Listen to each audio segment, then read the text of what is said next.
Regular meeting number 31 will now come to order. Please stand for the playing of the national anthem.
Councilmember Remy, would you lead us in the pledge?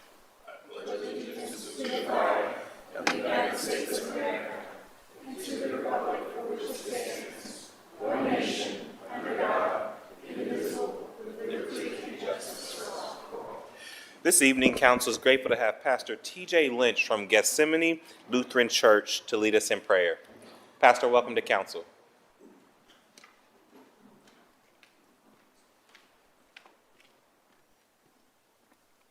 Good evening, council members, and thank you for having me this evening.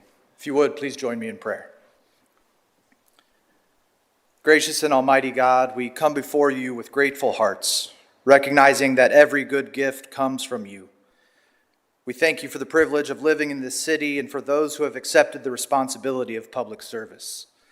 We ask your blessing upon the members of this council, our mayor, city employees, first responders, and all who work each day for the welfare of our community. Grant these leaders wisdom to discern what is right, courage to pursue justice even when it is difficult, humility to listen well, and compassion for every person they serve.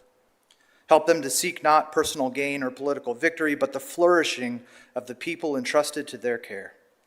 We also pray for the residents of Columbus. Teach us to be good neighbors, to show kindness to one another, to care for those who are vulnerable, and to work together for peace, safety, and opportunity for all. Where there's division, bring understanding. Where there's discouragement, bring hope. Where there is need, inspire generosity and faithful service. Remind us that true leadership is found not in being served, but in serving others. And may that spirit of servant leadership guide all who hold positions of authority. And may our city reflect the values of truth, integrity, mercy, and love. We ask all of this in your holy name. Amen. Amen. Thank you, Pastor. Clerk, please call the roll. Bangston, Barosa de Padilla, de Akauer, Dorance Green, Remy Ross, Vice President Harden. Any person who takes any action to obstruct or interfere with the conduct of tonight's meeting may be charged with disturbing a lawful meeting pursuant to Columbus City Code 2317.12. Any person who enters those areas of city council chambers reserved for city officials or invited guests may be charged with criminal trespass pursuant to Columbus City Code 2311.21. Thank you, Madam Clerk. Can I get a motion to dispense with the journal? Clerk, please call the roll. Bangston, Barosa de Padilla, de Akauer, Dorance Green, Remy Ross, Vice President Harden. Are there any additions or corrections to the journal? Hearing none, the journal is approved. This week's communication received by the city clerk's office are listed on the agenda and will be published in the record. Are there any other communications to be read into the record? Not at this time. Thank you, Madam Clerk. We'll go around the dais for updates and resolutions by my colleagues, starting with Councilmember Bangston. Thank you, Council President. I do have one resolution this evening, and as I introduce Resolution 0149X-2026, I'm going to ask Director Sam Orth if he would come to the podium, our Chief Information Officer. This is to honor and recognize Sam Orth on retirement from the City of Columbus. Director Orth originally joined Mayor Ginther's administration in July 2016, bringing decades of experience in information technology, government operations, education technology, and private sector innovation.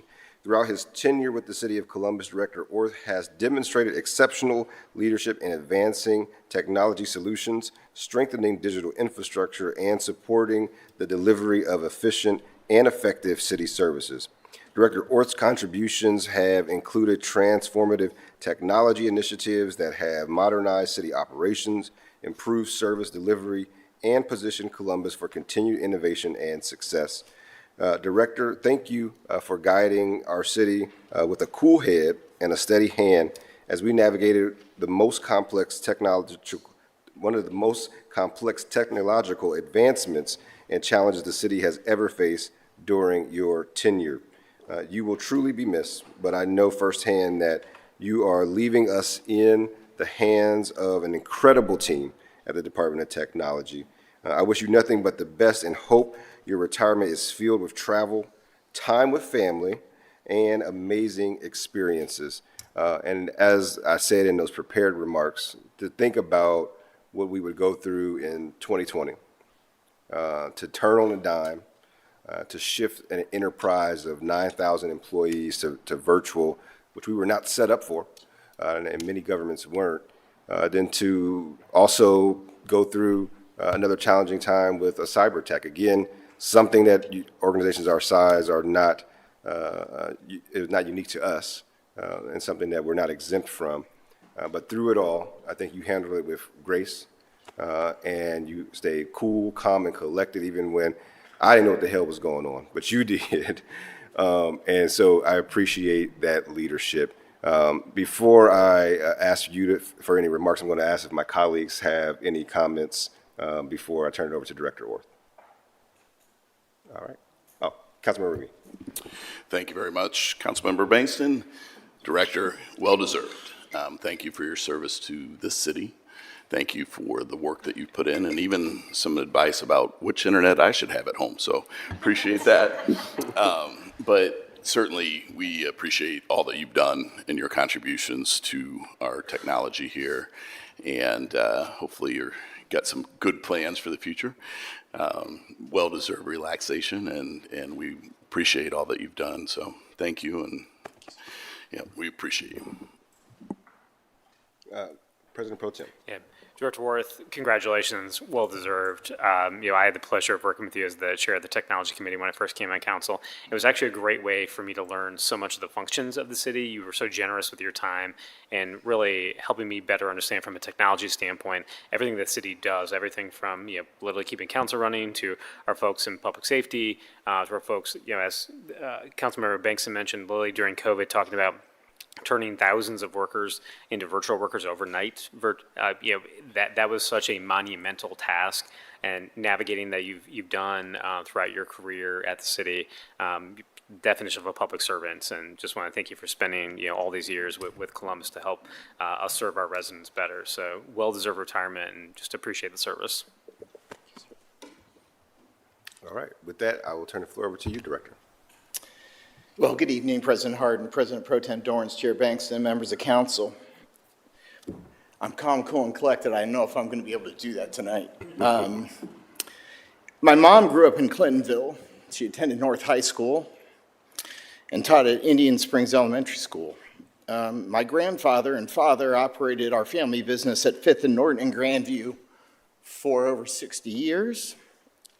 In 1976, when my father's company was catastrophically damaged by a 4-alarm fire on my mother's birthday, it was the Columbus Division of Fire that saved what remained of the business, support that proved to be vital and pivotal in keeping the company alive. It's still in business today. As you know, I've served in many government roles over the last 29 years, but in many ways, coming to work for the city of Columbus has always felt like coming home. I felt that way from the day I walked in the door. I will carry that with me, that sense of teamwork, collaboration, support as I leave public service. I've long believed that the best we can do as public servants is to leave our organizations better than we found them. There's a long list of successful initiatives, programs, and projects we could point to over the last decade. Together, we stood up the city's first body worn camera program, modernized our data centers and core infrastructure, helped replace legacy 311 payroll and income tax systems, enabled departments to adopt literally hundreds of new technology platforms, expanded the city's use of data integration, analytics, and visualization, supported remote government operations during COVID, and helped the city navigate to recover from a cyber attack. The scale, complexity, and importance of that work cannot be overstated. Having worked in IT for 44 years, I can tell you there's no such thing as perfect. There's highs and lows, successes and setbacks, but there's one constant that drives value in information technology. It's always been about the people. Over the course of my career, I've learned that technology changes constantly, but leadership, teamwork, integrity, trust, and commitment to service endure. Those qualities are what I've seen repeatedly throughout the city, and especially among the women and men of the Department of Technology. They are what give me confidence in its future. One of my favorite quotes is from Alfred Lord Tennyson's poem, Ulysses. I am part of all that I have met. As I reflect on my time with this city, that quote resonates deeply because each of you has shaped my journey as a leader, colleague, and public servant. I will carry those experiences, the lessons, friendships, challenges, successes, and even failures with me long after I leave this role. I want to express my gratitude to Mayor Andrew Ginther for the opportunity to serve the residents of Columbus and lead the Department of Technology over the last decade. I'd also like to thank 3 chiefs of staff I've had the privilege to work alongside during that time: Greg Davies, Ken Paul, and Elon Sims for their leadership, partnership, support, and friendship throughout the many challenges and opportunities we face together. And I want to express my appreciation to City Council, especially Chair Stinziano, Dorans, and Bankston, as well as to my many cabinet, city attorney, and auditor colleagues and partners across city government, whose collaboration made so much of our work possible. But most importantly, I want to thank the employees of the Department of Technology, past and present, who made all of this work possible. They are and remain the little engine that can achieve many great things. Serving as the city's CIO has been one of the great honors of my professional life. Thank you for your professionalism, resilience, friendship, and unwavering commitment to public service. Most importantly, thank you for the opportunity to serve alongside you and to grow with you. I wish you all peace, joy, and continued sense of purpose in your service to the residents of Columbus. Well, thank you, Director, again for your service. You know, IT especially now sometimes is a thankless role, right? We love it when it's working well. When it's not, you're the first person we call and cuss out and point and say what is going on. But it's an evolving world in information technology, and I think that you help guide us through that and put the city in a better footing to be able to address. We are an evolving institution. and not just from a technological standpoint, but even processes. And having you in those conversations when we talk about things like budgeting and forecasting and how we think about the city, all of that centers now around technology, and we can't divorce the two. And I think I said this many times during what we were going through, that this is now vital infrastructure for the city. It's no longer just simply a tool, but it is critical public infrastructure that we have to protect, that we have to continue to invest in. And I think through your leadership, we have a framework that will help guide us there. Now, the rest of the team, you can give them the hard work to finish it. Now, you didn't give them the framework, but they got to finish the work. But I think you have an amazing team, and really looking forward to what they will do. But more importantly, thankful to you, and hopefully you get some rest and relaxation. I'm going to say this, and I'm not saying I'm confident. The director expressed to me he has not left the United States from a travel standpoint. So we want you to go travel with your wife and have a great time. Where are you going? You told me, where's the first place you're traveling to? Probably Great Britain, where my mom's family's from. My dad's family's from Germany, but I'm probably going to start in Great Britain. Well, we wish you all the great travels. Look forward to looking at all of the pictures and watching you as you sail off into retirement. Any other final comments before? All right. With that, I move for adoption on Resolution 0128X-2026. As chair of the Finance Committee, I thought he was going to say, and you have a paid trip to somewhere, but congratulations. And clerk, please call the roll. On 0149.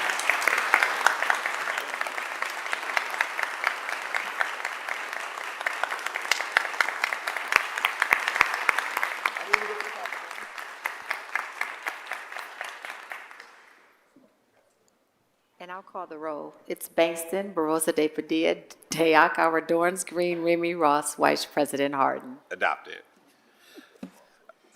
Councilmember Rosa de Padilla. Thank you, Council President. I have one very long overdue announcement today. That is Happy World Cup, everyone. As of today, there are 64 games left in the World Cup. And while we tried very, very hard to get our guests from Ecuador, Team Ecuador, to come to council, Monday was not a good day for them. We had lots of holidays. So, but I have lots of Ecuadorian friends and constituents that have been calling me, so I wanted to make sure that we made the acknowledgement today. I want to officially give a shout out to the Ecuador World Cup team. Since May 21st, Team Ecuador has called Columbus their home or base camp during their stay in the United States for the FIFA World Cup. On June 2nd, nearly 1,000 Ecuadorian fans came to a free community open training to watch Team Ecuador train. On June 7th, they beat Guatemala 3-0 at Scott's Miracle Grove Field in a friendly game to prepare for the World Cup. There were over 10,000 people in attendance, with 100 free community tickets provided to the Ohio Hispanic Coalition and the local Guatemalan consulate. Latino students from CCS and around the region were invited to come out and walk with the players from both Guatemala and Ecuador. Their last stage match will be on June 25th against Germany at 4 p.m. in New Jersey. So, una gran bienvenida al equipo de Ecuador y mucha suerte, mi gente. I hope you enjoyed your time here and wish you good luck in the rest of the World Cup. And that's all for me. Thank you, Councilmember. Councilmember Dayakauer. Thank you, Council President. I would like to take a couple minutes and invite up Colonel Bill Butler from the National Veterans Memorial and Museum to discuss an exciting new initiative. In the past, NVMM has organized a meaningful remembrance ceremony on September 11th to honor the lives lost to the terror attacks in 2001. However, this year, they are looking to reinvent how we come together as a community to remember this solemn day by starting a citywide day of service, as is done in numerous cities across the country. Later on in the agenda, Council will be voting on Ordinance 1835-2026 to provide funding for this initiative. And so, given the extensive agenda this evening, I've invited Colonel Butler to speak at the top of this meeting about this exciting new initiative. Colonel, the floor is yours. Good evening, President Harden, Councilmember Dayakauer, other esteemed members of the Columbus City Council. Thank you for the opportunity to speak tonight and for your continued support of the National Veterans Memorial and Museum. Over the past year, the museum has refined its mission and vision. Today, our purpose is clear: to honor all veterans, elevate their stories, and amplify the power of service for everyone, everywhere. That vision has challenged us to think differently about how we commemorate September 11th. For many years, communities have gathered to remember where we were when we learned of the terrorist attacks. We remember the lives lost, the courage displayed, and the unity that followed. Those memories remain important. But 25 years later, we believe the most meaningful way to honor that legacy is not simply to remember service and sacrifice, it is to practice it. That is why the National Veterans Memorial and Museum is partnering with 9/11 Day, the City of Columbus, Mid-Ohio Food Collective, local schools, nonprofits, corporate partners, and community organizations to transform September 11th, 2026 into a citywide day of service. Columbus has been selected as one of only 50 cities nationwide participating in this effort, and NVMM will serve as the official host site for our community. This is not intended to be a single event at the museum. Our vision is a citywide movement of service with opportunities for residents to participate through neighborhood-based projects, community centers, parks, schools, nonprofit organizations, and civics groups across Columbus. At the museum, the centerpiece of the day will bring together approximately 200 volunteers to pack 75,000 meals. Those meals will be distributed by the Mid-Ohio Food Collective to families facing food insecurity throughout our region. The goal is simple: honor their sacrifice, bring people together, and serve others. One day, one community, hundreds of volunteers, and approximately 100,000 acts of service to others. That's real impact. With your support, we can create a lasting tradition that transforms September 11th from a day of remembrance alone into a day of remembrance through action. We can inspire thousands of Columbus residents to ask a simple but powerful question: what can I do to serve my community? Together, we can honor the past, strengthen our neighborhoods, and demonstrate that the spirit of unity and service that emerged from September 11th is still alive in Columbus today. Thank you for your partnership, your leadership, and for your support. Thank you, Colonel, for being here this evening, and I look forward to partnering with you in the museum on this community-focused initiative to honor 9/11. So thank you so much. And that's all for me, Council President. Thank you. Thank you. Thank you, Councilmember. Pres Pro Tem. Thank you. Just one announcement tonight. This Wednesday at 1 p.m. here in City Hall, we will be having a hearing with the Workforce Education and Labor Committee on the proposed transition of Columbus's Early Start program to Franklin County. Early Start Columbus is the city's high-quality preschool initiative that helps eligible Columbus families access free or low-cost pre-K opportunities for their children through community-based providers and Columbus City schools. We will hear from representatives of the Mayor's Office of Education, County Commissioner Erica Crowley, representatives from the county, and Action for Children about the transition and what that would mean for our child care providers and families if council decides to move forward with this proposal. The hearing will be live streamed on YouTube and Facebook, and we will be accepting speaker slips from now until 11 a.m. on the day of the hearing. If you're interested in testifying, please email my aide, Annie McDonald, at abmcdonald@columbus.gov to sign up to speak. That's all I have. Thank you. Thank you, Pres Pro Tem. Councilmember Green. Thank you. Councilmember Remy. Thank you very much, Council President. I just want to remind everybody that the Public Safety and Criminal Justice Committee will be hosting a hearing on the Division of Fire Apparatus this Thursday, June 25th at 2:30 in council chambers. So anyone wishing to submit written or public testimony should email my aide, Pedro Mejia, at pdmejia@columbus.gov with the title Fire Hearing by 12 p.m. on Wednesday, June 24th. Thank you very much. That's all I have this evening. Thank you, Councilmember. Councilmember Ross. Thank you, Council President. No announcement, but I do want to recognize some special guests that we have here in chambers this evening.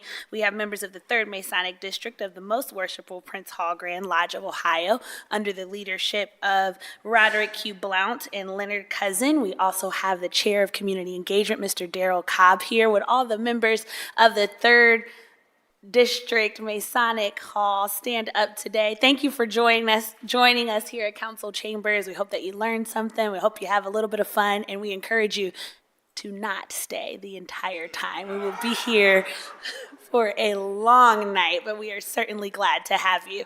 Thank you. That's all from me, Council President. Thank you. Councilmember White.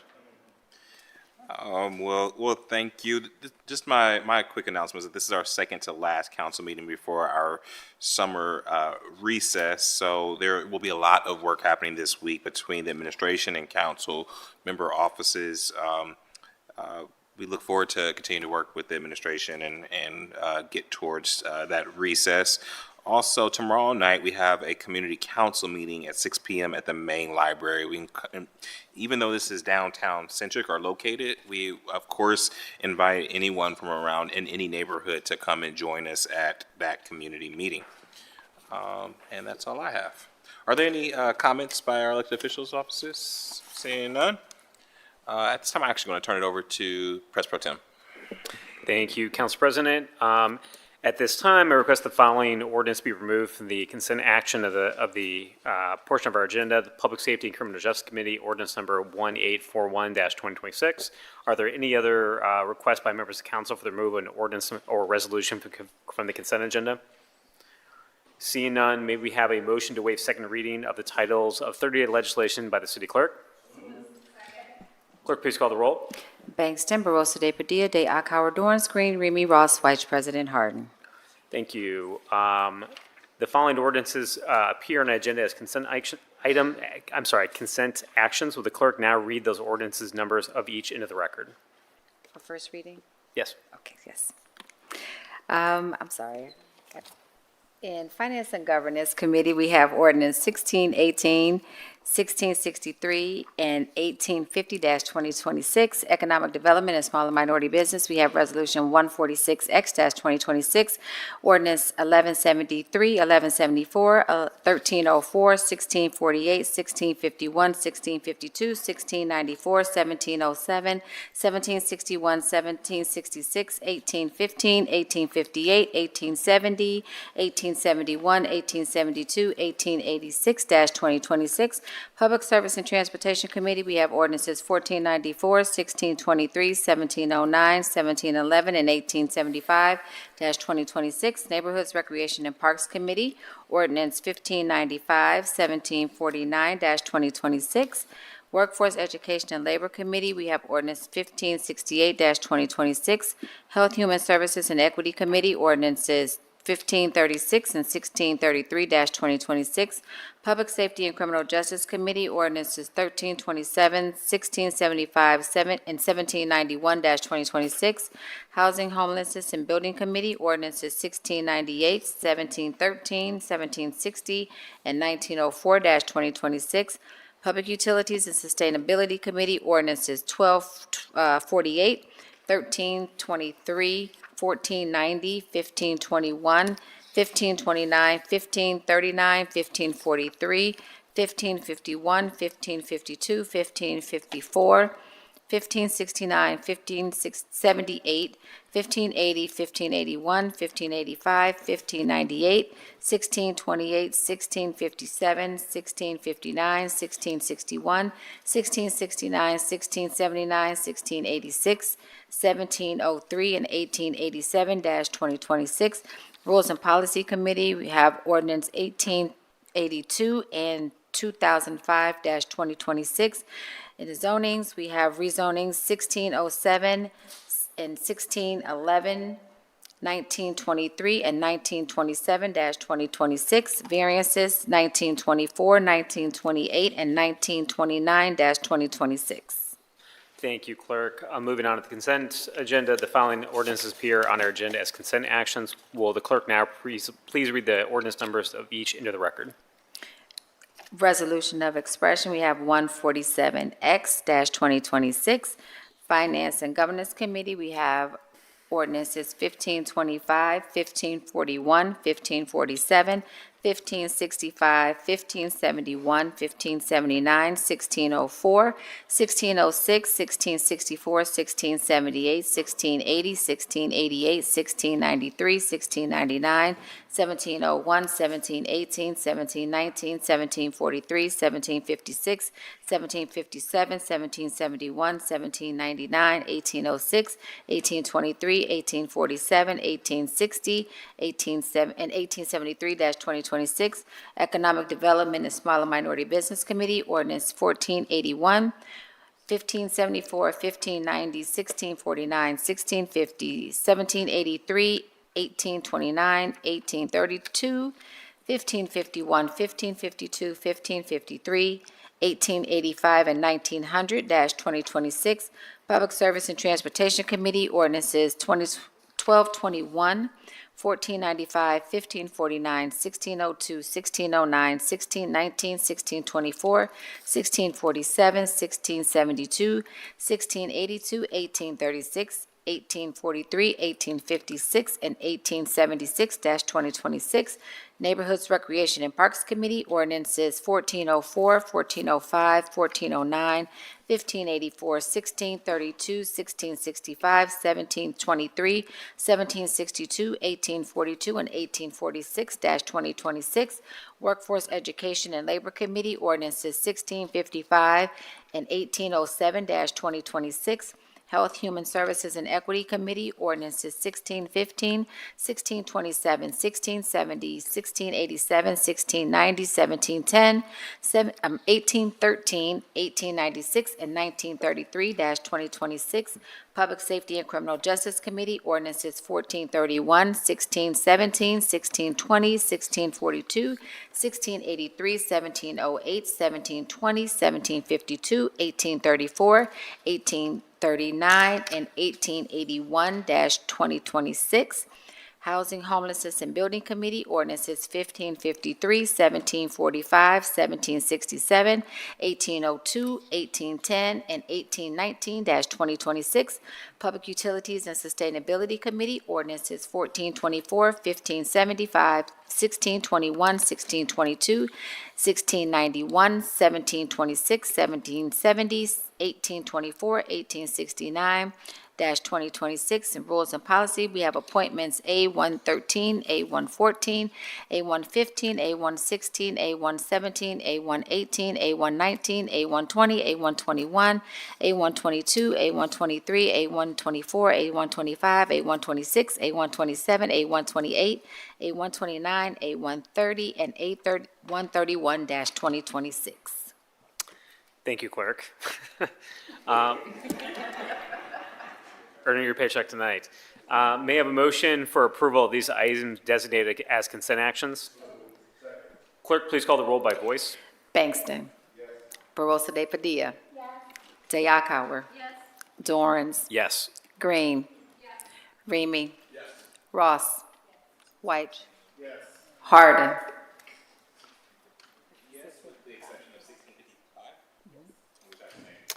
Thank you. Consent agenda items are passed with the noted abstentions.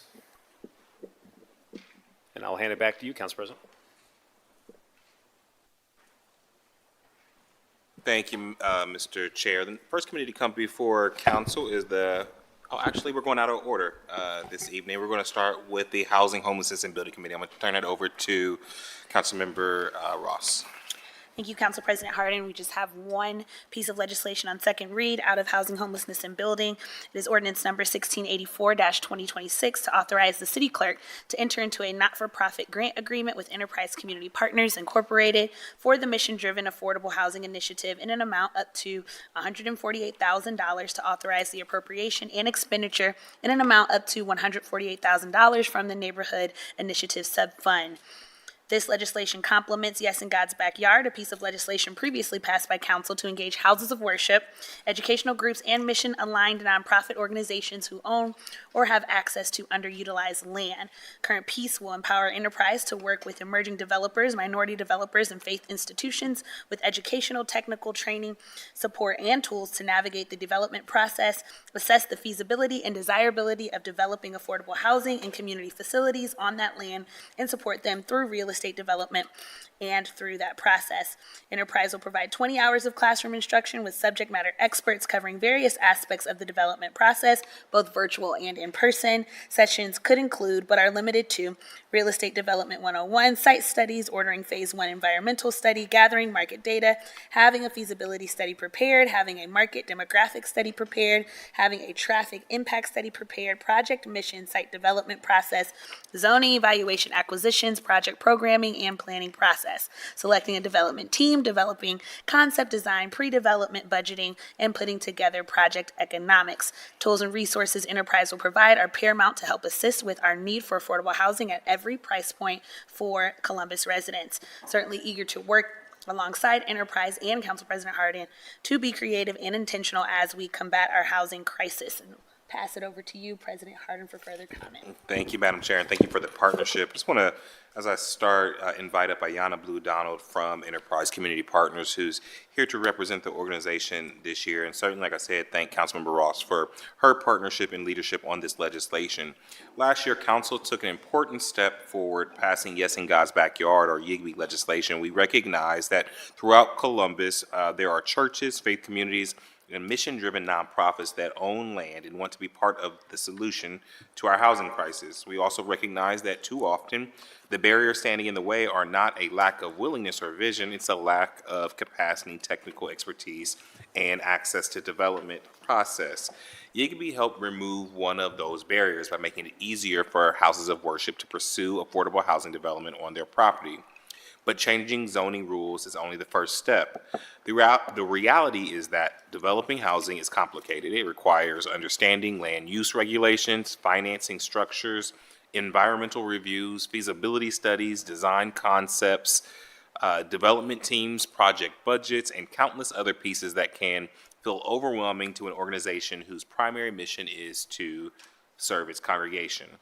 That's why this grant and program is important. Through this partnership with Enterprise, we are creating a pathway for faith-based organizations, educational institutions, and mission-driven nonprofits to move from simply having an idea to understanding how that idea can become a real housing project. Enterprise brings a proven track record to this work through its faith-based development initiative. It has supported the creation of thousands of affordable homes across the country and helped establish a pipeline of more. Through training, technical assistance, and expert guidance, participants will learn how to evaluate their sites, understand development fundamentals, build project teams, assess financial feasibility, and determine whether affordable housing is the right fit for their mission and their property. And that matters because we know there is no single solution to housing, that the housing shortage that the city is facing. Across Columbus, there are faith institutions and nonprofit organizations that have served their community for generations. Many are trusted anchors in neighborhoods, many possess land that is underutilized, and many have a deep commitment to serving people beyond their walls. This legislation is about building that pipeline. It's about ensuring that organizations with a desire to serve their communities are not left on the sidelines because of the development process. It's about making smart use of land, expanding housing affordability, and empowering local institutions to partner to address one of our city's largest issues. So I want to thank Enterprise for the work that you have done, even before us. There was a pilot that you had on the Near East Side that showed real results, and so it's been an honor after we passed our YIGBY legislation that we can come up beside you, support you in this work. I'm hearing that every day you're leveraging our city dollars to bring in corporate dollars to also support this. So thank you so much. I'm going to turn it over to Ayanna. Thank you so much. Good evening. Council President Hardin and Councilwoman Ross, thank you so much because you took a lot of words right out of my mouth. And to the members of City Council, thank you for the opportunity to testify today in support of Ordinance 1684-2026. Again, I am Ayana Blue Donald, and I serve as Vice President of the Midwest region at Enterprise Community Partners. At Enterprise, we do strive to make sure more families have a safe, affordable place to call home. Columbus is facing the same challenge many communities across the country are facing. Housing costs are rising faster than many families can keep up, and the supply of affordable homes is still far too limited. City Council has already shown important leadership by creating the YIGBY framework to help unlock land owned by mission-driven institutions for affordable housing. This ordinance is an important next step in turning that vision into something real. Many faith-based organizations, educational institutions, and nonprofits care deeply about housing stability in their neighborhoods. Some have land or property that could be part of this solution. But even when the mission is strong, affordable housing development can be complicated. Organizations often need support to understand the process, determine what is feasible, and figure out how to move a project forward. This is what the Mission-Driven Affordable Housing Initiative is designed to do. Through training, technical assistance, and early-stage project support, it will help local organizations understand the development process, evaluate opportunities on their sites, and move promising ideas closer to implementation. Enterprise brings deep experience to this work. We have supported faith-based affordable housing efforts in communities across the country, as referenced by Council President Harden right here in Columbus on the Near East Side. And we have seen what is possible when mission-aligned institutions have the right tools, guidance, and partners. In fact, this year we are celebrating 20 years of Enterprise's faith-based development initiative, work that began in 2006 and continues to grow across the country. Here in Columbus, this initiative can help build a pipeline of local projects by supporting organizations at different stages of readiness, some just beginning to explore a vision, and others ready to move a concept closer to funding and development. Over time, what that really means is more viable projects, stronger partnerships, and more affordable homes for Columbus residents. This is a smart and strategic public investment. It does not just support one project, but it helps build the capacity, knowledge, and local infrastructure needed to create more affordable housing opportunities over time. It aligns with the city's broader housing goals, strengthens the impact of the YIGBY legislation, and helps ensure that community-serving institutions can play a meaningful role in addressing the local housing needs. We are also very encouraged by how much community interest there has been, and specifically early interest from PNC Bank to support this work. We are in active discussions with several private sector partners about how their support can strengthen this effort as it continues to move forward. For all of those reasons and more, we are excited to partner with the City of Columbus in this effort. Thank you so much for your leadership in housing and for considering this very, very important investment in mission-driven affordable housing. I appreciate your time and consideration. Thank you. Are there any comments or questions from my colleagues? Seeing none, I move for passage. Bangston, Barosa de Padilla, de Akauer, Dorance Green, Remy Ross, Vice President Harden. Thank you. The next committee to come before council is the Finance and Governance Committee. That committee is chaired by Councilmember Bankston. Councilmember, the floor is yours. Thank you, Council President. I know we were sidebar. I'm going to go out of order with your permission. We do have some stakeholders in the audience, and there's two pieces of legislation that we want to get through before break. So with your permission, I'll first go to the Rules and Policy Committee.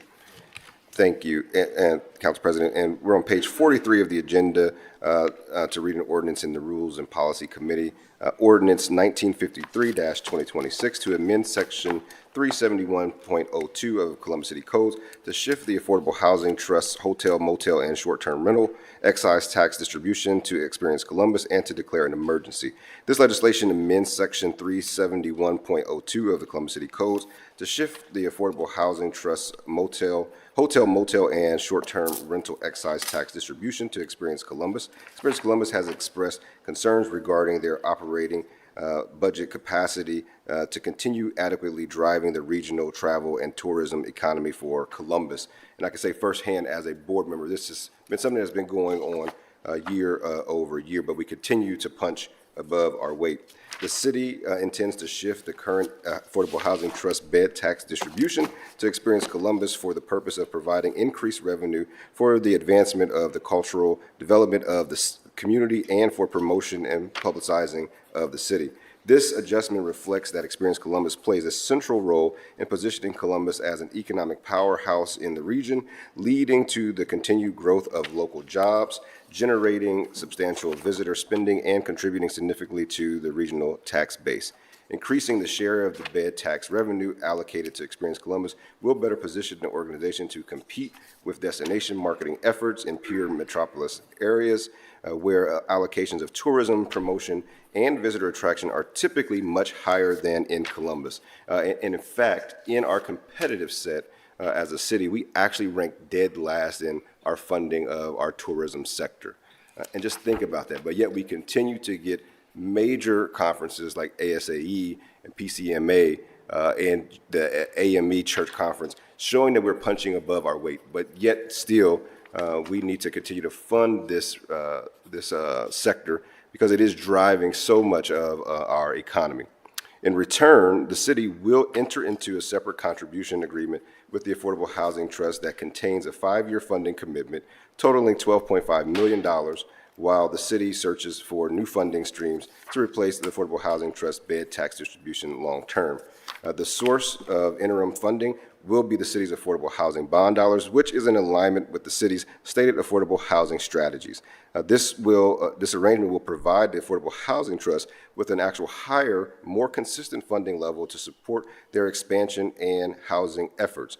Additionally, there will be increased revenue given to the Affordable Housing Trust for operational costs via a contribution agreement between Experience Columbus totaling $250,000 additional dollars.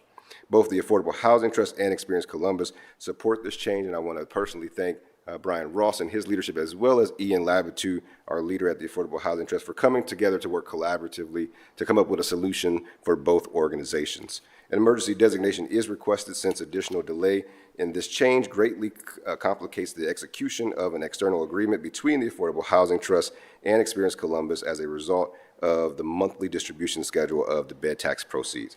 Are there any questions or comments from my colleagues? Seeing none, I move for passage. Clerk, please call the row.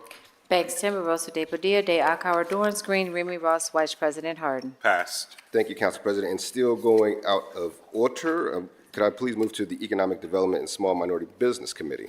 Please. Thank you. Next, we have Ordinance 1508-2026 to authorize the Director of Department of Development to enter into the first amend and restated Norwich Township compensation agreement with Norwich Township regarding administrative changes to that agreement due to the repeal of the Sugar Farms 40B TIF and the expansion of the Sugar Farms Incentive District by ordinance number 2451-2025 to appropriate and authorize the expenditure of service payments in lieu of taxes generated by the parcels in Sugar Farm Incentive District and Reno South Incentive District that are to be deposited in the Sugar Farms Incentive District 40C TIF Fund and the Reno South Incentive District 40C TIF Fund in accordance with the first amended and restated Norwich Township Compensation Agreement. This ordinance is an administrative companion to Ordinance 2451-2025, which Council approved on December 18, 2025. Ordinance 2451-2025 dissolved one of two TIFs over the Sugar Farm development and consolidated all related parcels into the remaining TIF. Ordinance 1508-2026 updates the existing compensation agreement so that it references the remaining TIF, not the one that was dissolved. Director Stevens, I'm going to turn it over to you just to talk about this ordinance a little bit. I do know that we have some of our friends here from Fire, and there's, I think, a broader discussion about the city's growth. But could you just talk about this particular ordinance, what it does and what it doesn't do? And then I think we'll be able to have a broader conversation with my colleagues and also our firefighters who are here with us. Thank you. Good evening, President Harden, members of council. What this ordinance does is it modifies our compensation agreement with Norwich Township. Back in the 2000s, the city passed a Big Darby revenue our funding plan. And in that plan, we committed to hold Norwich Township harmless on any TIFs we put in place to do pay-as-we-grow type of development. I equate it to when we do a non-school TIF, we make the schools whole. This is really a TIF, this is making the Norwich Township fire levy whole per that agreement. So what this is a commitment of the TIF dollars that are being generated. What it is not a provision of any type of mutual aid between the city and Norwich Township. I'd be happy to answer any questions. Thank you for that, Director, and I'm sure there will be questions. We do have two speakers on this council president, so I'm going to call those speakers up, and then I think if my colleagues have any questions or comments, we'll defer there, because I believe maybe some of the questions may be addressed by our two speakers. So with that, first I'm going to call Mark Maddox with our Local 67 Firefighters Union. Mark, welcome to council. Yes, sir. Welcome to council. You have 3 minutes, and the floor is yours. All right. First of all, I'd like to thank council for hearing me. Also like to thank President Harden for being here and Safety Director Remy. First of all, I'd like to thank City of Columbus for giving a West Side kid a job 29 years ago. So appreciate it. 25 years on the West Side. I'm here in opposition for the second phase of the Sugar Farms ordinance. This is not how we grow. When I got hired in 1997, we had 690,000 people. Now we got 940,000 people. We built 3 stations for growth since that time. One of them last week. Just the way simple put it is the city of Toledo's got 260,000 people and they got 15 fire stations. Okay? The west side of Columbus hadn't had a new station for growth since 1975, Station 26.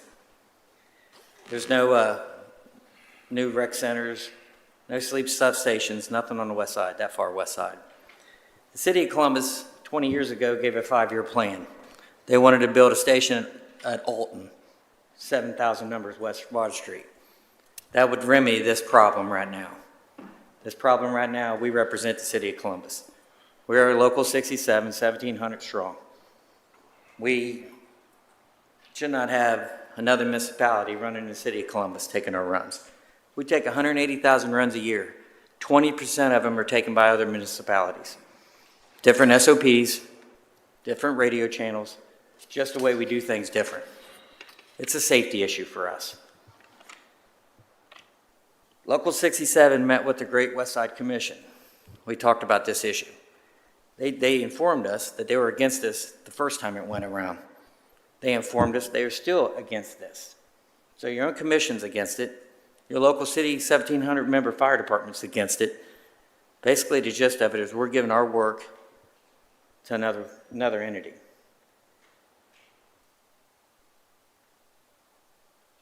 I'm asking council now, do not make this the model. That 20% is going to grow.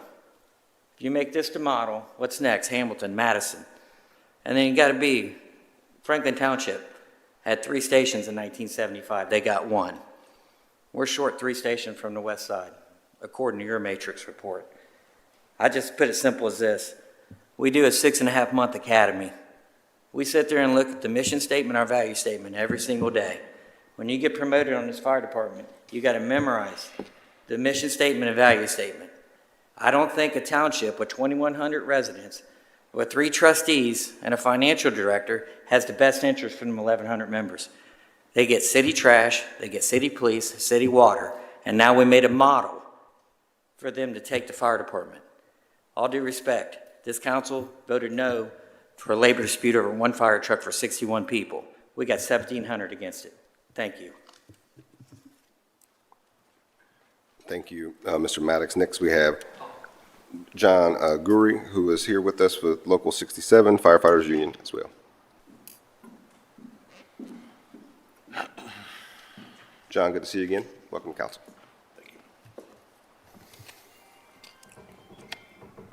Council President Harden, members of council. My name is John Gilroy, Secretary Treasurer, Columbus Firefighters, Local 67. I come before you this evening both disappointed and grateful. I'm disappointed that this is even being considered by council, but I'm grateful to the residents of Hilliard and Norwich Township for passing a fire levy to staff the fire station that was built last year in Norwich Township, funded by the City of Columbus, by which this council was a party to. Without the residents of Hilliard and Norwich agreeing to raise their property taxes to staff this firehouse, the firehouse that was built, funding, which the City of Columbus and this council agreed, the Columbus neighborhood Sugar Farms would be without adequate fire and EMS coverage. To be clear, this legislation we consider as adversarial to the Columbus Firefighters Union by furthering the city boundaries for needed development, but contracting out public safety services to serve those new areas of the city should be considered reckless. I know there's not a member on council here tonight that would agree to subbing out policing to any area of the city to where crime data was not trackable. However, that is exactly what takes place when the City of Columbus continues to over-rely on other agencies for basic fire and EMS services. There's no way to track cardiac survivor rates, basic life-saving interventions, and to ensure that these areas of Columbus are receiving the highest care through the protocols of the Columbus Division of Fire. Every day in the city, City Code Ordinance 3124.23, so that's 3124.23 is violated. And then I read it in part that fire response in all areas of the city be no greater than 4 minutes. Emergency medical services in all parts of the city be no greater than 6 minutes. It goes on, and in part, that services provided by other agencies shall be provided by permanently assigned full-time crews with staffing levels and training comparable to the crews in Columbus. That's not happening. Every neighborhood in the expanding city of Columbus should experience the best of safety services. I believe that that's achieved by counting on the men and women of the Columbus Division of Fire, rather than expanding neighborhoods that are serviced by contracting out fire and EMS. As mentioned, I find this to be adversarial, and I respectfully ask for a negative vote. Thank you. Thank you, John, and again, thank you to our firefighters. Any questions for our speakers at this time? All right, seeing that, I think we'll have some discussion here with the department as well. Again, I do want to probably point to safety, or I'll open it up for my colleagues here. But Director Stevens, just want to make clear that this particular ordinance is simply around TIFs. It doesn't change anything around mutual aid or any of that. And then again, I do want to go to the Department of Safety to really talk more about, I think, as we continue to grow, particularly maybe you could be more specific on around the west side, what our plans are there and mutual aid, and then have my colleagues ask any questions they may have. Director Stevens. Thank you, Chair Bankston. This ordinance does not have any impact or effect on mutual aid. There is no agreement. This agreement that we're amending does not have any provision for delivering of safety services through this. These are property tax dollars that, due to the TIF, are exempted, that if the TIF was not in place, Norwich Township would be receiving these dollars without the TIF. Got it. And so just again, for a layman's term standpoint, there was a new TIF created as it expanded. we dissolved the old TIF and we're just shifting everything so that it's clean and it's under one TIF agreement, correct? That's correct. Got you. But I do think, to our firefighters' point, this is a point for us to have a discussion around growth and what we do to address service coverage. So I'm looking at our Department of Safety. Can you speak to some of our growth strategy, particularly on the west side, and also kind of the administration's thoughts around mutual aid and your just philosophy there? Thank you, President Hardin, Chair Bankston. I appreciate the question. As it pertains to mutual aid in general, the overall objective of mutual aid is to get the closest, most appropriate resource to the individual when seconds and minutes counts, regardless of jurisdictions. Most of the jurisdictions, or some of the jurisdictions here in Central Ohio, also practice that, as well as throughout the country, to ensure that the adequate resources get to the patients the quickest and the individuals, regardless of the circumstance. That's the same on the west side as it is throughout the city of Columbus. And as it pertains to the first part of your question, what are the plans for the west side in particular? Last month, we added a far west side station to our capital improvement plan to address the growth on that side. So pending funding opportunities, our goal is to expand on that side, the same as we have with Station 35 and Station 36 in the northeast. Thank you for that. I'm going to open the floor up to my colleagues for any questions. President Pro Tem Doran.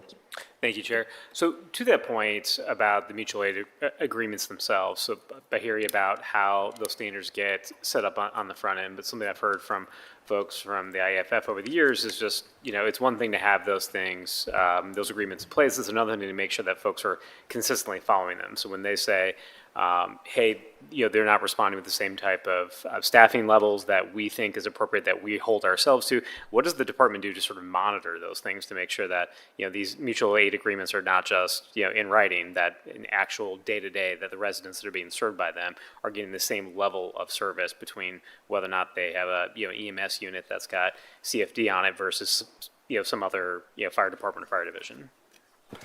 Thank you, Councilmember Dorns. If I could, Interim Chief Dave Ball is here. That may be a question that's more appropriate for the day-to-day operations and that I think he could answer. Sure. If you could come up.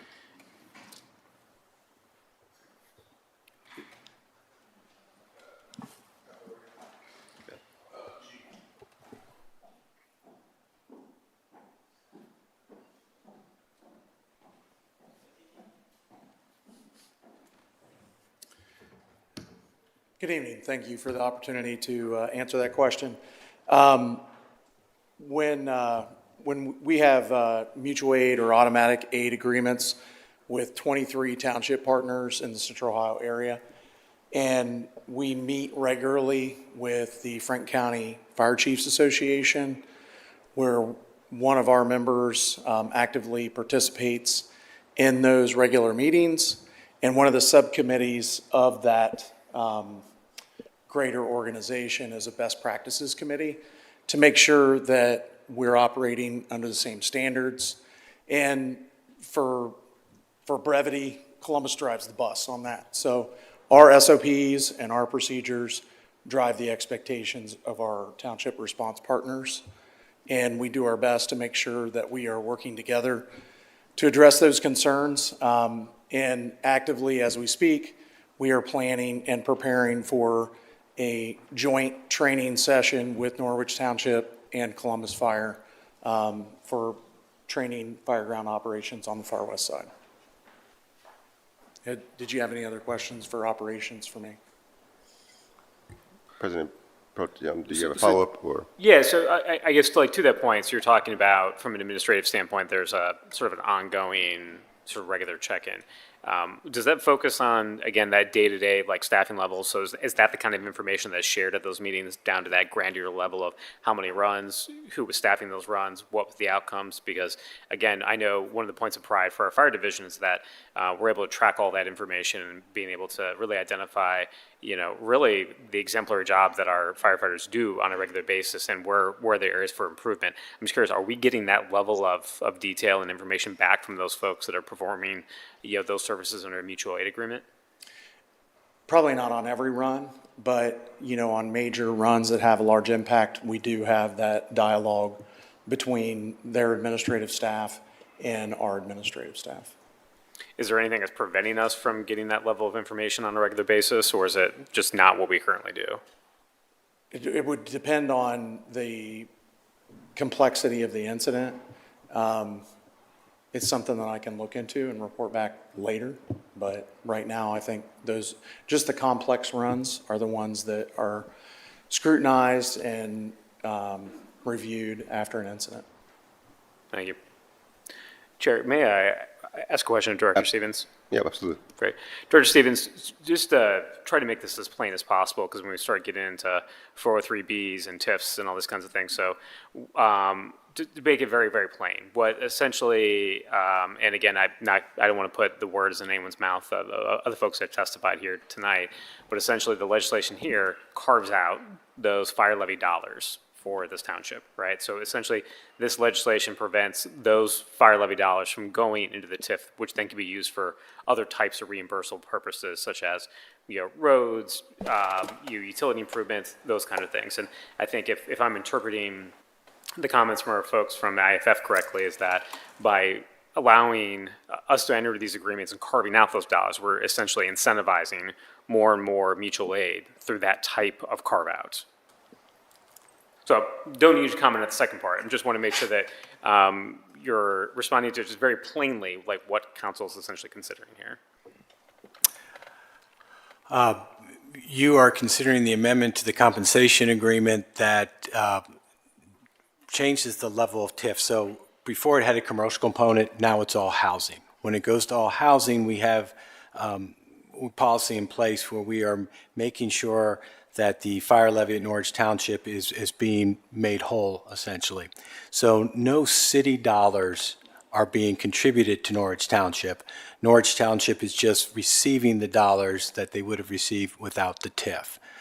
This is the property tax levy that is in place, and how they are, what I'd say, made whole. It's not at this point, when this property is annexed, and for the case of Sugar Farm, those are Columbus residents, and when they call 911, they get the same safety service response as all Columbus residents get. And again, the reason this is necessary is because, again, prior to the annexation, this was in Norwich Township, so that property tax would have flowed to that fire levy. They're annexed in, so therefore by virtue of that annexation, this is no longer Norwich property. So therefore, those dollars would not flow to that fire levy absent this piece of legislation, correct? Just put a fine point on it. After the annexation, they are still within Norwich Township. So those levy dollars would still be received by Norwich Township after annexation. It's the tax increment financing that exempts those levy dollars to the TIF fund that is then going back to the township. Thank you.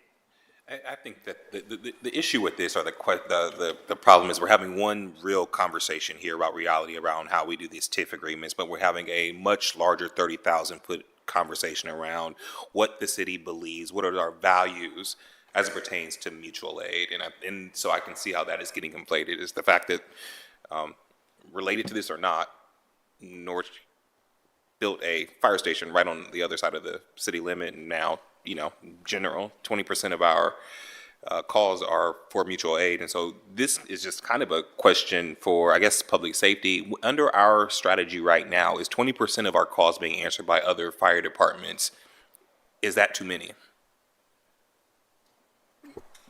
President Harden, we've had a hard conversation within public safety about how to reduce that number. Some things can be policy-driven or procedure-driven on how dispatching goes. The other part of that is expansion. So Station 35, Station 36, and all future stations near annexed areas or within annexed areas will reduce that number. But at the end of the day, I don't think we can, and I wouldn't advocate to put a specific number on the amount of mutual aid because we just don't know what will happen. And to be precise about it, Station 83, which is Norwich Township, Station 83, is directly across from the Hayden Run neighborhood area. So if an individual over there has an emergency that requires seconds or minutes to resolve, I don't think that our policy would best serve the residents of Columbus if we made them wait any appreciable time. So our goal is and will be to ensure that the closest, most appropriate unit to mitigate that emergency can respond. Now, the one great thing that we have within the Division of Fire is the ability to look at our data and analyze it. So maybe certain emergencies don't need a 4-minute and 30-second response time. It can wait for 5 minutes and 15 seconds. So that's the ongoing conversation, is how best to deploy the resources moving forward now that we have greater insight with our data. And I think that part of the issue also is that we're having these conversations in silos because we don't know what our 5-year or 10-year plan is for when we're going to build the next fire station and how and where. It allows for these conversations to look like that Norwich fire station was built to serve that community, Sugar Farms. Like, do we know what percentage of calls will from this Norwich Township fire station will serve Sugar Farms? I don't think I can predict that, but I can say that there's been about 360 mutual aid calls responded by Norwich Township into the city of Columbus so far this year. And overall, over the last 3 years, it's been between 600 and 700. I don't know the exact amount into the Sugar Farms area, and I don't believe that I could accurately predict what that could be into the future. Yeah, I mean, because that's the challenge here is that no one, I don't think anyone on this dais, I'm not even sure anyone in any union or anywhere else would say that if someone is in need, someone across the street shouldn't come over and help. The question is, are we creating a ethos here at the city that is over reliant on these smaller townships and their services, and not saying that that our residents aren't getting good service, but we do know that our firefighters are the best, and we want the best for service at times, but also outcomes and performance to be given to Columbus residents. And so it's a difficult question, not based off of this tip in front of us, but the larger conversation that it does and should elicit. I mean, it's one of the reasons why we're having the public hearing on Thursday, because there's a conversation on how do we have enough apparatuses to go into stations? When is the next station? It is not, again, it's not the fact that we don't have a fire station out there. It's that we don't know when the next one is coming and where it is going, so that it would help instruct council as we make votes every week around more housing. And this is a larger growth conversation that I think we're all struggling with here, and trying to make sure that we are not leaning too hard on this fail-safe. This should be an emergency usage, not a planned policy. Well, and Council President, I think to that point, I think does it de-incentivize, thank you. It's hard to be bilingual. For us to then continue to build fire stations, because if we have that mutual aid and we have that Norwich that is serving our residents, then are we going to deprioritize building the fire stations in an area because we have that mutual aid? And I think to the point of our union members, I think that's part of the fear. Certainly, I think for me and our thinking is if we think, okay, well, we have this fire station there that's going to serve this area, then let's go build a fire station over here instead of over here. How does that square, I guess, into our thinking and the methodology around how we prioritize where those fire stations are going to go? Thank you for the question. We have, since I've been at the Department of Public Safety over the last few years, there has not been any conversation that has included reliance on mutual aid partners looking forward into the future as to where stations will be. In other words, we look at Columbus data and we base the location of the station on the guiding principle within 3124.23, the city code, which Secretary Treasurer Guroy read, which sets forth a goal for fire response for 4 minutes within the city and EMS response within 6 minutes. So we analyze areas where those response times are beyond 4 and 6 minutes, and then that's where we look to where the station will be or could be.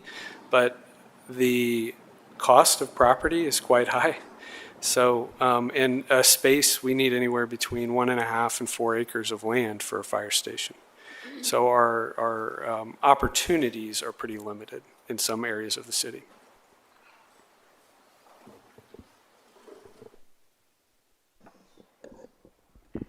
Thank you, Chair. Director Stevens, I just want to clarify. Sorry.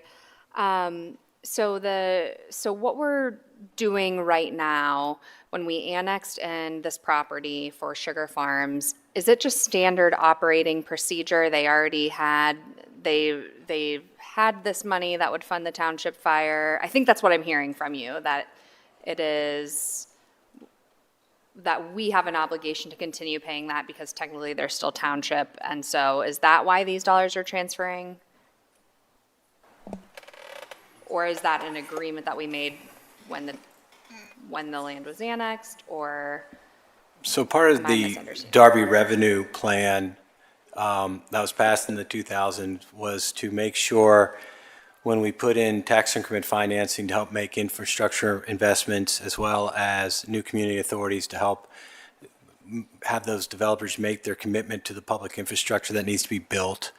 Part of that plan called for taking the fire levy dollars that would typically go to the township that are then being redirected to the tax increment financing fund, giving that back to the township. So that was a plan that was created in 2000, and essentially we're not voting on that plan tonight. We're essentially just doing the. That was the late 2000s. The Darby revenue plan was adopted as policy. This is an agreement that captures what that policy is and the commitment we're making, and gives us the way to take those levy dollars and redirect them back to Norwich Township. Got it. Thanks. Councilmember Remy? Well, I certainly want to acknowledge what our firefighter, the IAFF, brought up tonight, because this is a broader discussion that needs to happen. We need to know what the plan is, and we've had a couple of matrix reports that have been issued, and to my knowledge, they're not being looked at very closely. And so, as our population is burgeoning around the community, certain parts, we address that up in the far northeast quadrant, which is one of the fastest growing segments of the city, but so is this. And so, the concern here is real, and we take that seriously. But obviously, as Columbus continues to grow, we've got to be clear to both our residents and to this body what is next. And I feel like that's where we're missing out right now. Obviously, mutual aid is a tool for cooperation and backup, but it is not something that this division of fire should rely on, and it's not a replacement for long-term planning. And that's what I feel like oftentimes happens. So to the council president's point, when he talks about, somebody brought up, I forget who said it, but, we talk about, President, but yeah, it was her. When we talk about, where their mutual aid is and where we're building our stations, I don't even know what the answer to that is exactly, and I'm the chair. So, but when it comes to this ordinance tonight, it's that's a broader conversation that needs to happen and will happen under this committee. But this ordinance obviously is an administrative change that has a much finer point to it that, I'm prepared to support.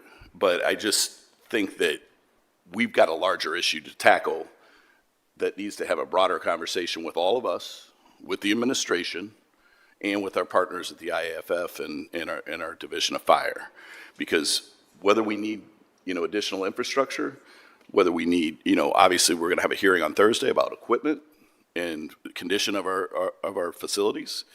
But certainly we want to make sure that we're planning for the future and not getting caught up in these discussions on administrative changes to a TIF. And that's what I want to see us avoid in the future.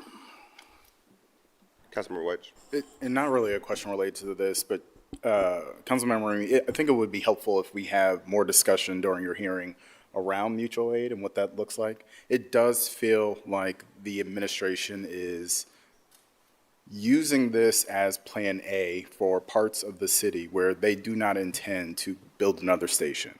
And there is this disincentive where if there is a fire station right across the street in another township, why would we also build a station in the same area? So I think that needs to be discussed broadly. If it is around us designating land specifically for public safety in areas that we're growing, that's what we should be doing as a community. We can do it with parkland, we should be doing it with public safety as well, so that we know when we are growing in different parts of the city, there is going to be adequate public safety resources available to people. This idea that we should be comfortable saying, well, a 5 minutes to your house is okay when 4 is preferred. No, I want you there immediately, right? When I call with an emergency, I don't want you to play the game of what station do we go to? I want the nearest Columbus Fire Department station to react and come to my home. I think everyone who lives in the city feels that same way. So I do think we need to have additional discussion. I don't think now's the time to kind of get deep into that.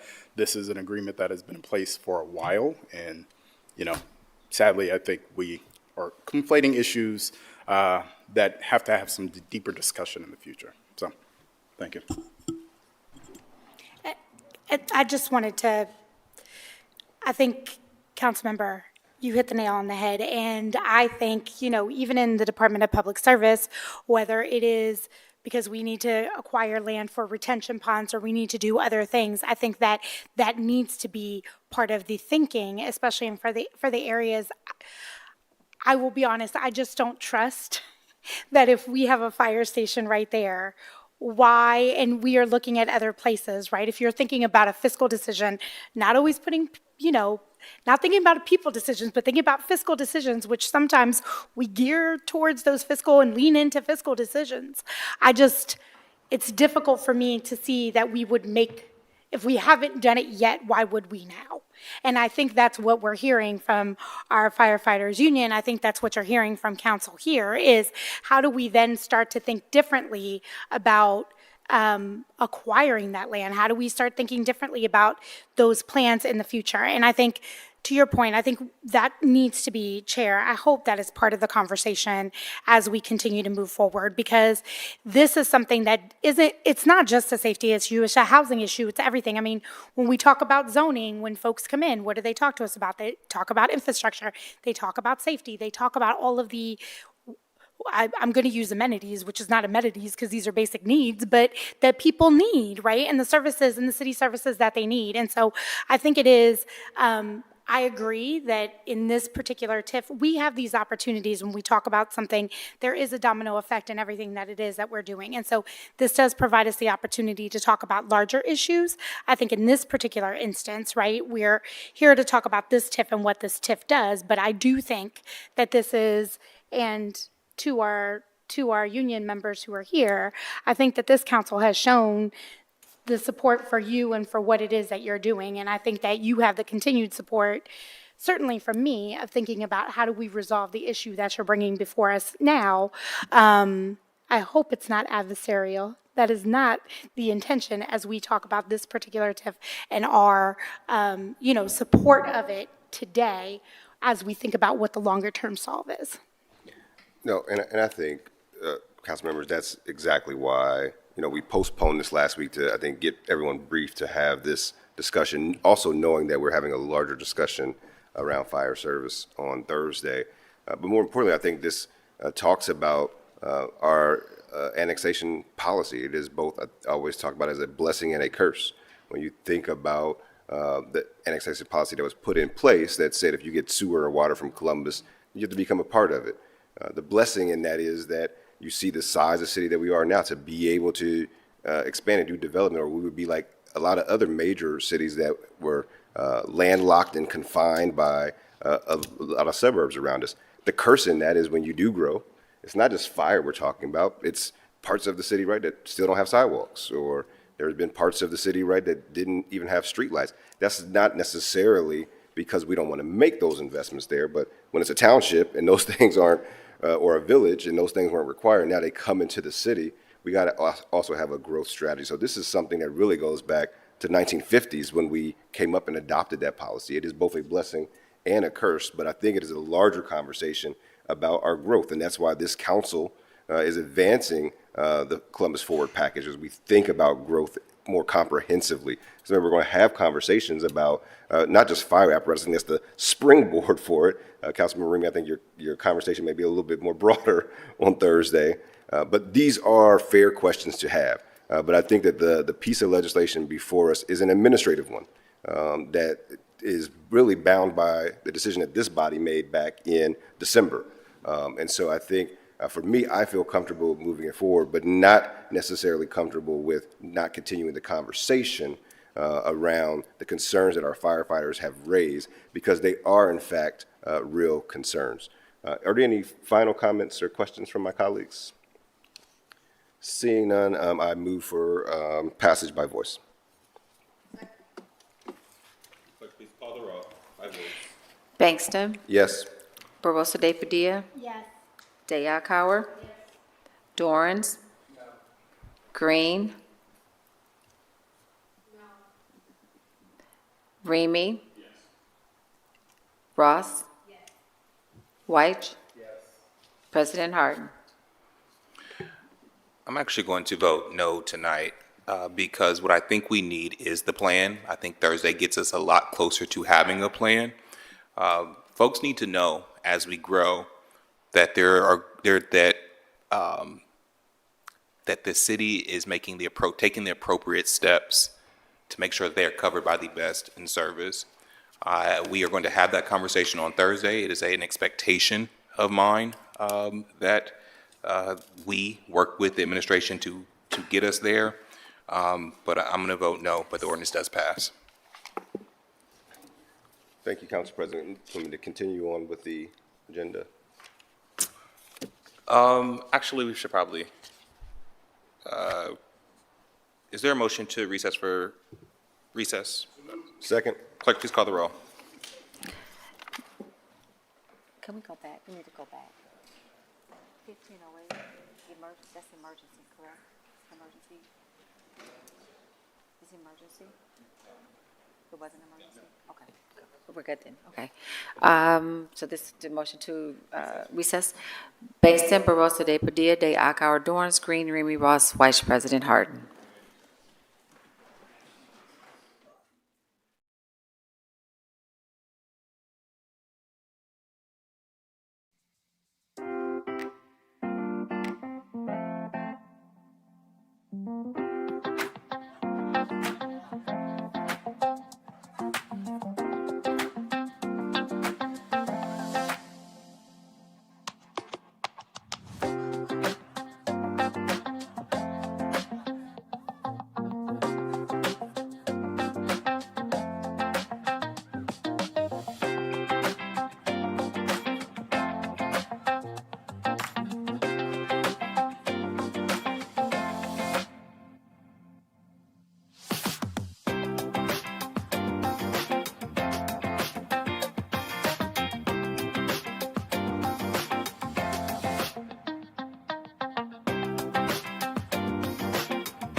Order, clerk, please call the roll.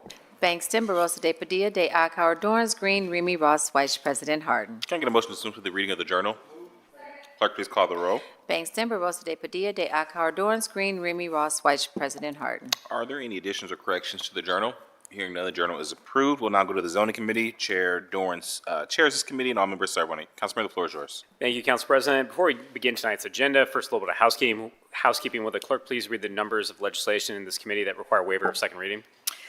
Ordinances 377, 824, 1284, 1716, 1768, 1772, and 1805-2026. Variances 378, 1764, 1769, 1800, and 1822-2026. Thank you. I now move to waive second reading on those items. Bangston, Barosa de Padilla, de Akauer, Dorance Green, Remy Ross, Vice President Harden. Thank you. As always, I'll briefly explain our rules to speaking before council on rezonings and variances. We only hear a staff presentation for ordinance that have a disapproval from a recommending body, or if we have a public speaker assigned to speak against an ordinance. We permit 3 speakers on each side of an ordinance, 3 proponents, 3 opponents. We ask those speakers to limit their remarks to 3 minutes per the standard rules of the City Council. All speakers on the council variance, including city staff, area commissioners, applicants, and members of the public, will be sworn in before they give testimony.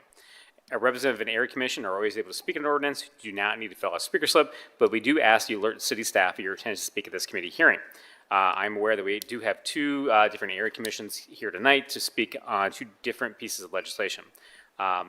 Representative of the Civic Association do need to fill out a speaker slip because civic associations are not formally recognized under Columbus City Code. This evening, we have 6 public speakers signed up to speak on legislation in this committee. On the advice of the City Attorney's Office, I will now swear in the city staff. Please stand and raise your right hand and be sworn in. Do you swear or affirm the testimony you're about to give shall be the truth, nothing but the truth, as you shall answer under pains of penalty of perjury? If so, please say I do. Thank you. Please let the record reflect that Tim Dietrich and Alyssa Saltzman for the Department of Building and Zoning Services, Louis Taba from the Department of Development's Division of Planning, and Daniel Bleshman for the Division of Traffic Management and the Department of Public Safety have been sworn in. First, we have ordinance number 0377-2026 to rezone 824 Kinnear Road, being 7.7 plus acres located on the north side of Kinnear Road, 900 plus feet west of Olentangy River Road, from R Rural District to AR3 Park Residential District. This site was recently annexed in the city of Columbus and consists of 2 parcels developed with a variety of uses, including office, warehouse, multi-unit residential, consistent with Columbus's growth strategy. The applicant is proposing a multi-unit residential development containing up to 435 apartment units. There is no area commission or civic association over this area, but the proposals have approvals from city staff and the development commission. Any questions or comments from my colleagues? Seeing none, I move for passage. Bangston, Barosa de Padilla, de Akauer, Dorance Green, Remy Ross, Vice President Harden. Pass. Thank you. Next, we have ordinance 0824-2026, rezone 8032 Kennedy Road, being 15.15 plus acres located in the north side of Kennedy Road, 550 plus feet east of Chaser Street from R Rural District to LAR1 Limited Apartment Residential District. This site was recently annexed into the city of Columbus back in May and consists of 3 parcels, each developed with currently with a single unit dwelling, and the requested rezoning will allow a multi-unit residential development with a maximum of 256 dwelling units. Proposal is approved from city staff, the development commission, but a disapproval from the Far East Area Commission. Due to the area commission disapproval, we'll now hear from city staff, starting with Mr. Tim Dietrich and Alyssa Saltzman from Department of Building and Zoning Services. Floor is yours. Good evening, Chair Dorans, President Harden, members of council. The 15.5 acre site consists of 3 parcels, each developed with a single unit dwelling in the R Rural District as a result of annexation into the city of Columbus. The applicant requests the LAR1 Limited Apartment Residential District to allow a multi-unit residential development with up to 256 dwelling units as shown in the included site plan and building elevations. North of the site are single-unit dwellings in the suburban periphery residential district of Jefferson Township. East of the site are single-unit dwellings in the countryside residential district of Jefferson Township. South of the site are single-unit dwellings in the R2 residential district. West of the site are single-unit dwellings in the LR2 limited residential district. The limitation text includes a maximum dwelling unit count of 256 dwelling units and incorporates supplemental development standards addressing traffic improvements, pedestrian connectivity, landscaping, fencing, and tree preservation. Additionally, the text includes commitments to develop the site in accordance with the submitted site plan and building elevations. Although the proposal exceeds the density of the Far East Land Use Plan's recommendation of low-density residential, plan guidelines state that projects proposed at a density higher than the recommended land use may be supported if they include both a high level of site and building design and when significant natural resource preservation occurs. The included site plan and building elevations are consistent with these plan recommendations. Additionally, the request is aligned with the city's objective to provide more housing in all neighborhoods. Therefore, City Department's recommendation is for approval. Thank you. Two questions. So one, what is the height district currently on the property, and would this rezoning make any changes to that? The current height district is 35 feet, and it will, I believe, stay as 35 feet. Thank you. And what are some of the examples you mentioned, the department being in support of the application due to the increased sort of site improvements, particularly with some of the environmental concerns? This is something we've heard some things from some residents within that area about the environmental impact of this. And could you walk us through some of those things that, again, were included by this applicant that go above and beyond what would be sort of standard? So in the site plan, they included a large area in the northwest corner of specifically trees that are going to be preserved. And then they increased the required perimeter yard, or they went with the exact perimeter yard. So instead of reducing that around the edges, they they met what is required. And they even, upon request, moved one of the buildings from 3 stories to 2 stories. Thank you. Any questions of my colleagues from the department at this time? Seeing none, we will move over to Louis Taba from the Division of Planning. Thank you for being with us here tonight, Louis, and pitch hitting. Sure. The floor is yours. Thank you for having me. Thank you, Chair Dorans, President Harden, members of council. So planning is supportive of the rezoning at the site. Though the proposal exceeds the Far East Land Use Plan's recommendation of low-density residential at the site, staff notes the Columbus City-wide planning policies state that projects proposed at a density higher than the recommended land use may be supported if they include a high level of site and architecture design. Furthermore, C2P2 also states that densities higher then the recommended land use may be appropriate in instances when site design mitigates impacts on adjacent residential uses and significant natural resource preservation is provided. Planning also suggests the applicant consult with the Rec and Parks Department to explore potential opportunities for connectivity between the site and adjacent parkland to the north and west of the site, and that is reflected on their site plan. Thank you, Mr. Deva. Any questions from my colleagues? Louis, sort of similar question I asked Ms. Saltzman just about the sort of enhancements from a site plan that are present here that, from a planning standpoint, that you would say whether or not those are architectural or otherwise that sort of go above where, the sort of standard project would come in at. Yeah, I mean, so the proposal reflects high-quality design standards. It has a mixing of materials. It has building articulation and fenestration. It has a variety. It does have the clubhouse as well. And as far as the site design goes, Alyssa indicated that the first building, Building 1, will be below the 35-foot height limit that is allowed in the surrounding areas. It will be 2 stories.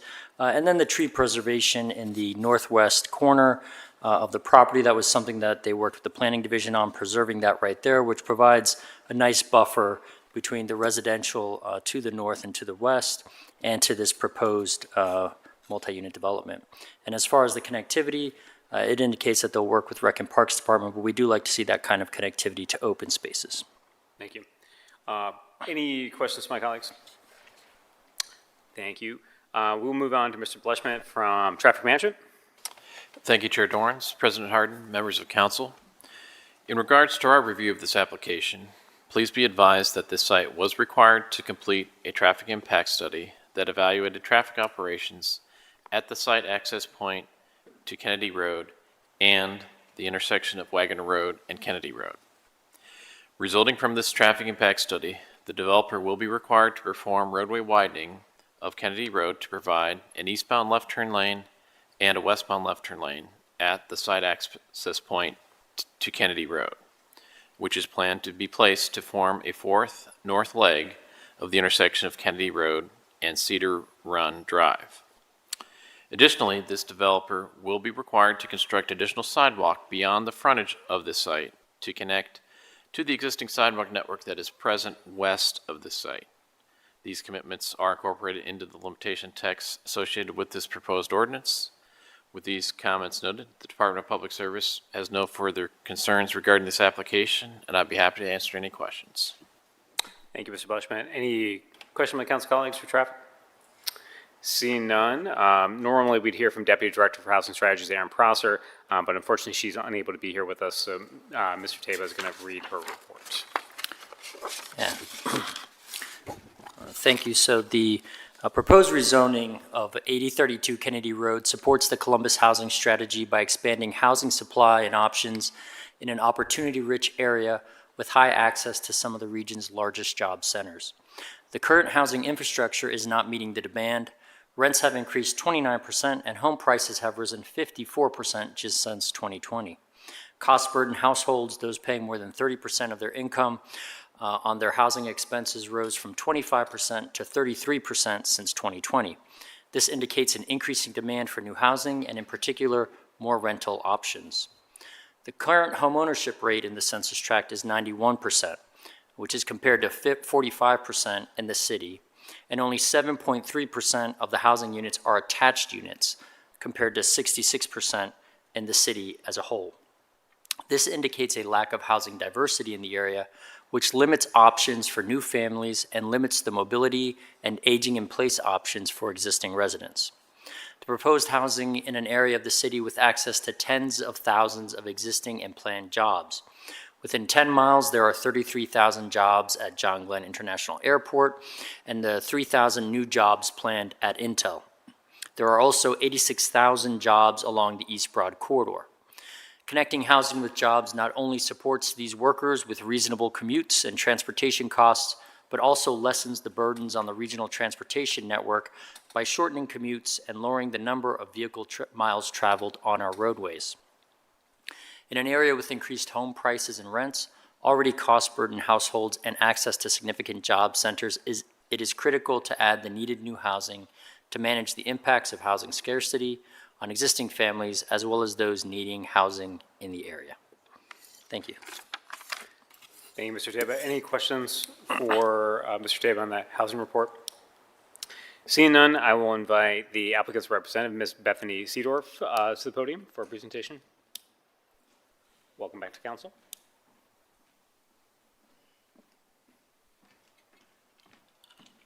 Hello, good evening. Council President Hardin, President Pro Tem Dorns, and members of council. Thank you for the opportunity to speak with you this evening. I'm Beth Seedorf. I'm an attorney at Voorhees, and we represent Metro Development in its rezoning of the property on Kennedy Road to LAR1.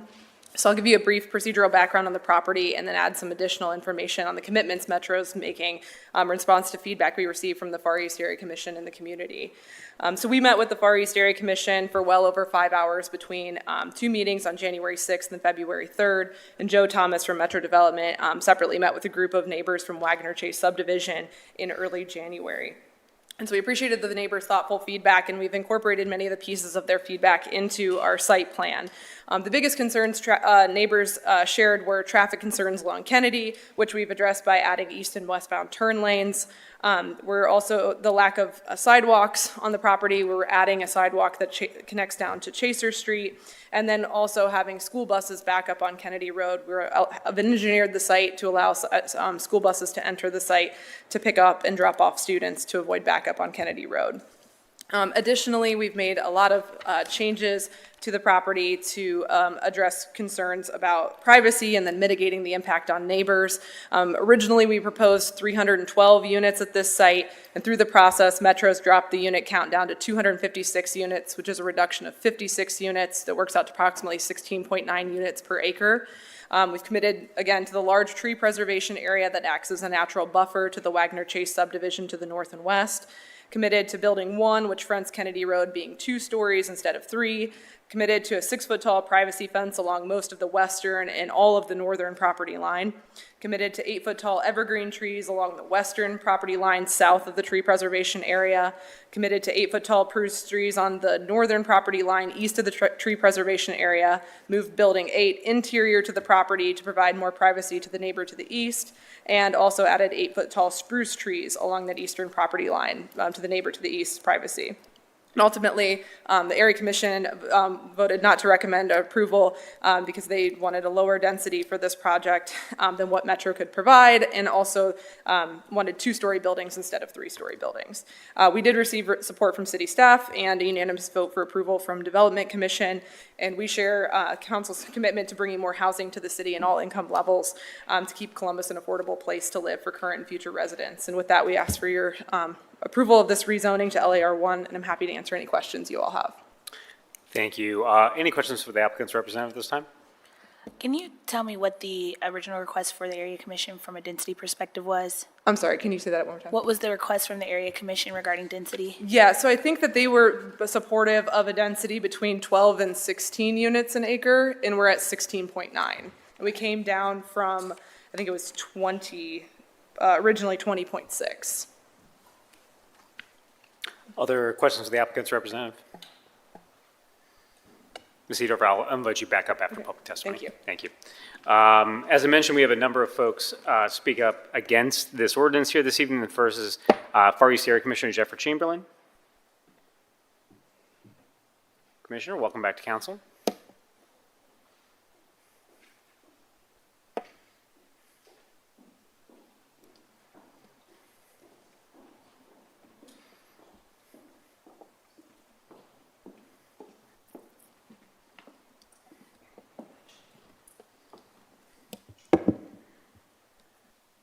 Good evening, Council President Hardin and Pro Tem Dorans.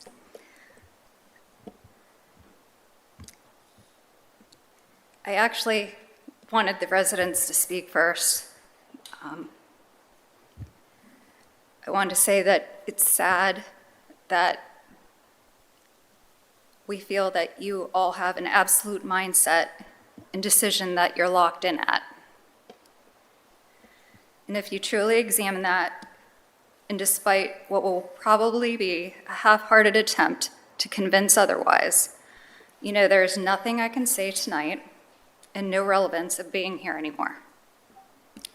I only came here to show the community that we supported them in the few small changes we wanted to make.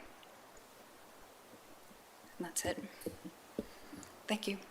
Ms. Chamberlain, what were those small changes you're alluding to? We asked the density be dropped to 16 or under 16. We asked for a bus to be able to go inside of the development to not hold up traffic for both traffic's sake and safety sake of kids getting onto the school bus. And they do show on the plans a school bus can go in and out of there. We don't have any confirmation that that actually will happen. And the last one was the frontmost building on the site that faces the road. We commonly ask for this drop from a 3-story to a 2-story. So it's not such a big expanse of a building height-wise that you're going to see on the road. Okay. That's it. Any questions of council members for folks from the Area Commission?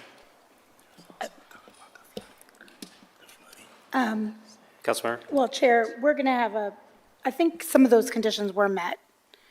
Well, I think Commissioner Chamberlain acknowledged that, at least in the Okay. bus situation it was, but I think her concern remains about sort of the practicality of it on a continuing basis. Is that fair?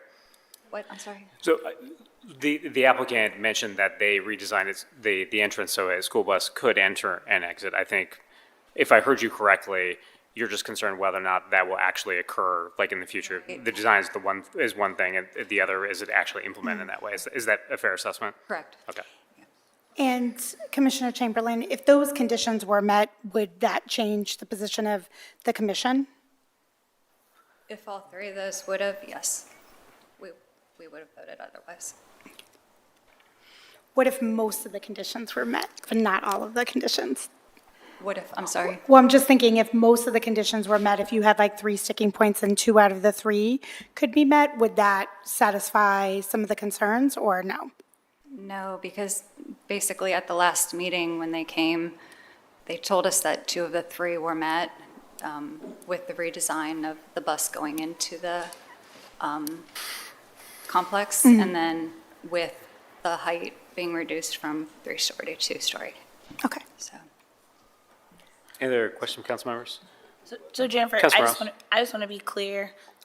If there's an ability for us to mandate that the bus be able to enter and exit the complex, and that also the frontmost building be reduced from 3 stories to 2 stories, the remainder of the concerns from the community is just the 16.9 density versus 16? Okay. We just wanted it to match the surrounding, there's not many apartments in the area, but we wanted to maintain where the others all were, which was in the under the 16. Okay. Other questions from council members for the Air Commission? So, Chair, I just wanted to be able to ask this out loud because, and again, I can sense your frustration and disappointment from your comments here. I guess when I hear an applicant come in at well over 20 units per acre, and that's coming down to, close to right around 17, which is, to be fair, above what the Area Commission requested. I'm just curious from a perspective of how did the Area Commission sort of arrive at 16 as the number that made sense for you all? The 16 was the apartments that were in the area already. And again, we just wanted to match that. And when they first came to our, the very first meeting with them, I don't believe they were at over the 20 at that point. They had already had a recommendation from, I think it was city staff, to reduce it down, so that it already had come to us much lower than that. They just reduced it by a little.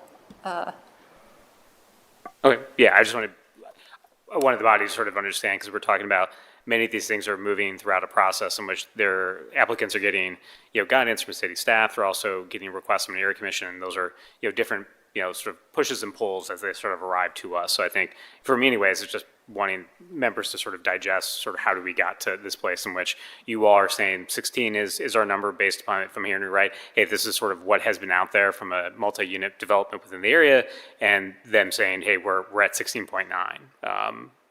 So any other council member? I was just going to say, from what I'm seeing from the briefing document that we got, I believe one of the buildings is down to a 2-story. Yes, we asked, Right. yeah, just for the main one that sits right up against the road, that be reduced down to 2 stories, so there isn't such a Such a height expansive difference. there, yeah. And then the other thing, so that was one of the conditions, right? Yes, And and they then met the other that. one was the school bus, which I hear you on that, and we hear that often. I mean, I live, as you all know, I live off of Broad Street, and there is a bus even on Broad Street in the morning that picks up a student. And it certainly backs up traffic, but I know in some of the areas where I think Broad Street has the ability to have different lanes. But I do believe that when we talked to the applicant and I brought up this concern, I thought, and the applicant will come back up, but I do believe that they talked to the school district about ensuring that the clubhouse could be the drop-off and pickup for students. So I just want to make sure that we can ask the applicant to confirm that when they come back up. Any other questions, council members, for the Air Commission? It's not a question. It's a comment. I know we have other speakers that will speak to this, but I do. One, I would still encourage, regardless of how this vote goes down, that we acknowledge that the role and the advocacy does change things. Everything right now, what we literally are talking about is one of the three did not totally get met, which means that the things that happened at your meeting, and I know we all have constituencies. You're my constituent who lives in the district that I represent, but your advocacy and the advocacy of the area commission changed this deal by a lot. And so I don't want us to devalue your work in front of the community who, of course, they want every piece of it. But we all know this is democracy. It's never only you get everything or the highway or we're taking our ball and going home. And so we will work through, and I'm eager to hear and talk through with the residents who are coming to speak about this. But the reason I got the list of things that we asked for, and it was, they were checking them off. Specifically on the bus one, they went to the school district, and the school district said yes, that this would work. And so this is just to support you and your work. Don't be demoralized by getting 90% there. If that's the way this council votes, I think I can speak for the council and say this is a pro-housing council. When we say that there's not that many apartments out there, that actually is the argument for why there probably needs to be some. You and I live out there. I live right on the corner of McNaughton, and we know all those businesses right there. We know that they don't pay that much, so who's going to work over there? Where are they going to live? And so I think having a mixed community, and I know why we fight so hard to keep it, because it's an amazing side of town. That's why I love living there. But I just that was just for the area commission. We got very specific things that some of your constituents, my constituents, will debate, and I will engage that way. But just for your leadership, I'm saying thank you.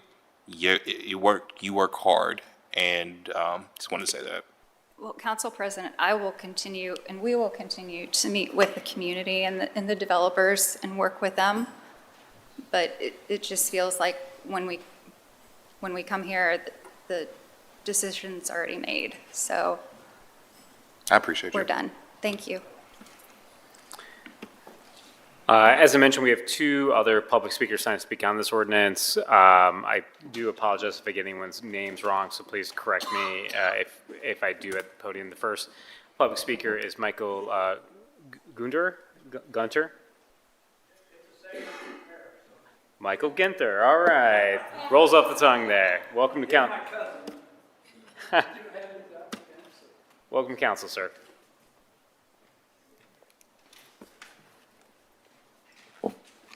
Second cousin, maybe.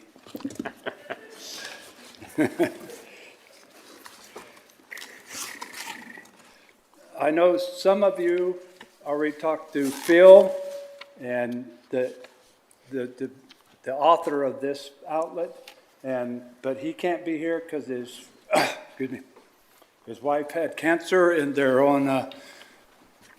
She finished her chemo. So he promised her a trip to her family in Dominican Republic. So that's why I handed this out. He would be here to do this. If you look through there while I'm talking, you'll see what this property has to offer without apartments put on it. My name is Michael Ginther. I live at 8110 Kennedy Road. I'm here to oppose the rezoning of the 15 acres located on the north side of Kennedy Road for the purpose of building a multi-residential development for Metro Development. It is a false premise that a need for more apartments exists in this area. I have researched the availability of apartments in the Black Lick area from one site, apartments.com. The number of empty apartments within the small cities around Columbus is 3,713. Black Lick already has 1,096, Gahanna 1,025, Pataskla 538, Whitehall 300, New Albany 54, Reynoldsburg 700 apartments. This does not include the new apartments that are being built right now on Taylor Station Road and Morris Road. Those are massive apartments being built. It appears the development in this area right now is more about profit and concessions from the state and the city of Columbus rather than the need for housing. Houses for rent in the same areas is 454. Houses for sale in the same area is 444. So just a small surrounding area around around Black Lick. The 15 acres is not farmland. It is full of life, bats, deer, foxes, birds of all kinds, thousands of trees, some of them 80 years old and older. All of them home and shelter for these animals.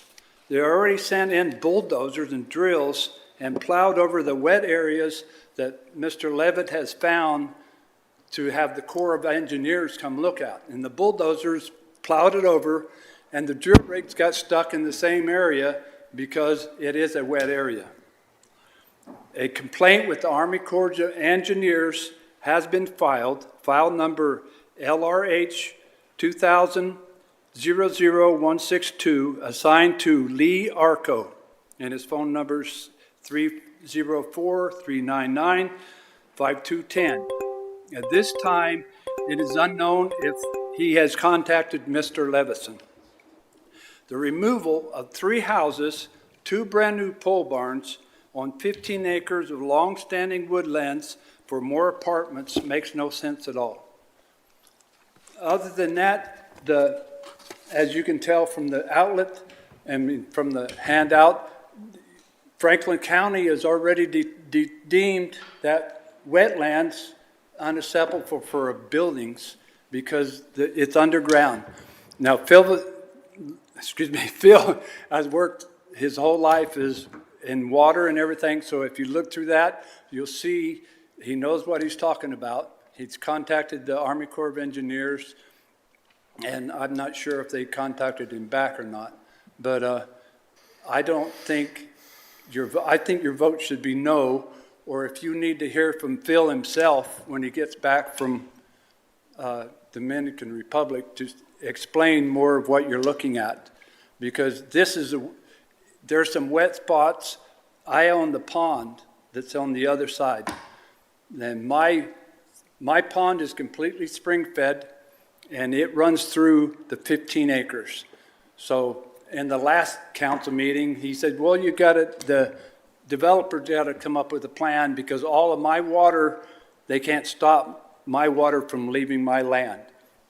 There's the springs, and all the way down Kennedy Road, all those ponds down Kennedy Road are spring-fed ponds. So the whole area is water under the ground, and it bubbles up and fills ponds. They dug ponds, it fills back up, and then it goes back underground. So when they start digging all this property off, from my ground level, the surveyor was there last week, the week before, they've got to dig down 4 feet of dirt to make their level with my level so the water don't flow to my property.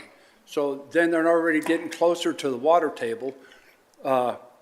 My house and the other houses east of me are all on septic tanks and spring water. Nobody's on city water. So when they start digging, they're going to affect our water outflow also. Any question from my colleagues for Mr. Ginther? Thank you, sir. Thank you very much. The next speaker to come before council is Mr. John C. Lesson Jr. Mr. Lesson, welcome to council. Leeson. Thank you.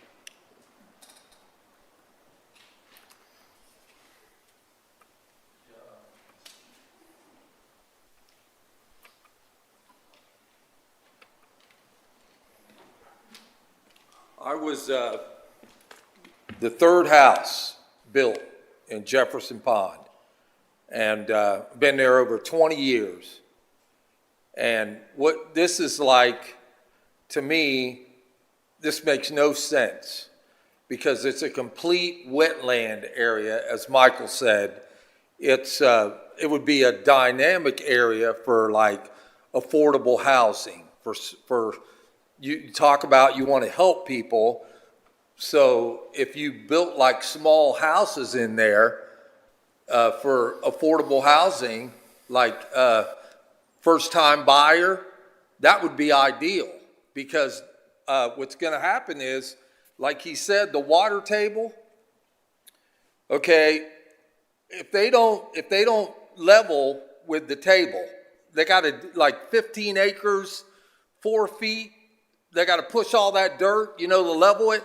If they don't do that, all that water is just going to go flow back in our development. And the first time that water goes into my basement, because I've lived there 20 years, the pond, when it rains and floods in the spring, it's beautiful, because it builds a little creek right by the side, and actually fish come out and swim around in the actual neighborhood right there, because it's all wetland. And then it goes back out in the summer. It's like, I drive a truck and I did construction before that. And to me, this is like ridiculous. Not to mention, Kennedy Road is going to be a nightmare once they have those 200 plus units in there. It's going to be, I bet you have road rage out the yin yang. I mean, you're going to have fights. It's going to get insane. Then, go ahead. Oh, I thought you had a question. Well, I'm just telling you, it's, the community is, and then I know that you don't care about, the environment, but the environment is beautiful. It is, we've got screech owls, we've got families of deer, and they're all, it's just amazing. We have cranes, and then they're talking about they're going to build an opening in their apartment area so they can come into Jefferson Pond and have access to the pond, And when I moved there, I never thought that there would be, like he said, there's trees 80 feet tall that have been there, and it's just, and now you're just it's gonna be a joke. And the water table, the minute that water falls into, then that's gonna be a mess. It just makes no sense. It's gonna be a nightmare for flooding. It's gonna be, the bus route is gonna be insane for the kids. And the minute they open that up and the kid goes back there in that pond and drowns, because they're gonna open that all up, and then we'll have kids in the pond drowning. Single family houses would be, because you could control the water flow a lot better and not mess up all the wells and not mess up the water. But I'm not a very good presenter. I drive a semi, so I work hard for a living, and I when I moved there, I was going to stay there till I die, or until I, whatever. I've been there 20 so it's awesome. And now I'm just like, if I could show you a view on my phone, my bedroom is just, I look out my master window and it's just trees, and like, you hear the owls, you hear the it's just amazing. And to put apartments back there, it's like, it makes no sense, especially with all the wetland and everything. And where are all the animals gonna go? It's gonna be a mess. There's a whole family of deer, like 20-some deer. I mean, so what was your question? Thank you. Want to see about my council colleagues' questions for Great. our public speaker. John, Yeah. can I call you John? Yeah, you can call me John. My friends call me Jay, but my legal name is John, so. Well, I hope to be your friend one day, John. Okay, hopefully. We'll see. So you're a great speaker, by the way. You're a great presenter. You did a great job. Question for you is, my wonder is when you talk about, so I live in what was once Dairyland. I live on the east side. I live close to Elm Creek. A lot of our basements flood.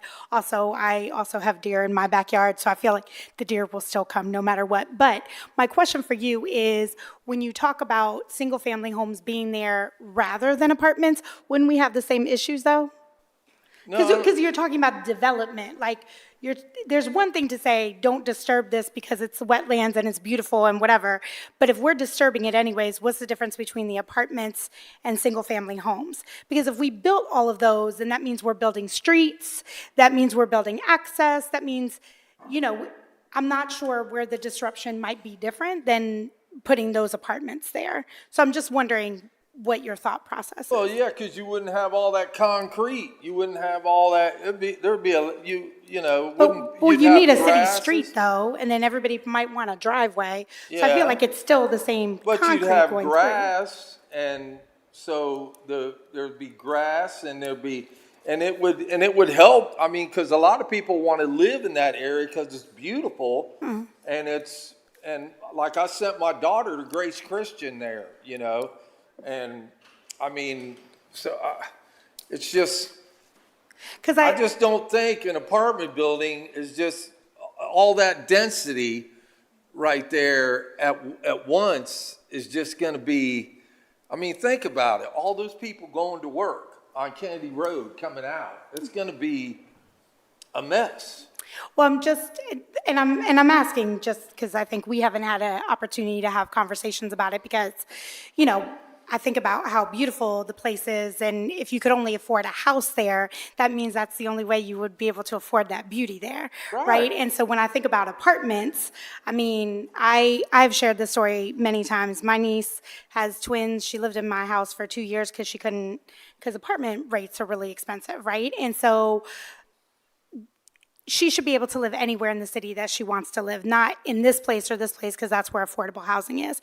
And so I think apartments are that like middle road for people before you can buy a house. I mean, there's going to be some people who may never be able to afford a house and who are going to live in an apartment. And so that's the reason I'm asking, is because I think about people, I think about our staff here. I think about, other folks who want to live in beautiful places as well and want to have some place that's affordable for them to live. And so. And then maybe smaller apartments, but we don't need no 3-story freaking monsters. What about small little, like, I don't know if you guys, where Wyandotte was built in Willis Park area. Something like that. So it would have been okay. It's just the density, really, at the end of the day. It's the density that you're. I mean, it needs to be broken up, not like some big freaking 3-story building that looks like it's stupid. And then all the water, it has nowhere to go because there's not going to be. It's going to be all blacktop concrete and all that. It's going to be a mess. And they have to push all that. It's like, I think what Michael said, like, 4 feet, 15 acres. All that dirt's got to be, because the minute it's going to do this and flow right back into Jefferson Pond subdivision, we'll be floating around in boats, I mean, it'll be crazy. Thank you so much for, So, thank you yeah. so much for your testimony. And Jay, I take your point about this water table issue. That is to the development team. That is what I'll ask about when they come back up. Trying to understand Yeah. this I 4-foot I was gonna ask the same as question. well. It's wetlands. It's not made for big monstrous apartment buildings. I mean, small little starter homes would be ideal, you know? I still And- think you would have the same issue. I think to your point, Council President, I think understanding from the developer what to do with the water, because again, I mean, I live in a neighborhood that is houses, Yeah. and we still have a water issue. So I think just understanding it, what they're gonna there's do. a- I don't think it matters whether you do apartments or houses. If you And I, live there, and, you still and I get don't want to flooded. look out my bedroom window and have this gigantic 3-story building that can look right into my master bedroom, you know? I mean, make it, you know, smaller, you know, because like I said, they're supposed to, the trees are like supposed, but they cut down trees. They think they've already got it done because they came back there with the bulldozer and cut down a bunch of trees and they weren't supposed to do that. So they think this is already a done deal. They've Well, already. Thank you for know. your testimony. Any other question, my council colleagues, for public speaker?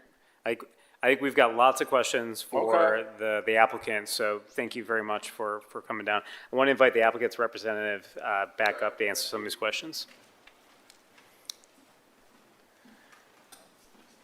Welcome back, Ms. Seedorf. I'm going to go ahead and probably turn this over to, I think, Council President had some questions on water, so I will turn it over to him.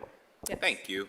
So this conversation around water seepage, leveling off compared to the adjacent properties, how, can you just walk us through that part of the conversation in terms of Yeah, development? so this property grades from the highest point will be in the north point, and it will grade down to the pond. I don't know if you could put the site plan back up. But the intent is, and as you know, as part of the final site compliance plan, there's extensive engineering done on the site from a stormwater management control. We can't have our stormwater leave the property in a way that hurts people downstream.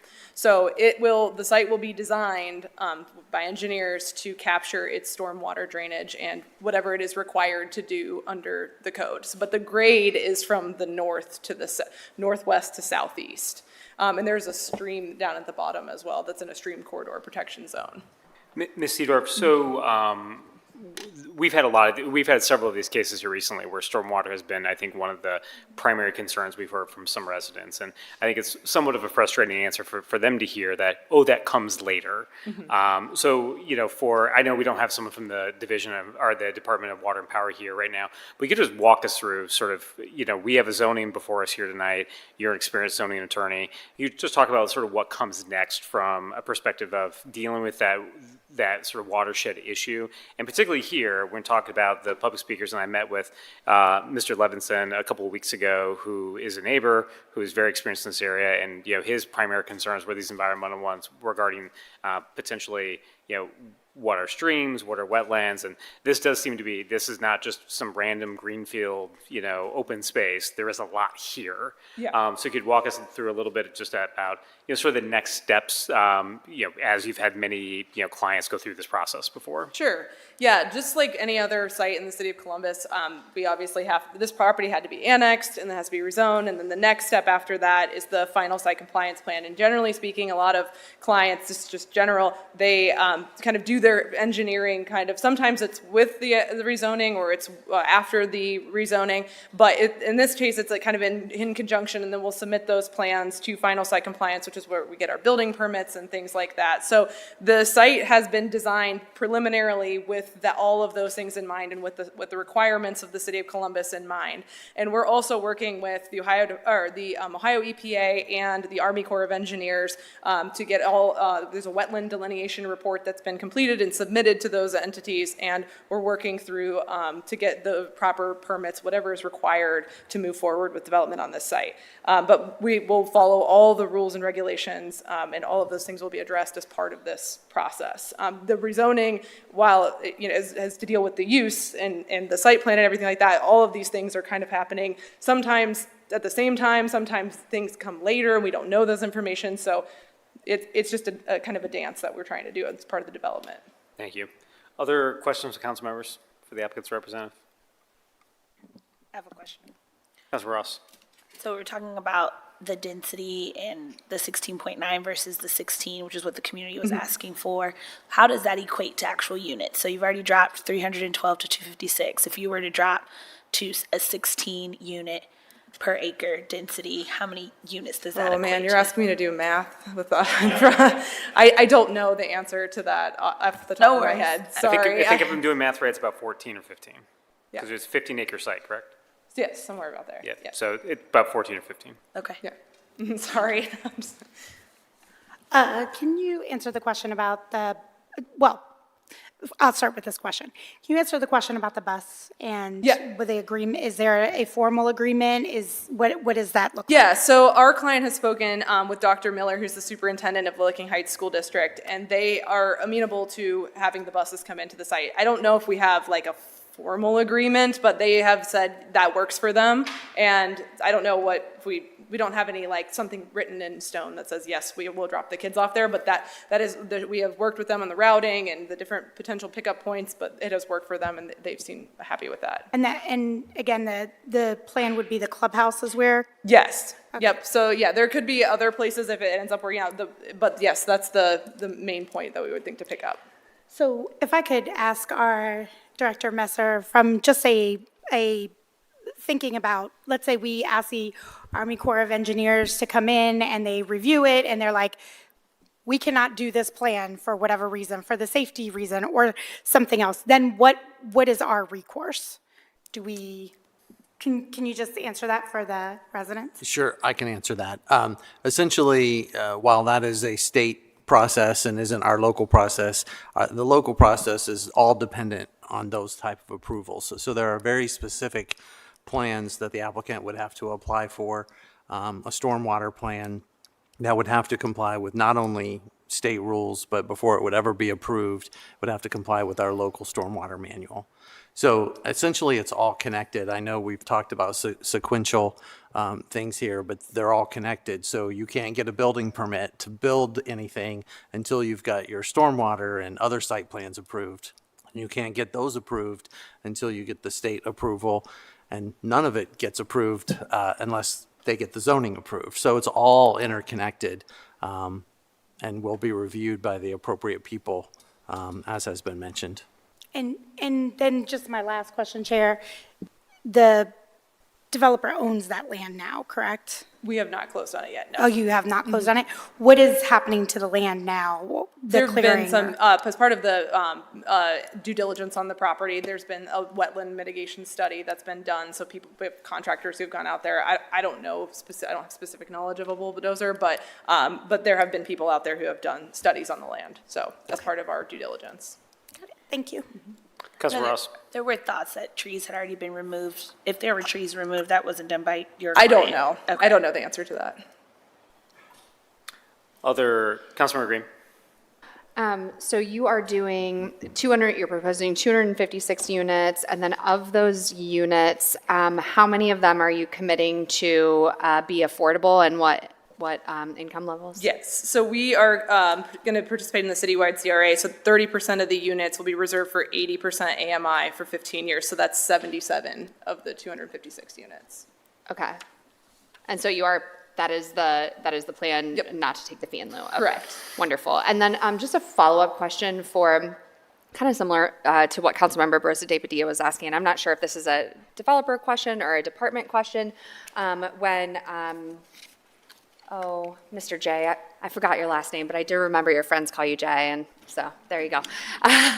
When you were talking about, he was kind of talking about well water and potential disruption to the wells. And this is something that I've been thinking a lot lately, just in the conversations we're having also around data centers and environmental impact that caused by those developments and how we have seen suddenly people's well water coming up contaminated. So what are the legal steps, if something like that were to happen, like I'm assuming that there would be protections for surrounding property owners, if soil disruption causes then issues related to well water or other type of, challenges. Well, Councilmember Green, I think the best way I can answer that is obviously all of the approvals and all the submissions that are given to our department and departments across the city are meant to avoid and keep that from happening. And that's why we have all the rules and regulations that have to be followed. So in the unlikely event that those rules and regulations aren't sufficient, then I believe, it would be sort of a civil issue at that point of damages and those type of claims. There are times when sewer backups and things happen in this city, and there are processes to deal with those through the legal system.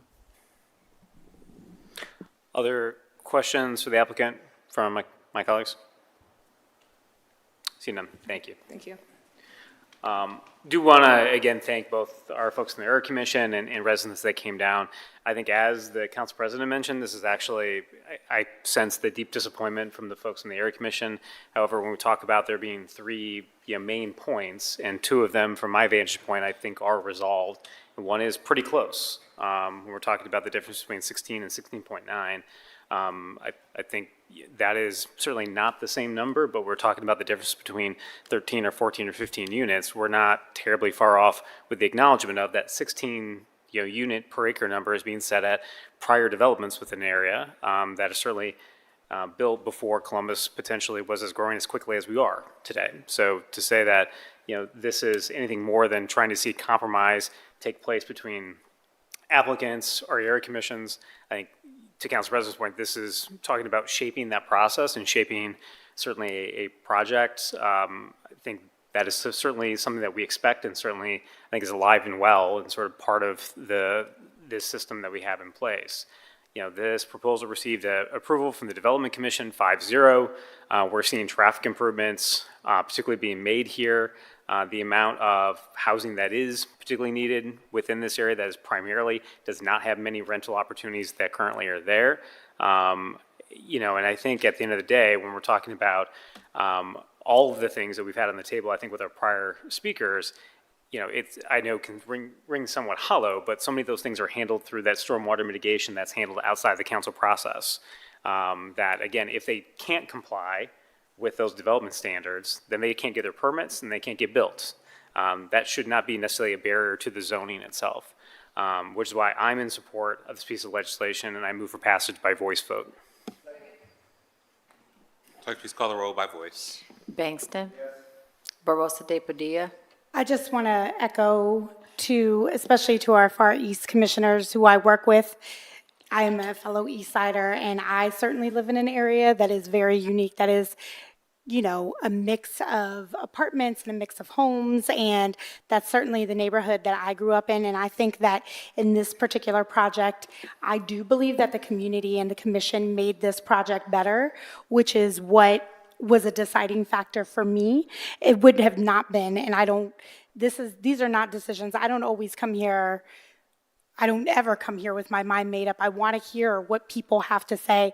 I want to hear what things make sense. You all have seen that I have voted no on things that don't make sense. And in this particular area, I think that you, like I said, have made this project better. And I think as it goes through the process, we will find out if it is yet to be seen, if there are things that are not going to be suitable for the community. So that's why I'm a yes vote today, but I want to ensure that folks know that these conversations are incredibly important, and hearing from the community and hearing from the commission, especially the Far East Commission, who is part of the MAC, you have helped to develop and shape the East Side. And so you should know that, and know that there are going to be disappointments and we're not always going to see eye to eye, but you consistently make the city better because you push on people to meet the requirements that neighbors want and that you all want.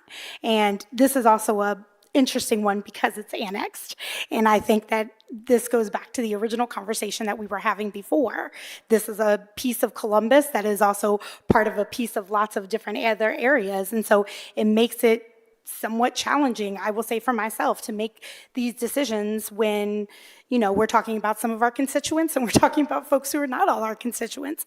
But when I think about where, again, having mixed neighborhoods that allow people a choice on where to live, because everyone is not going to be able to afford a house, that is what helps to drive my decision making, which is why I'm a yes vote tonight.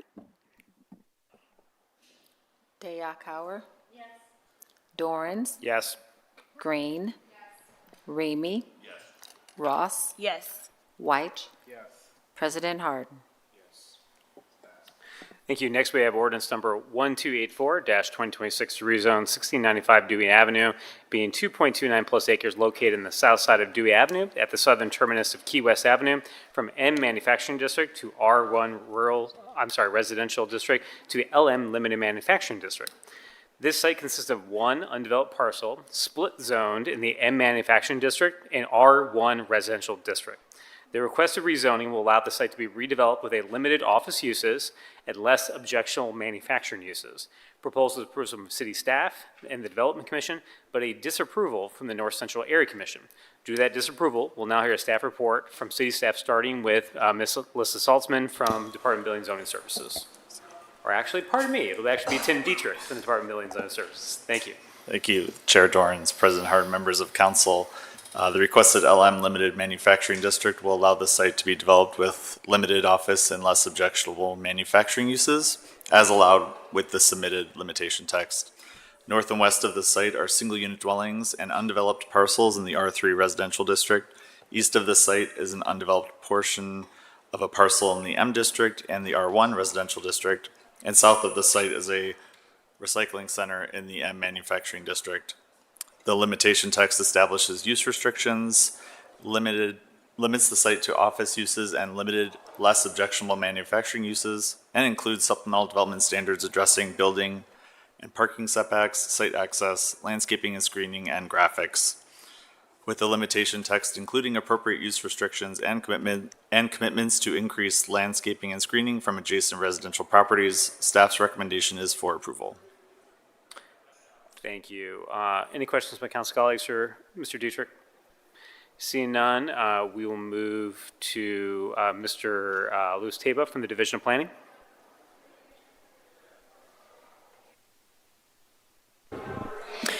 Thank you, Chair Dorans, President Harden, and members of council. Planning is supportive of the requested rezoning. Staff notes the proposed use is consistent with the Columbus Growth strategy, land use recommendation of industrial and warehouse at the site. Staff recognize that the commitments to landscaping and screening in the updated limitation text are consistent with Columbus Growth strategy design guidelines. Therefore, planning is supportive of the request. Staff also notes that the land use recommendation was updated under the recent passage of the Columbus Growth strategy. On February 25th, 2026, it took effect. We note that corresponding zoning as part of Zone N economic and housing opportunity is still under consideration. Thank you, Mr. Teba. So I mentioned in my comments that the parcel that we're talking about rezoning here tonight is split zoned. Can you explain a little bit about what that exactly means and how that sort of interplays? A portion of that is zoned currently residential, and a portion of it is currently zoned as manufacturing, and sort of the acceptable uses currently that could be done under those zoning districts. And Mr. Teba, I don't know if that's a better question for Mr. Dietrich, who's, I believe, nodding at me. It's a better question for him. So I'll throw that to you, Tim. Yes, so it is split zoned M manufacturing and R1 residential. R1 is a very restricted district. It allows a single unit dwelling. M allows basically everything under commercial and manufacturing properties. So this would actually be this requested LM is much more restrictive in the uses allowed for that portion of the site. Thank you. Any questions, my council colleagues? Seeing none, we will turn to Mr. Dan Bleshman from the Division of Traffic Management. Thank you, Chair Dorans, President Harden, members of council. In regards to our review of this application, please be advised that with regards to the size of the site and the specific limitations of uses that are present within the proposed limitation text of this ordinance, there are no specific concerns with the proposed traffic volumes anticipated to be generated by this proposed development site. This proposed development site will be required to be limited to one access point to Dewey Avenue that would be anticipated to be in line with the intersection of Key West Avenue. With these comments noted, the Department of Public Service has no further concerns regarding this application. I'll be happy to answer any questions. Any questions for Mr. Blishman? Seeing none, I'll invite the applicants and representative forward for a presentation.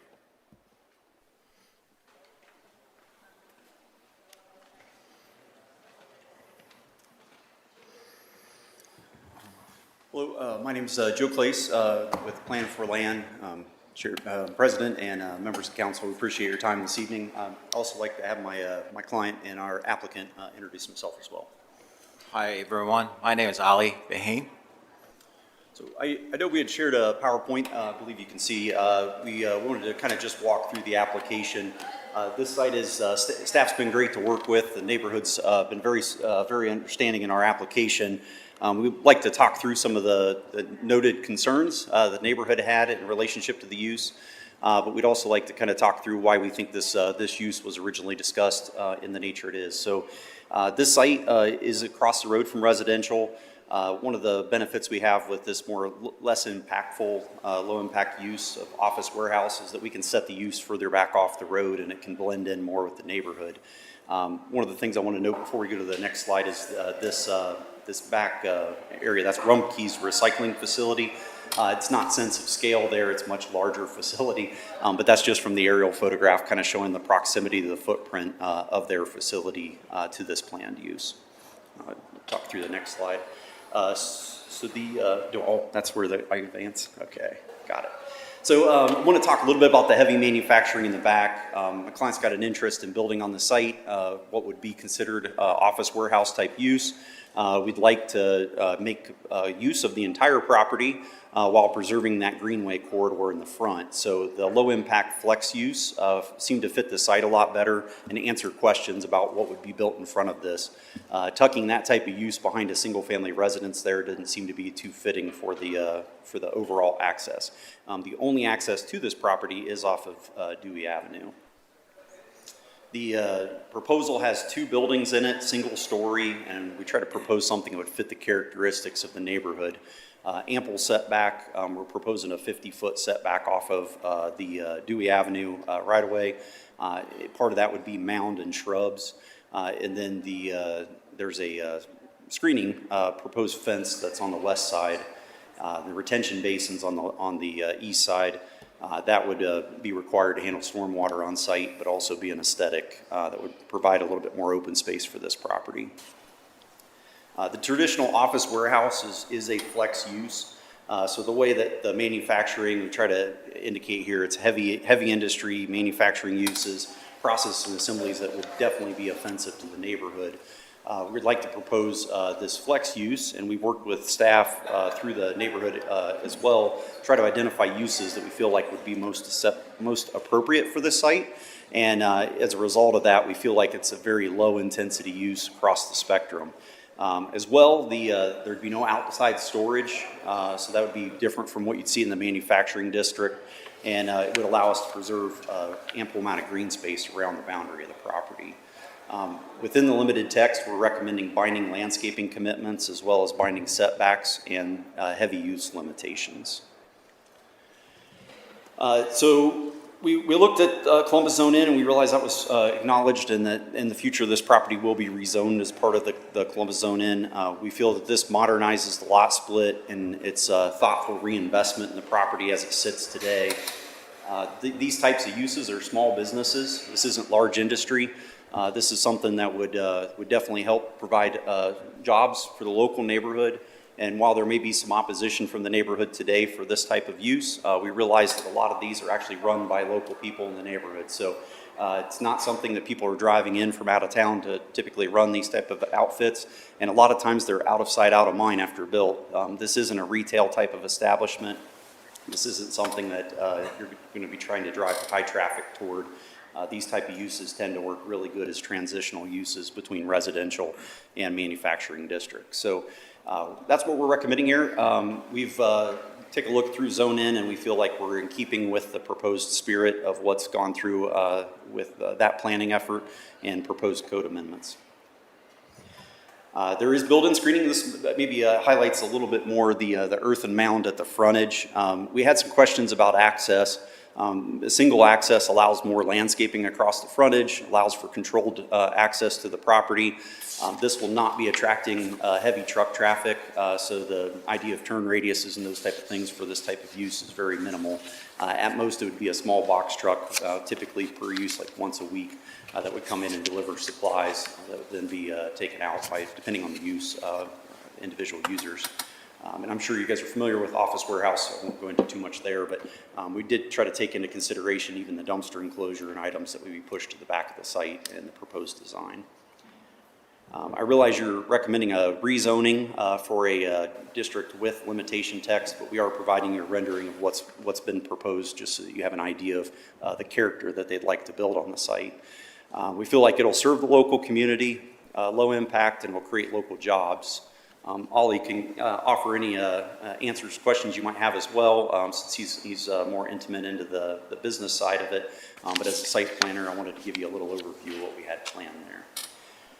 So the rezoning, one of the things that we would like to say of why we deserve the support would be it's a less intense use than what the zoning already allows. It advances the zone-in goals that were already set out for the community, and we realize that might bring change in the future. This will blend in well with what's being proposed in the area.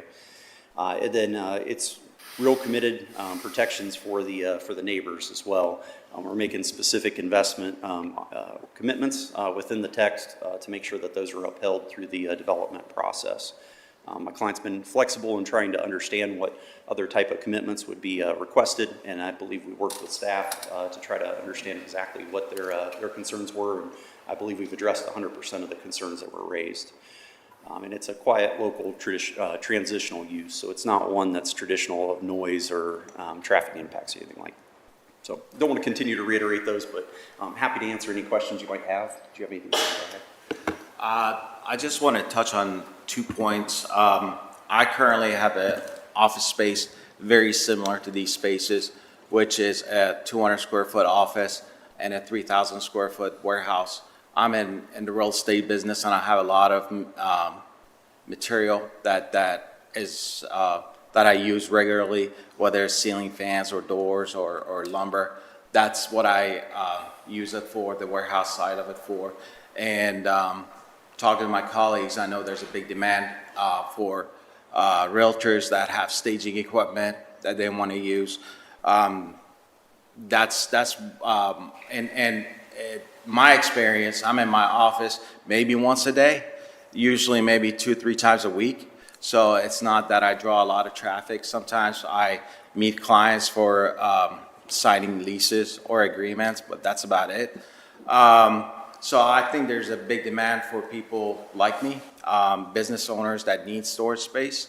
The second thing that I want to touch on is from the beginning, we've gone to the community. We went with an open mind, and we listened, and we took notes, and we went back and revised and revised and revised and revised. There's been zero pushback as far as our end demanding something else.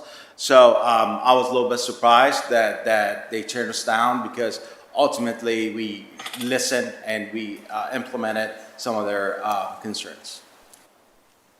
Any questions for the applicant or his representative this time? Councilmember Green.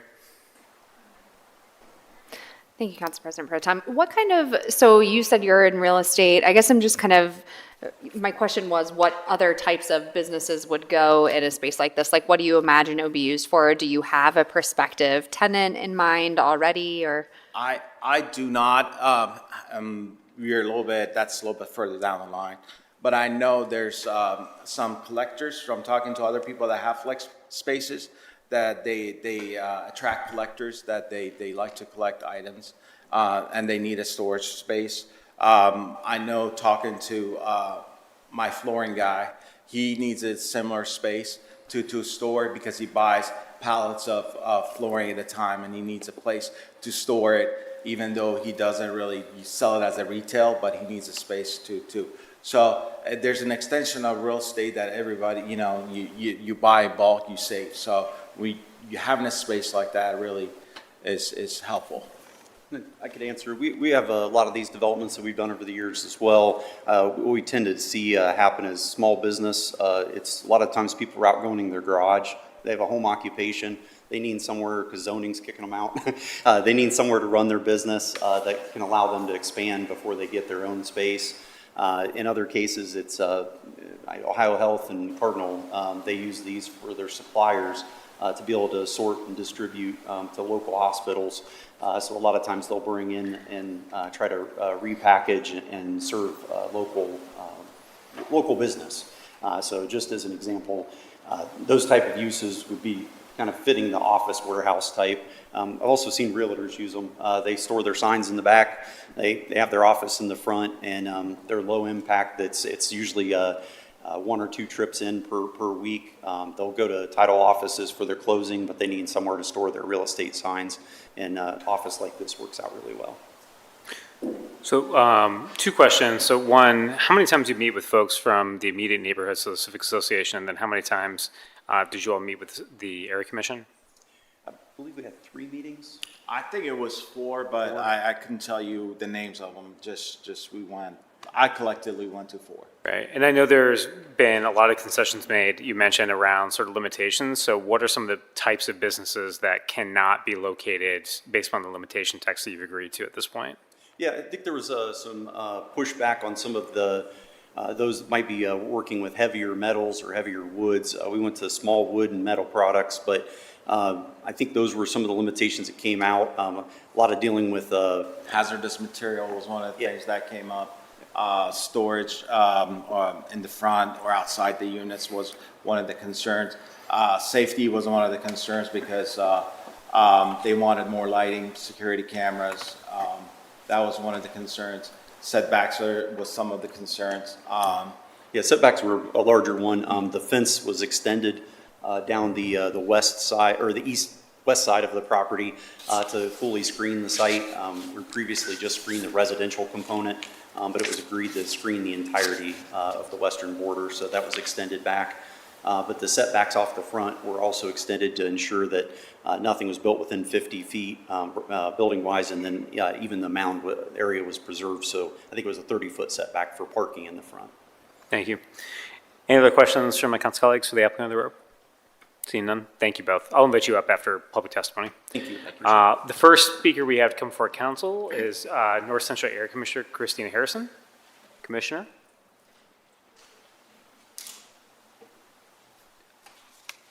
Oh, I think we have Commissioner Williams.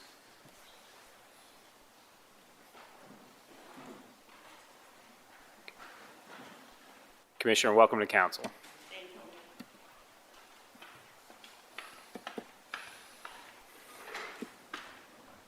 Good evening, everyone. So here this evening to speak in opposition on behalf of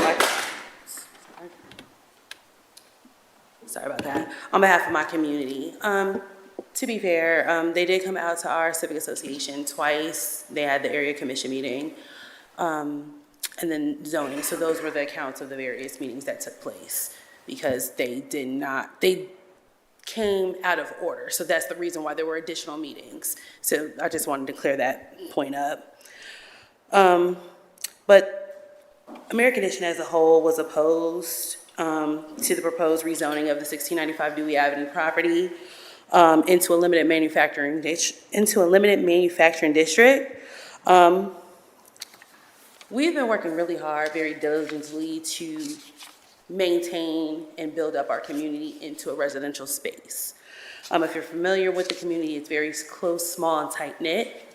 And then especially on that end of Dewey that goes out, to be clear, the fencing that is there was put up by Rumpke. I actually sat on that planning and development board when they built the new Rumpke facility. And so they do not have any operations that is on the side of the property that goes along Dewey, so it doesn't disturb the church nor the residents that reside over there. So I wanted to kind of be clear about that as well. We as a neighborhood have been working really close with the city as a whole to kind of advance the vision of being a net zero community. And we've been participating in air quality control studies with an innovation team and working to maintain our neighborhood. As you know, that particular area is surrounded by pollutants and manufacturing that we've been trying to limit and keep residential to build up the community. We're concerned about the impacts. They're saying there's not going to be that much additional traffic. But if your intent is to rent out those various spaces to other businesses, there's definitely going to be traffic increased in that area. And we've been working with Homeport to, again, build up that community. They're on schedule to build 24 additional homes, and they are going to be particularly on Key West and Puritan, which go right up to the proposed site. To be honest, we're all working on affordable housing. But just because it's affordable doesn't mean someone wants to take it. And with it being next to more manufacturing, I think that would be a deterrent for someone that was wanting to buy a home. So I'm out here just speaking for the behalf of our residents. When they did come to the Civic Association, it was voted down 21 no. There was a person that abstained and then one person that was in support of it. So the neighborhood as a whole, alarmingly, was against the project. But my biggest thing is, again, to fight for our residents, for the health and safety and the well-being of all of our residents. And it was just a clear, resounding no from the neighborhood at large. And again, I mean, I will say we try to work with them in regard to some of the limitations, but we want residential to remain residential and bring homes into this community. We're a family-oriented, close-knit neighborhood. We want to remain as such. We're not opposed to business as a whole, but when you're having a space that is going to increase the traffic where you're planning on renting out different parts of this property, I just don't think it's a great idea. And in addition to where the property is going to have one in front of the other, and based on the dimension, I don't see how it's honestly going to fit, because there's homes directly across the street from this proposed property. But in closing, I'm here and to represent for my neighbors and my community and be their voice, and the community as a whole was not for this project. Thank you, Commissioner Williams. One, I wanted to ask you a question. I understand it may be difficult to speak on this, whether on behalf of the commission and whether or not you want to give your own opinion. That's certainly up to you, and I don't want to put you on the spot. The way that I sort of view this application coming through, it's somewhat unique, right, in the sense of we've got part of it that's currently zoned residential, and I certainly understand the work that you and so many folks have done about wanting to build up more housing opportunities for folks in American Addition, particularly ownership opportunities. That has really been such a great partnership with Homeport and with others. But then the other part of the property is zoned manufacturing right now, and that part of the property could be developed in a way that would make that other portion that is currently zoned residential be developed in a manner that, without this body taking a vote one way or the other, because that's just the way it's zoned right now, that would make it particularly unattractive for folks to want to build residential on the other portion of that property, and would potentially have a even bigger impact on the folks across the street or down the street. So for me, I sort of view this, and again, I'm speaking for myself, and whether or not you want to speak to this at all is certainly up to you. It does seem like a good transition away from that sort of heavier manufacturing.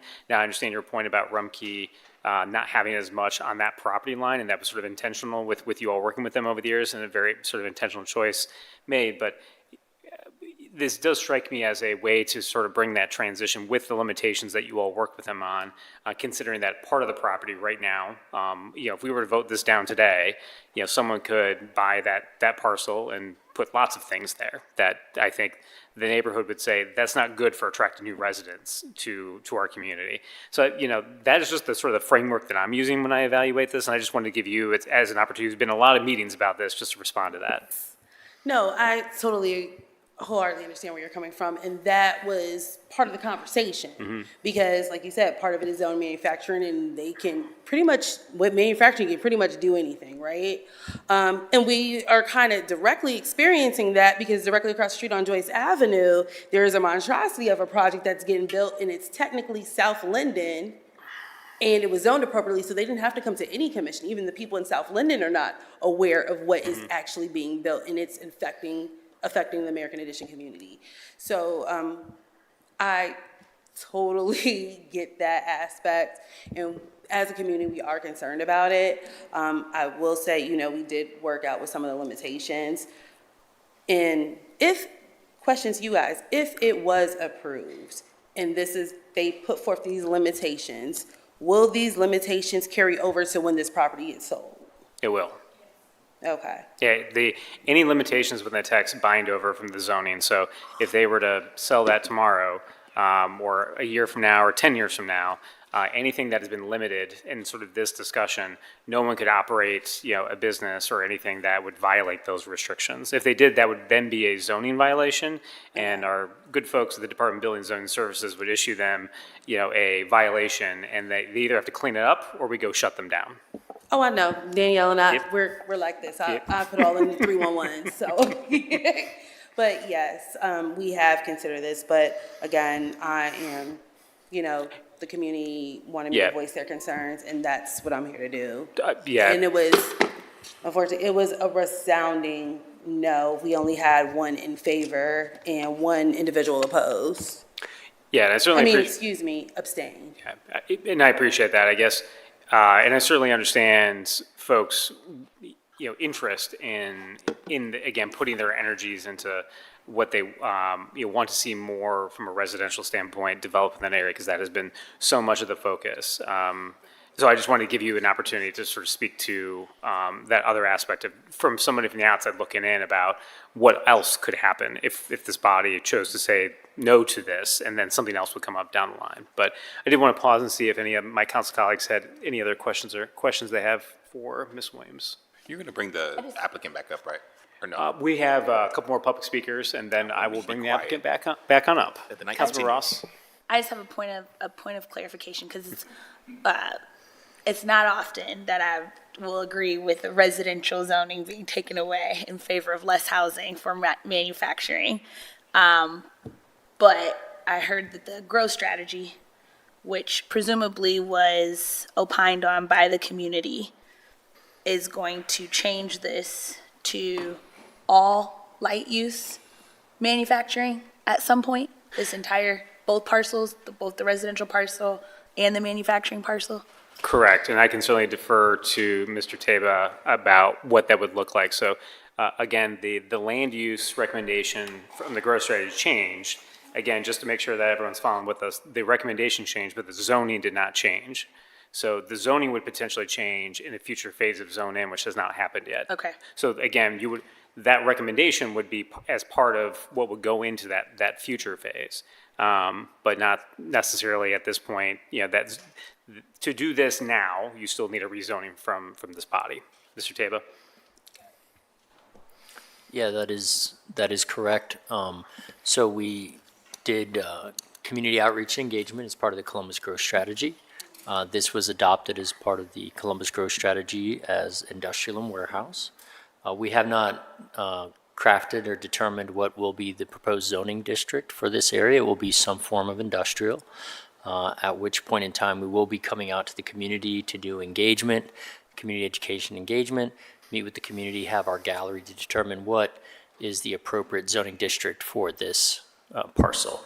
But the growth strategy does recommend industrial and warehouse for both the northern portion and the southern portion of the parcel.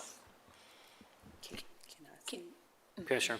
So they want to propose industrial in an area that we're investing a lot of money into being a net zero community, and we're surrounded by terrible air quality as we're doing an air quality study right now. Our community has been plagued for years with manufacturing industrial issues, and just the health, safety, and well-being of the community as a whole between North Central and Linden. As you see, we're surrounded by whether it's used car places, junkyards, salvage yards. We're surrounded by it all, and we're trying to upbuild a community, invest millions of dollars, and then it's still affecting the health of individuals, as you know, a lot of the residents in American Addition, Lindale community, unfortunately, who've lived their lives and spent their lives in that community, a lot of those older residents have passed away from cancers and things, a lot of health issues. So we're just trying to do what is best for the residents at whole.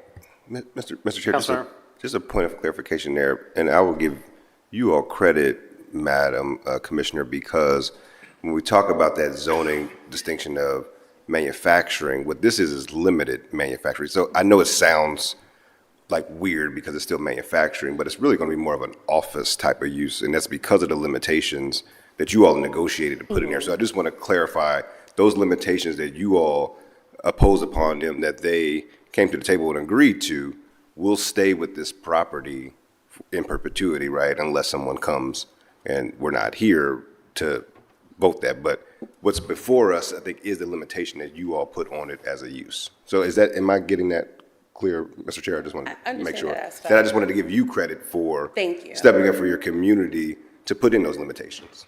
Thank you. Any other questions for Commissioner Williams? Okay, thank you so much for being here. Thank you, guys. Great to see you. We do have a number of other public speakers. The first is Yvette Kelson.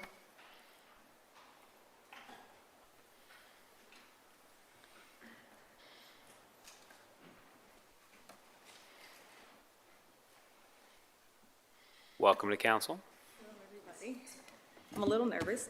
Good evening, everyone, and I just want to thank you all for being here and giving us your time and for the awesome work that you do for the neighborhood. I wrote something up because that's a little bit easier for me, so I'll just go through that briefly. So March 2026, our community came together to provide input on this proposed variance, and the message was clear. All but one participant voted against the proposal. This is a residential neighborhood, and residents do not want another manufacturing facility, additional warehouses, or industrial uses placed within our community. We have worked hard to build and maintain a neighborhood where families can live, children can play, and residents can enjoy their peace and stability. Manufacturing and industrial expansion does not belong in our backyards. Please vote no. Our concerns are heightened by the fact that there are two extremely large warehouses that are currently being built on Joyce Avenue. One is over 200,000 square feet, and the second one is 300,000 square feet over that. Just outside of our neighborhood, these developments will bring increased traffic, congestion, noise, and environmental impacts to an area that is already heavily burdened. Our neighborhood is surrounded by industrial businesses, and residents are already dealing with the air pollution and the negative effects that come with the industrial activity. Now, mind you, when most of us moved there, Rumpke was not there. These two extremely large warehouses were not there.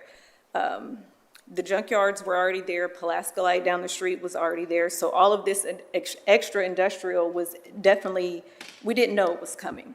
Adding these manufacturing uses closer to our homes will only worsen these existing challenges while creating additional concerns about safety, quality of life, and increased activity from non-residents entering our community. So please vote no. To piggyback on what Ms. Councilmember Green had spoke about the businesses that are going to be there, there's two warehouses and each of them can hold 5 businesses, so that's a total of 10. He plans to take over 1 or 2 of them, so the others will be rented out. We're not sure what businesses are going to be there. We're only talking hypothetical, so we don't know. We don't know how long those terms are going to be, so additional people will be coming in and out of our neighborhood. Now, we are aware that we have Rumpke and the other warehouses, but they're on Joyce and they're on the outskirts of our neighborhood. This is coming directly into it. So that's a little bit different. You know, you kind of bypass it going down Joyce, but now they're going into the neighborhood. This issue is more than one project or one property. It's about the future direction of our community. The American Addition neighborhood was built on a foundation of history, resilience, and prosperity. Our homes are not storage spaces. warehouses, or locations for future industrial ventures. Manufacturing facilities do not fit into the character and the aesthetics or purpose of our neighborhood. Our community deserves thoughtful planning and support that supports families, seniors, children, homeowners, and renters. We need development that enhances the quality of life, not development that adds more burdens to neighborhoods that are already carrying the consequences of heavy industrial growth.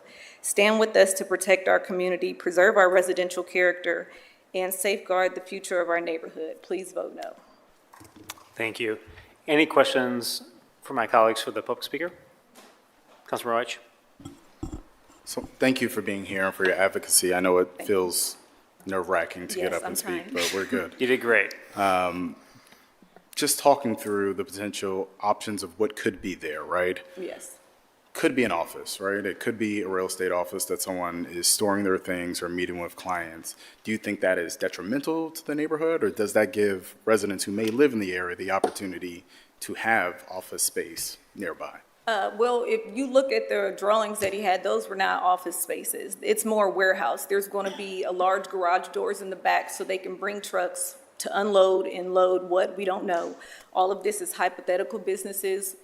They may build it and decide to sell it, so then we don't know what the future owner is going to do. So no one really knows what's going to be there, but what we do know that it can be up to 10 businesses, random businesses, which will increase the traffic. We like the fact that we're kind of tucked away, even though we aren't. There's kind of trees that divide us from the main street of Joyce. But nonetheless, they'll be coming into the neighborhood. And so we can't predict what will come with that. So that's what really concerns me. We don't know what's coming. Yeah, we know a building is coming, but we don't know what's going to be in the building, who's going to be there.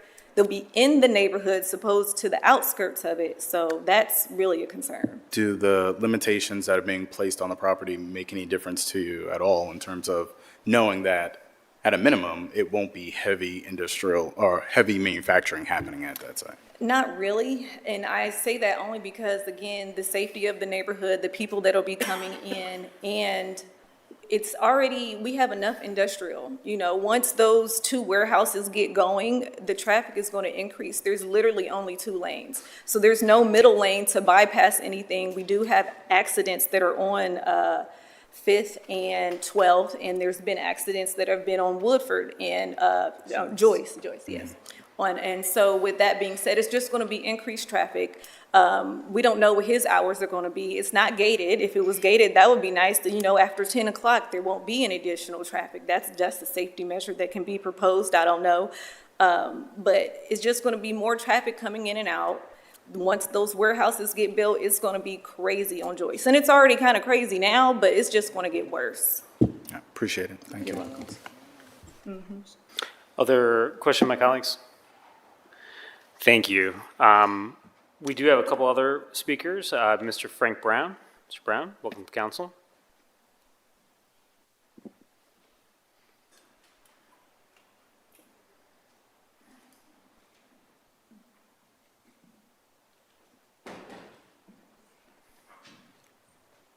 President Harding, members of City Council, good evening. My name is Frank Brown, living in American Addition. I'm here today to express my opposition to the approval of any new manufacturing facilities, warehouse, storage facilities within the community, the Dewey project. And I also ask you to vote no.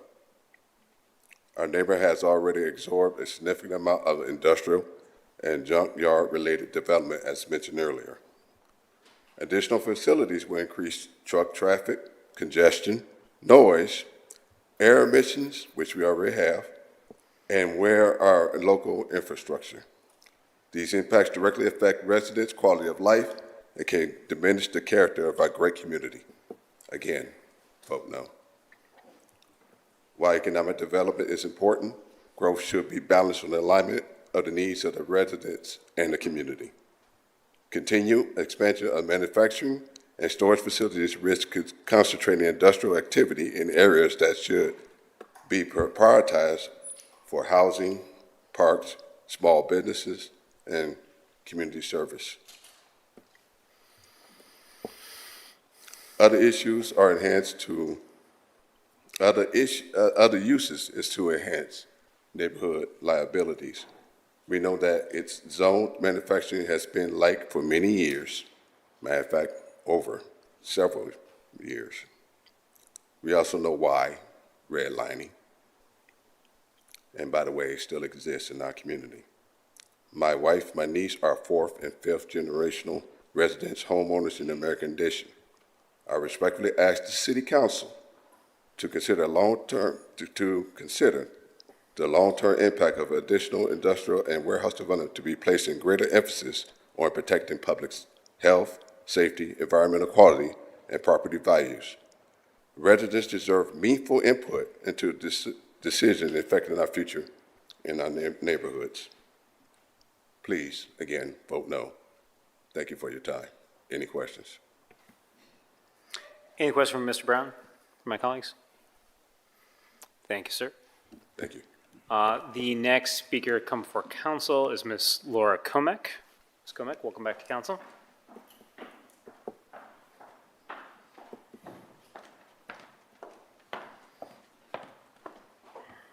Good evening, Chairman Dorans, President Harden, members of council. It's nice to see everyone this evening. I have the distinct pleasure this evening of appearing on behalf of the property owner, Mr. Wallace McLean. He sends his regards and apologies for not being able to be here this evening. Many of you know him. He is a pillar of our community and of this neighborhood, North Central Area Commission. Mr. McLean is the kind of person who would rent one of these spaces, right? As a small businessman who had lawnmowers and small equipment and machinery in small spaces, he's the kind of business on a small scale that would use these businesses, that would use these new warehouse facilities. You can still be community friendly and still be business friendly. We talk about scope, scale, and context of where uses and developments go. I did some math. 2.2 acres next door to Rumpke, which is 25 acres. These are smaller individual spaces. Rumpke is 185,000 square feet. It's awesome. It's good for the neighborhood. What's the balance? The context is this use with no manufacturing serves as a buffer between the residential and the significantly more intense Rumpke use. And let's understand, I think you can ask Councilwoman Ross what happens in this particular neighborhood in areas that are left vacant and are unattended. They're not serving an economic development purpose. They serve as area for crime and significant dumping. All of that happens. The counter to that is private investment. There's no incentive, there's no subsidy for somebody who wants to come in and put a reasonable small business, right? A series of small businesses in this area. They have met every request for screening and buffering.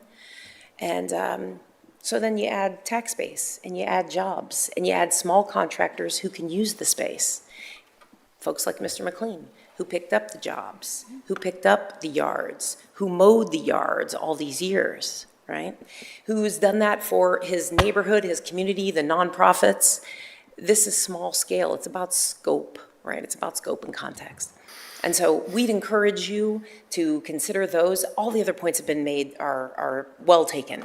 There's not manufacturing. This isn't heavy emissions, right? It isn't, quite frankly, even the Rumpke, the level of activity that would come from that. So there's a different way to look at it. A little bit of investment and a little bit of traffic signals vitality, right? We all put up with a little more traffic as we grow, but this could signal vitality for a neighborhood. This neighborhood actually deserves something like this, for people to come in and privately put in money that's an opportunity for small businesses in this community. Happy to answer any questions. Thank you, Ms. Gomek. Any questions, my colleagues? Councilmember Green. Ms. Comic, do you have a sense of like what price range the individual units are going to be rented out to for the small business owners? I'm just thinking about like if there's any neighborhood-based small business owners too in that area that would benefit from having a shop or a workout. On this one, I'm not the applicant, so I don't know that answer. Okay. I defer to Clace. Any other questions? Seeing none? Thank you. Ms. Comic. We do have one final speaker before I bring the applicant back up. Ms. Stephanie Morris. Ms. Morris, welcome to council.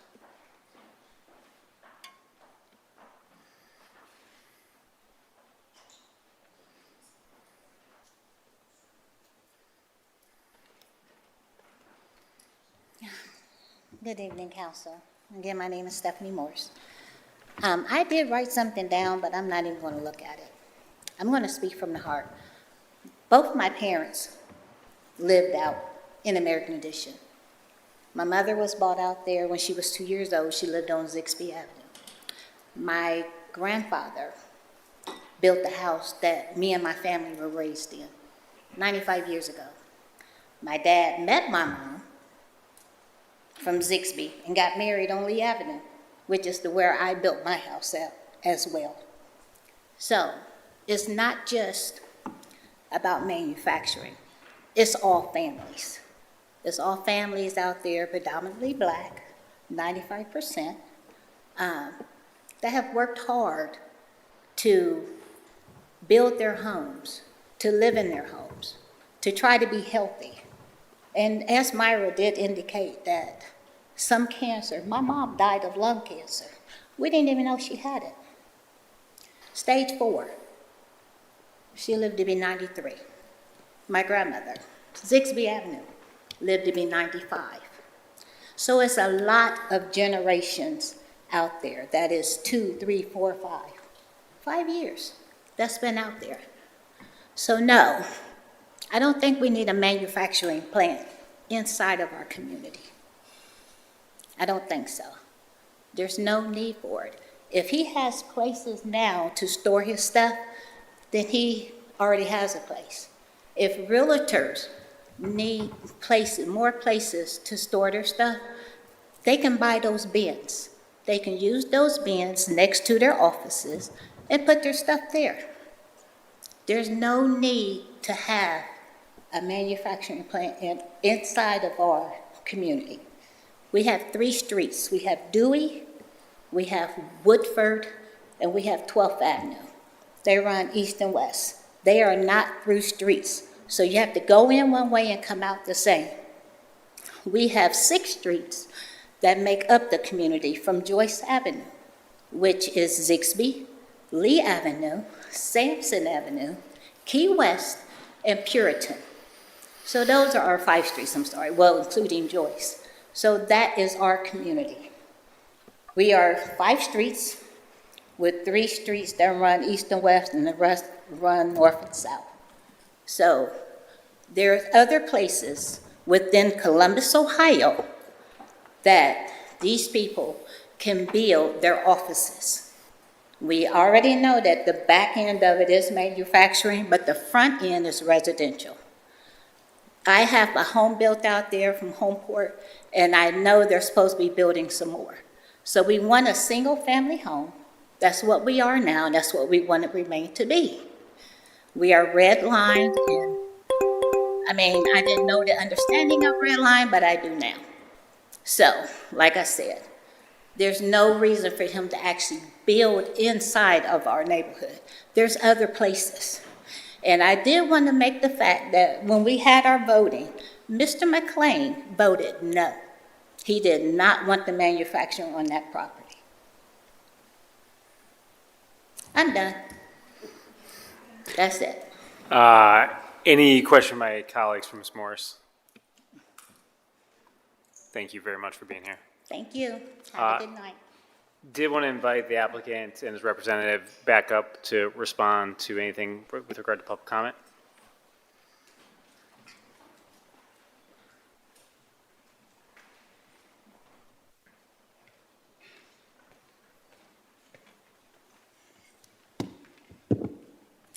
Thank you, Mr. Chair. Thank you, Council. Thank you to Area Commissioner and those that spoke. I briefly address some of the comments. Just to clarify, this is not a manufacturing plant that's being proposed. The typical use is an 8 to 5 office with warehouse in the back. These type of uses they have to satisfy a landlord, so you're not seeing people that are running 24-hour type of operations here. Some of the comments that were mentioned were good ones. The discussion of gating a development like this.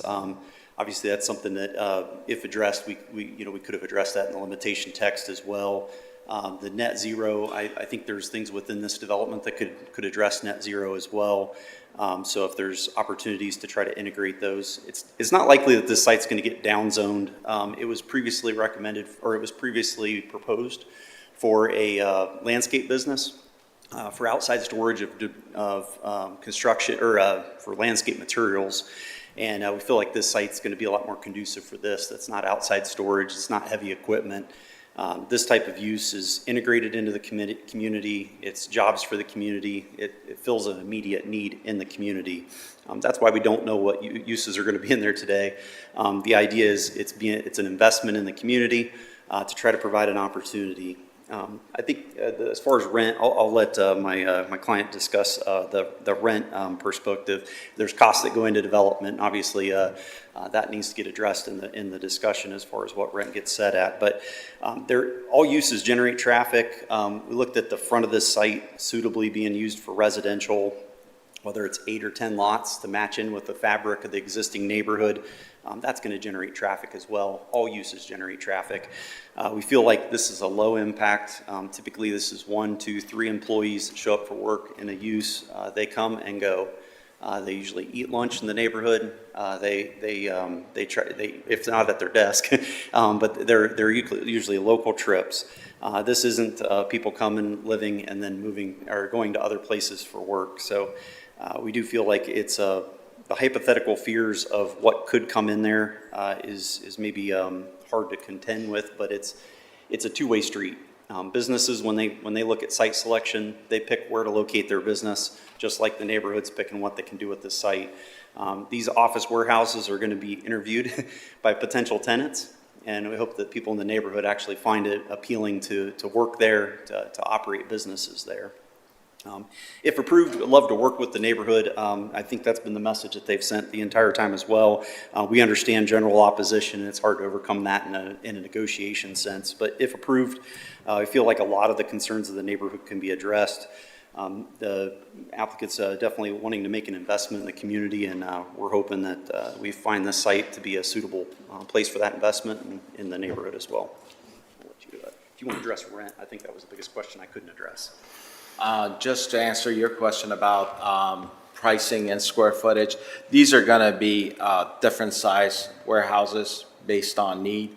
The industry standard is between 10 and 20. I know this is a big margin per square foot for that kind of space, but depending on development site, its cost, that's where we are at. Just to, if I was going to throw a number on there, I would say probably $15 a square foot is the going rate. Mm-hmm. Any other, Councilmember White? So, one, thank you for being here and working through this and working with the neighbors. One of the things that we did here was around air quality issues, and although I don't believe your site is going to generate additional air quality issues, would you be open to adding more trees to your site to help mitigate some of the air quality issues that do exist in the area? Absolutely. I'm a little bit of a tree hugger. So yes, the more trees, the better. And just to touch on that as well, is I completely understand the community's concerns. And I think that's part of, they should be an advocate for what we are doing, because ours has as low of a footprint as you could do on that site. Council President. And that's kind of where I wanted to pick up. To the commissioner's point, the city is underway with a pilot project to lower emissions in the neighborhood. There's a whole office, there's a whole group that is working on that. And this might be even more of a question for the administration, have those conversations come together? Is this one of those projects where, how does this go into our city stated plan for American Addition as it pertains to reducing emissions? Do we see this as additive to moving the ball in that way? I just thought that was the fairest of the points that I heard, that there is we have people on the staff specifically for American Addition around emissions. I apologize. What was the question? I'm sorry. Has there been any conversation with the team at Utilities who's working, or I guess they're at Diversity Inclusion? ODI, around impacts? Like, does this go against, or is it supportive? It's a broader question, but.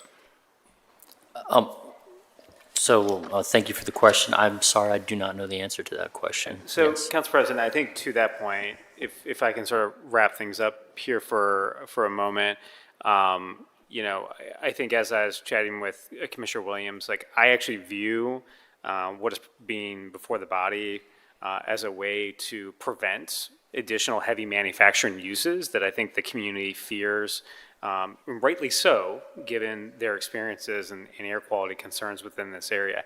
I think to your point, Council President, it's actually an extremely fair question to be asked out loud. If this city has assigned staff specifically to American Edition related to these issues, I think we should postpone this a week to get that specific question answered, in order to make sure the residents have a better connection to, you know, they've been working very closely with folks at the City of Columbus, and I think it would be, without having someone here to speak, I think, directly to that, I think I would be more comfortable waiting a week for this body to take up this vote on this. So I want to just open it up to my colleagues to see if they had anything that they would like to say on that before I move to postpone.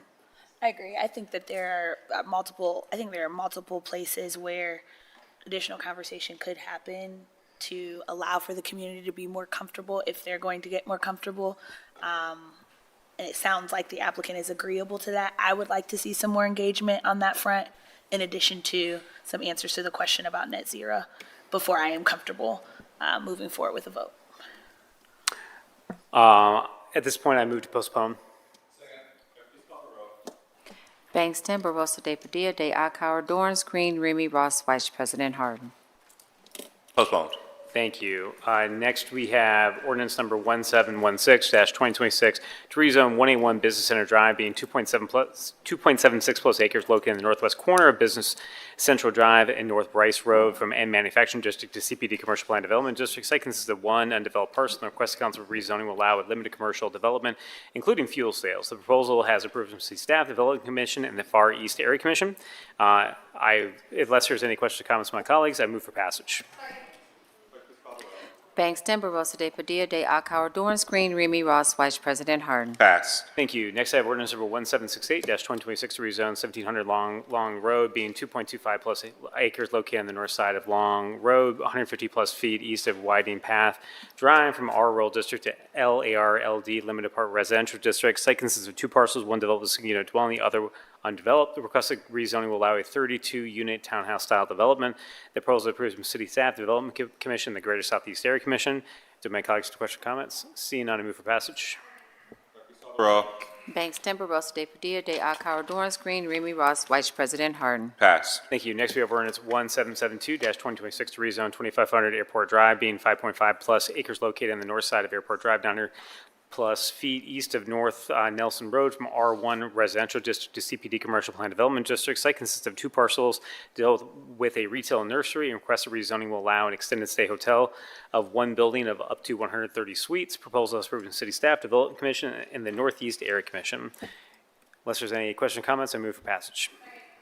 Clerk, please call the roll. Bangston, Barosa de Padilla, de Akauer, Dorance Green, Remy Ross, Vice President Harden. Pass. Thank you. Next, I have ordinance 1805-2026 to rezone 274 East First Avenue, being 6.94 plus acres located on northeast corner of East First Avenue and North 16th Street from N Manufacturing District to UCT Urban Center District. Site consists of one parcel developed a warehouse, and the requested rezoning will allow a high-intensity mixed-use development. The final building design will be subject to a certificate of appropriateness issued by the Italian Village Commission. Proposal is approved from City Staff, Development Commission, and the Italian Village Commission. Unless there's any questions or comments, I move for passage. Clerk, please call the roll. Bangston, Barosa de Padilla, de Akauer, Dorance Green, Remy Ross, Vice President Harden. Passed. Thank you. Next, we move from the council variances. First, we have ordinance number 0376-2026 to grant a variance provisions section 3312.21B, landscaping and screening, 3312.271, parking setback line, 3312.49C, required parking, and 3333.15, basic computing area, and 3333.18, building lines, and 3332.24, rear yard, and 3332.55, permitted yard of the Columbus City Coast property located at 82 Furcanier Road to allow reduced development standards for a multi-unit residential development in the AR3 apartment residential district. This is the concurrent variance for rezoning we heard earlier on our agenda for a residential development containing up to 435 apartment units. Variances reduce landscaping, screening, building, and parking setback lines, require parking in rear yard and perimeter yard, and increased lot coverage are included in the request. There's no area commission or civic association, but the proposal is approved from city staff.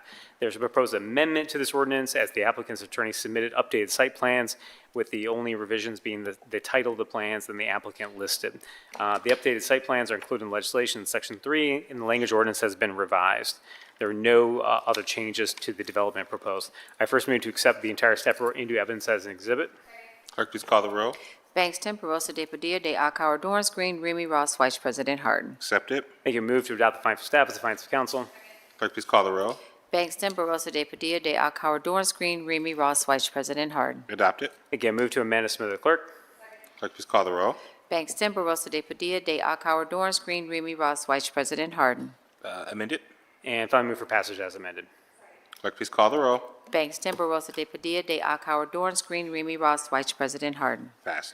Thank you. Next, we have ordinance 1764-2026, granted variance provisions section 3332.039 R4 residential district of the Columbus City Codes for the property located 89 West Park Avenue to allow a nonprofit organization with associated retail, office, and assembly space in the R4 residential district. This site consists of 2 parcels developed with a former religious facility, and the request of council variance will allow a nonprofit organization and associated retail, office, and assembly uses. A council variance is required because the current zoning district only allows limited accessory commercial uses, such as daycares, food pantries, if they're associated with a religious facility. Proposal is approved from city staff and the Franklinton Area Commission. I first move to accept the entire staff report into evidence as an exhibit. Clerk, please call the row. Bangston, Barosa de Padilla, de Akauer, Dorance Green, Remy Ross, Vice President Harden. Accept it. Thank you. Next, move to adopt the findings of staff as the findings of council. Clerk, please call the row. Bangston, Barosa de Padilla, de Akauer, Dorance Green, Remy Ross, Vice President Harden. Adopt it. Finally, move for passage. Clerk, please call the row. Bangston, Barosa de Padilla, de Akauer, Dorance Green, Remy Ross, Vice President Harden. Passed. Thank you. Next, we have ordinance 1769-2026, to grant a variance provisions to section 3333.18 building lines and 3333.255 perimeter yard of the Columbus City Codes for property located at 1700 Long Drive to reduce the required building setback and perimeter yard for a multi-unit residential development in the LARLD Limited Apartment Residential District. This is another concurrent variance for rezoning we considered earlier on tonight's agenda for the 32-unit townhouse-style development. The requested council variance will allow reduced building setback lines along Long Road from 40 to 30 feet and reduce perimeter yard from 25 feet to 9 on the eastern boundary of the site. A variance is required because the proposal development cannot meet all development standards of the zoning district, but results in a better site design and centralized open space and preservation of trees. The proposal is approved in city staff and the Greater Southeast Area Commission. I first move to accept the entire staff report into evidence as an exhibit. Clerk, please call the row. Bangston, Barosa de Padilla, de Akauer, Dorance Green, Remy Ross, Vice President Harden. Postponed. Thank you. Postponed? Accepted. Accepted. I'm like, huh? Just getting that Thank out. you, Thank you, Council President. As it's been accepted, I now move to adopt the findings of staff as the findings of council. Clerk, please call the row. Bangston, Barosa de Padilla, de Akauer, Dorance Green, Remy Ross, Vice President Harden. Adopt it. And finally, I move for passage. Clerk, please call the row.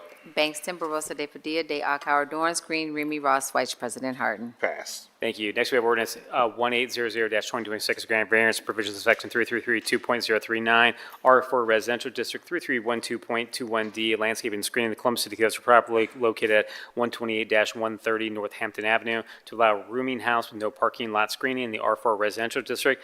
Site consists of a 2-unit dwelling. The request of council variance will allow the existing dwelling to be converted into a rooming house with up to 8 total occupants. A council variance is required because the current zoning district does not allow rooming houses. A variance to not provide parking lot screening is also included in the request. Proposal will provide a short-term housing option for individuals utilizing the airport or for working at job centers in the surrounding area. Proposal is approved from city staff and the Mid-East Area Commission. I first move to accept the entire staff report into evidence as an exhibit. Bangston, Barosa de Padilla, de Akauer, Dorance Green, Remy Ross, Vice President Harden. Next, move to adopt the findings of staff as the findings of council. Bangston, Barosa de Padilla, de Akauer, Dorance Green, Remy Ross, Vice President Harden. Finally, move for passage. Bangston, Barosa de Padilla, de Akauer, Dorance Green, Remy Ross, Vice President Harden. And finally, we have ordinance 1822-2026, granted variance provisions to section 3363.01 and manufacturing district, 3370.05 permitted uses, and 3309.14 height districts, and 3312.21 D1B landscaping and screening, 3312.49 required parking, and 3363.24 building lines, and in an manufacturing district of the Columbus City Coast for property located at 2150 Innis Road, so mixed-use development with reduced development standards, the LM Limited Manufacturing District, to revoke ordinance number 3060-24 passed on November 18, 2024. Site consists of one parcel developed with two monopole telecommunications antennas. Site is subject to council variance CV24-100 passed November 18, 2024, which allowed a multi-unit residential development containing up to 173 units. They requested updates the previously approved project and allows 3 apartment buildings totaling 138 dwelling units, 15 detached single-unit dwellings, and maintains the 2 telecommunications antennas. Additionally, the proposed residential development will be subject to competitive funding by the Ohio Housing Finance Agency, which requires certain land attributes, including compliant zoning. Proposal is approved from city staff and the North Linden Area Commission. I first move to accept the entire staff report into evidence as an exhibit. Bangston, Barosa de Padilla, de Akauer, Dorance Green, Remy Ross, Vice President Harden. Thank you. Next, move to adopt the findings of staff, the findings of council. Bangston, Barosa de Padilla, de Akauer, Dorance Green, Remy Ross, Vice President Harden. Finally, move for passage. Bangston, Barosa de Padilla, de Akauer, Dorance Green, Remy Ross, Vice President Harden. And Council President, that's all we have this week in the zoning agenda. Thank you, Mr. Chair. Seeing no further business, there motion to adjourn. Clerk, please call the roll. Bangston, Barosa de Padilla, de Akauer, Dorance Green, Remy Ross, Vice President Harden.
Clerk, please call the row. Bangston, Barosa de Padilla, de Akauer, Dorance. Yes. Green, Remy, Ross, Vice President Harden. We will go back to the Finance Committee where Councilmember Bangston chairs. Councilmember, the floor is yours. Thank you, Council President. First up in the Finance and Governance Committee for second read, we have Resolution 0128X-2026 to adopt the 2027 tax budget and to authorize and direct the city auditor to submit said budget to the county and to declare an emergency. The county tax budget is a state-mandated process that we and our city auditor follow to receive our city portion of local government funds. Statute requires that the tax budget legislation appear on 2 council agendas and that we hold a hearing to discuss. As we've done in previous years, I will postpone this resolution to the June 29th council meeting where we will conduct a public hearing prior to the vote for passage. Seeing no questions or comments from my colleagues, I move for passage. I move to postpone resolution 0128X-2026 to June 29th council meeting. Clerk, please call the row. Bangston, Barosa de Padilla, de Akauer, Dorance. Green, Remy, Ross, Vice President Harden. Postponed.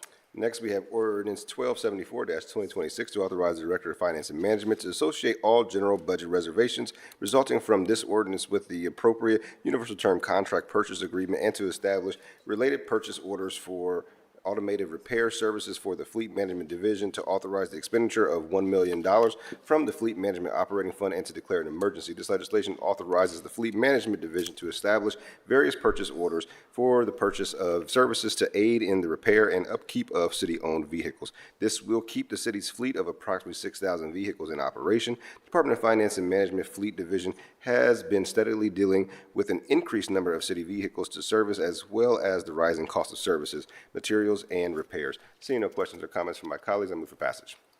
Clerk, please call the row. Bangston, Barosa de Padilla, de Akauer, Dorance. Green, Remy, Ross, Vice President Harden. Pass. Next, we have ordinance 1382-2026 to authorize the Director of Finance and Management to associate all general budget reservation resulting from this ordinance with the appropriate universal term contract purchase agreements and to establish related purchase orders for automotive parts for the Fleet Management Division, to authorize the expenditure of $3.2 million from the Fleet Management Operating Fund and to declare an emergency. This legislation authorizes the Fleet Management Division to establish various purchase orders for the acquisition of vehicles parts from previously established universal term contracts. These parts are used by the Fleet Management Division to service and repair the city's fleet of over 6,000 vehicles. The Fleet Management processes over 30,000 work orders annually for the city's vehicles and equipment and requires purchase orders with over 400 vendors to help meet this need. Seeing no questions or comments from my colleagues, I move for passage. Second. Clerk, please call the row. Bangston, Barosa de Padilla, de Akauer, Dorance. Green, Remy, Ross, Vice President Harden. Pass. Next, we have ordinance 1461-2026 to amend the 2025 capital improvements budget to authorize the transfer of funds within the Information Services GO Bonds Fund, to waive the competitive bidding provisions of Chapter 329 of Columbus City Codes, to authorize the Director of Department of Technology to enter into contract for a governance, risk, and compliance tool with the option to renew for 4 additional one-year terms, to authorize the expenditure from the Information Services GO Bonds Fund and to declare an emergency. The governance, risk, and compliance tool represents a strategic technology investment that will establish a foundational cybersecurity and compliance management platform for the city. This solution is necessary to comply with requirements in Ohio Revised Code 9.64. An emergency designation is necessary to avoid immediate operational disruption, and a waiver of competitive bid is requested since the solution was recommended as the best fit for the city's needs by its cybersecurity consultant. Seeing no questions or comments from my colleagues, I move for passage. Clerk, please call the row. Bangston, Barosa de Padilla, de Akauer, Dorance. Green, Remy, Ross, Vice President Harden. Passed. Next, we have ordinance 1496-2026 to authorize the Director of Department of Technology on behalf of Columbus Water and Power to enter in contract with RSM US LLP for the purchase of professional services, to authorize an expenditure from the Department of Technology Information Services Operating Fund, to waive the competitive bidding provisions of Columbus City Codes, and to declare an emergency. CWP is enhancing its foundational operational protocols and reliance strategies to implement recommendations from previous strategic assessments. RSM US LLP will deliver tailored, specialized professional services to implement these processes across the Division of Water and Power and Water Reclamation. This ordinance waives the competitive bidding provisions as city's best interest is served by bypassing the standard formal bid process to immediately address these critical time-sensitive needs. Emergency action is requested to allow for the standardized procedural documentation to align divisional activities, maintain long-term consistency, and enhance overall readiness for Columbus Water and Power. At this time, I move for passage. Clerk, please call the roll on ordinance 1469-2026. Bangston, Barosa de Padilla, de Akar, Dorance Green, Remy Ross, Vice President Harden. Next, we have ordinance 1503-2026 to authorize the Finance and Management Director to enter into a universal term contract for the option to purchase enterprise storage with CWG Government LLC to authorize expenditure of $1 to waive the competitive bidding provisions of Columbus City Codes and to declare an emergency. Enterprise storage is a centralized, high-performance IT infrastructure designed to manage, protect, and scale large volumes of business critical data. This ordinance establishes a universal term contract for the option to purchase enterprise storage with CWG Government LLC. The Department of Technology performed vendor outreach to 5 certified resellers. 4 of the vendors responded, and the lowest pricing was submitted by CWG Government LLC. Enterprise Storage, UTC, will provide the option to purchase cloud storage and maintenance thereof for all citywide departments. Seeing no questions or comments from my colleagues, I move for passage. Second. Clerk, please call the roll. Bangston, Barosa de Padilla, de Akar, Dorance Green, Remy Ross, Vice President Harden. Passed. Next, we have ordinance 1522-2026 to authorize the Director of the Department of Technology to enter into a contract with CWG Government LLC for the purchase of Omnisa Workforce One, Horizon VDI, and AirWatch licensing to waive the competitive bidding provisions of Columbus City Codes and to authorize the expenditure of $100,000 from the Department of Technology Information Services Division Information Services Operating Fund. Omnisa Workspace One, Horizon and Horizon VDI, and AirWatch licensing are used to provide city workers with secure, remote access to essential systems and applications. It enables employees to perform their duties efficiently from various locations outside the office, ensuring continuity of services and streamlined communication. This platform allows the city to maintain operational flexibility while upholding data security and compliance standards. The Ohio Academic Resource Network contracts pricing with Workspace One and Horizon VDI and AirWatch and uses partners to distribute its services. A waiver of bid allows the city to receive OARN Net's contracted pricing. Seeing no questions or comments from my colleagues, I move for passage. Clerk, please call the roll. Bangston, Barosa de Padilla, de Akar, Dorance Green, Remy Ross, Vice President Harden. Passed. Next, we have ordinance 1572-2026 to authorize the expenditure of $139,150 from the Community Development Block Grant Fund to authorize the Director of Department of Finance and Management to modify the CDBG subrecipient agreement with Habitat for Humanity of Ohio, Inc. to add $139,150 and to allow for reimbursement of expenditures incurred between January 1 and February 27, 2026, and to declare an emergency. Habitat for Humanity is a nonprofit housing and human service provider in Central Ohio that has been performing roof repair and replacement for income-qualified homeowners using Community Development Block Grants funds since 2023. Ordinance 0239-2026, which was approved in February, authorized the Director of the Department of Finance and Management to enter into a subrecipient agreement with Habitat for Humanity to complete additional roof repair and replacement projects that could not be completed under the city's expired 2025 subrecipient agreement with the nonprofit. A small number of roof repair projects had been started, but due to inclement weather, could not be completed prior to the expiration of the agreement on December 31st, 2025. Out of a necessity to protect the homes under repair, those projects were completed and additional construction costs were incurred by Habitat for Humanity before the execution of the new agreement on February 27th, 2026.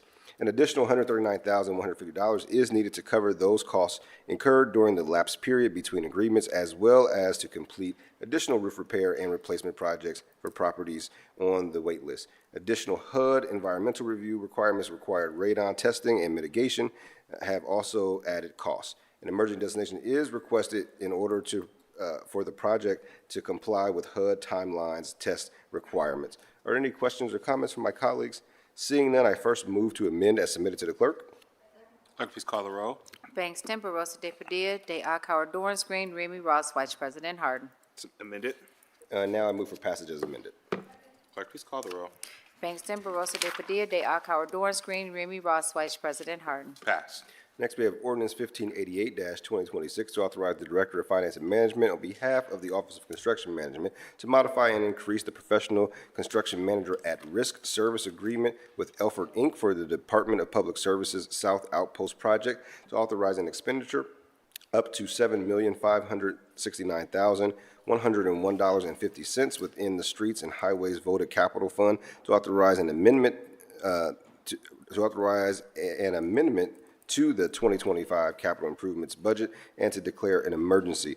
This ordinance establishes a pre-planned modification to a construction manager at risk services agreement with Elford Inc. Construction manager at risk projects are phased construction projects that require routine and pre-planned modifications to the phase contract. This modification will provide funding for the guaranteed maximum price of construction set out in the original agreement. Are there any questions or comments from my colleagues?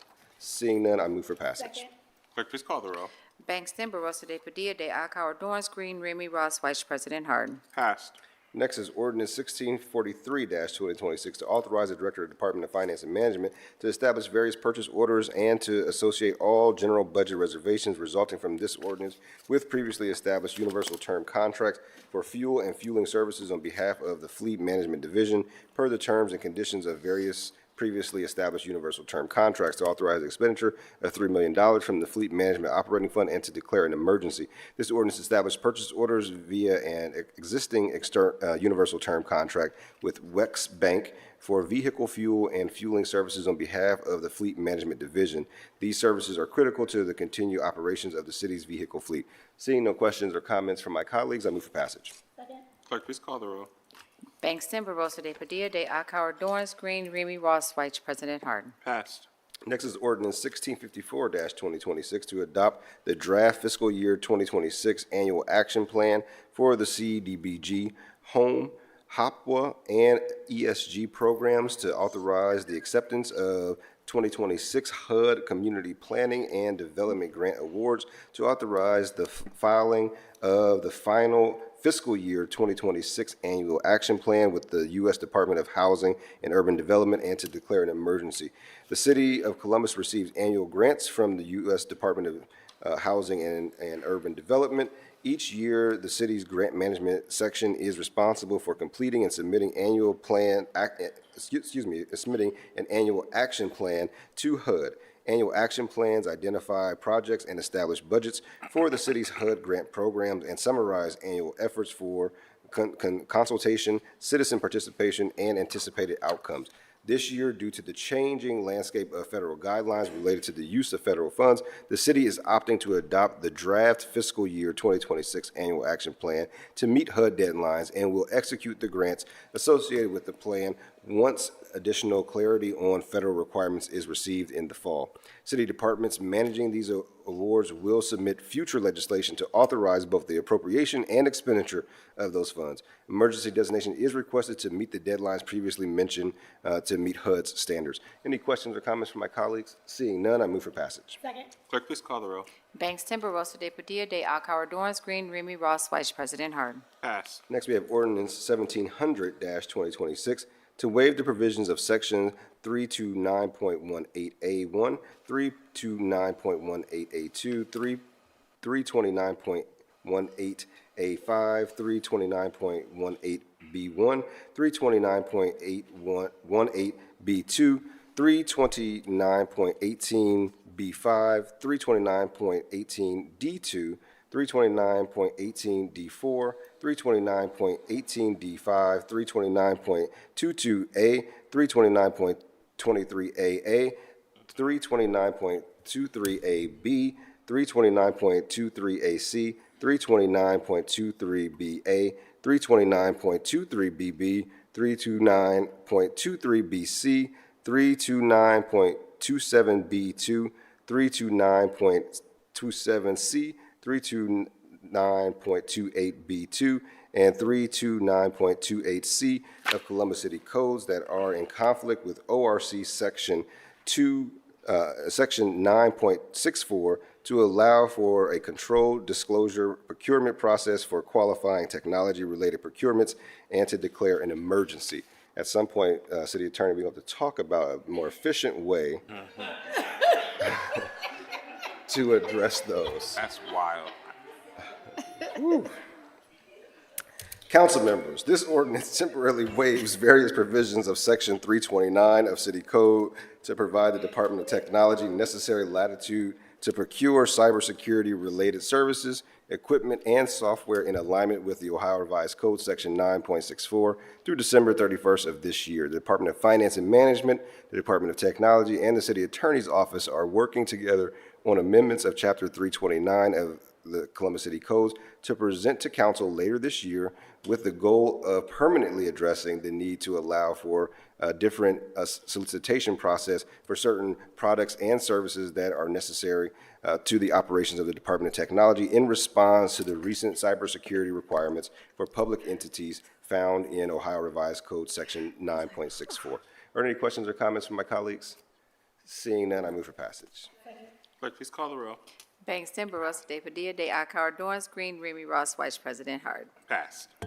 Next, we have ordinance 1795-2026 to amend the 2025 capital improvements budget to authorize the Director of Finance and Management on behalf of the Department of Technology to associate all general budget reservations resulting from this ordinance with the appropriate universal term contract/purchase agreement with CDW Government LLC for the procurement data storage equipment, to authorize the expenditure from the Information Services Geo Bonds Fund, and to declare an emergency. Department of Technology manages the city's data centers and requires electronic storage to be available to ensure smooth operating of the city's infrastructure. Without sufficient electronic storage, the city's computer systems will not be able to function properly. The Department of Finance is establishing a purchase agreement with CDW Government LLC for the acquisition of the necessary equipment. This ordinance is a companion piece to Ordinance 1503-2026. Emergency action is requested in order to place the order by the quote deadline of July 7, 2026. Due to increased industry demand for electronic data storage products, the received quote for the equipment is only guaranteed until July 7, 2026. After July 7th, the manufacturer price are set to increase. Seeing no questions or comments from my colleagues, I move for passage. Clerk, please call the roll. Bangston, Barosa de Padilla, de Akauer, Dorance Green, Remy Ross, Vice President Harden. Passed. And finally, in the Finance and Governance Committee, we have ordinance 1866-2026 to authorize the Finance and Management Director to enter into contract for the option to purchase water testing supplies with Environmental Resources Associates, to authorize the expenditure of $1 to waive the provisions of competitive bidding, and to declare an emergency. This ordinance establishes a universal term contract for the option to purchase water testing supplies with Environmental Resource Associates. The Division of Water is the primary user of water testing supplies. Water testing supplies are to be used for municipal drinking water and wastewater testing as required by the Ohio Environmental Protection Agency. The purchasing office opened formal bids in April and May for these supplies, but 0 bids were received. As a result, the Division of Water desires to continue contracting with the current vendor, Environmental Resource Associates, for these supplies, so a waiver of competitive bid is requested. Emergency designation is requested to avoid a prolonged lapse between the now expired contract and the resulting of a new contract. Are there any questions or comments from my colleagues? Seeing none, I move for passage. Clerk, please call the roll.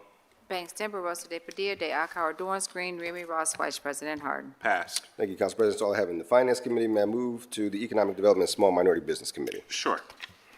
Thank you. We are going to pick it up at Ordinance 1511-2026 to authorize the Director of Department of Development to execute an amendment to the Economic Development Agreement dated April 19th, 2024 between the City and West Bend QOZB LLC to remove the developer's obligations related to the construction and delivery of office space in association with the West Bend project, provided that the developer assumes the new obligation to deliver the apartments by a certain deadline to more quickly address the city's housing supply shortage. This ordinance amends a 2024 Economic Development Agreement with West Bend QOZB related to the redevelopment of a former Buckeye Auto Parts property at 2474 McKinley Avenue, previously adopted by council. The EDA authorized by this body in 2023 via Ordinance 1866-2023 is a commitment from the department to the developer to bring forward subsequent legislation to council. While the EDA includes a commitment for the department to pursue a tax increment financing district at West Bend and a new or expanded new community authority there, these steps have not yet been taken. No enterprise zone agreement will be pursued due to the commercial office space being removed from the project. The project will already qualify for the Community Reinvestment Area Agreement. This will not require further legislation. More specifically, the original agreement committed to construction of 20,000 square feet of office space, where 10,000 square feet out of the 20,000 square feet would be devoted to either a music industry-based incubator space in partnership with Music Columbus or a minority business incubator space with a to-be-identified partner. Since the establishment of the EDA, the market conditions for the financing and construction of office space has continued to deteriorate to a point where it may, in many cases, it is no longer financially feasible to build and lease up the new office space. Maintaining 20,000 square feet of office space for this project would destabilize the financial viability of the project, so the developer had to pull that plan out. Additionally, conversations with Music Columbus about the incubator fizzled out before the amendment was put forward.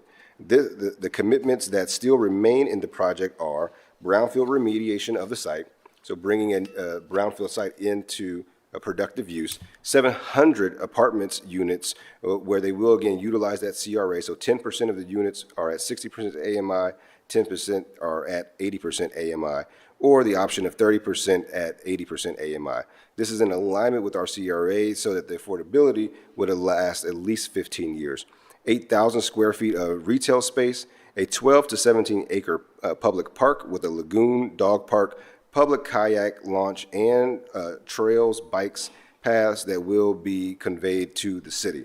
In sum, this project cleans up an environmentally polluted site along the Scioto River that has 750 apartment units with affordability included and creates a public park with water recreation activities. Are there any questions or comments from my colleagues on this one? Seeing none, I move for passage by voice. Clerk, please call the roll by voice. Bangston? Yes. Barosa de Padilla? Yes. Day Akauer? Dorans? Green? Remy? Ross? Yes. White? President Harden. Yes. Thank you. Next, we have Ordinance 1702-2026 to amend the 2025 capital improvement budget to authorize the city auditor to transfer appropriations in cash between projects and divisions within the development taxable bond funds, to authorize the Director of Development to enter into a grant agreement with Columbus Next Generation Corporation to purchase, renovate, or construct real property assets in targeted central city areas, to advance economic and community development initiatives, to authorize the expenditure of $2.5 million from the Development Taxable Bond Fund to advance funding per a predetermined schedule, and to declare an emergency. This ordinance provides capital dollars to support the ongoing urban redevelopment efforts of Columbus Next Generation Corporation, the city's primary property acquisition and urban redevelopment vehicle. Are there any questions or comments from my colleagues? Seeing none, I move for passage. Second. Bangston, Barosa de Padilla, Day Akauer, Dorans Green, Remy Ross, Vice President Harden. Thank you. And last, we have Ordinance 1861-2026 to authorize an amendment to the 2025 capital improvements budget to authorize the transfer between projects and departments within the Development Taxable Bond Fund, to authorize the Director and Department of Development to enter into a grant agreement with Columbus Franklin County Finance Authority to provide funding for urban redevelopment projects, and to authorize the expenditure of $4 million from the Development Taxable Bond Fund, and to declare an emergency.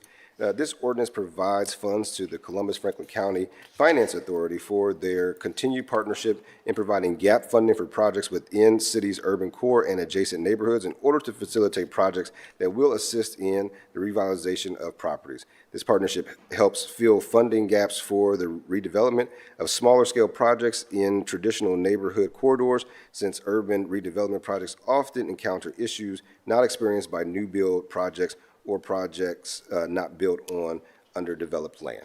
Are there any questions or comments from my colleagues? Seeing none, I move for passage. Second. Bangston, Barosa de Padilla, de Akauer, Dorance Green, Remy Ross, Vice President Harden. Thank you, Council President. That's all I have in my committees this evening. Thank you, Mr. Chair. Next committee to come before council is the Public Service and Transportation Committee. That committee is chaired by Councilman Barosa de Padilla. Councilman, the floor is yours. Good job, Councilman Bangston. That was impressive.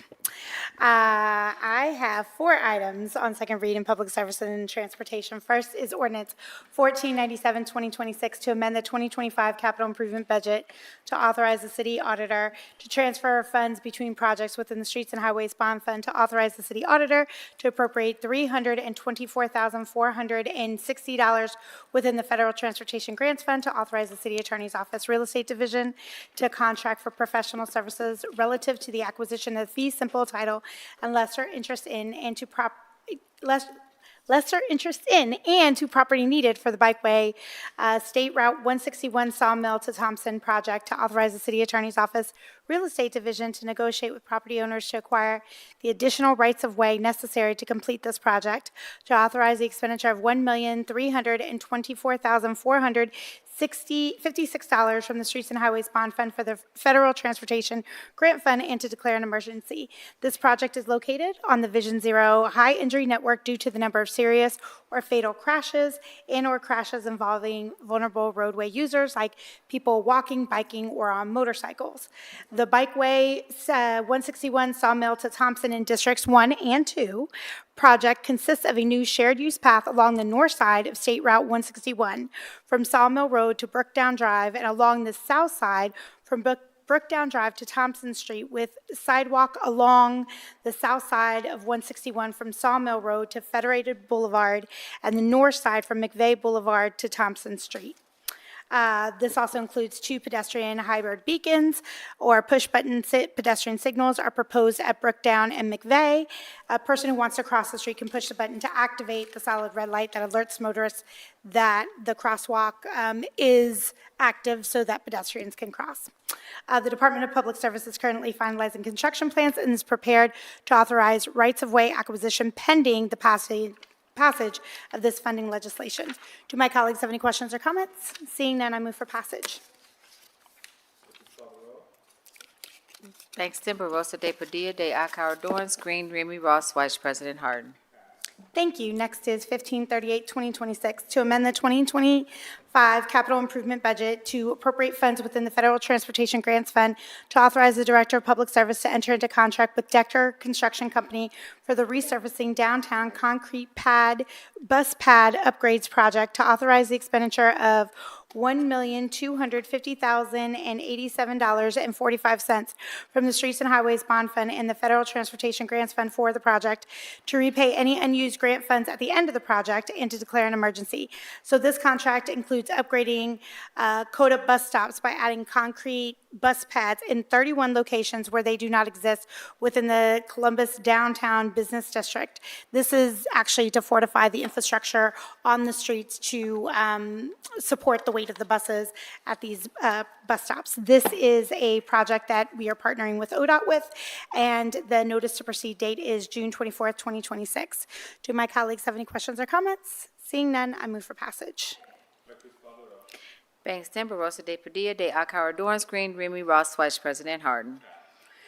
Thank you. Next is ordinance 1685, 2026, to authorize the Director of the Department of Finance and Management to enter into contract with Williams Scottman Incorporated, doing business as Will Scott, for the purchase of 1 mobile office unit, to waive the competitive bidding provisions of Columbus City Code, to authorize the expenditure of $31,312 from the Street Construction Maintenance and Repair Fund, and to declare an emergency.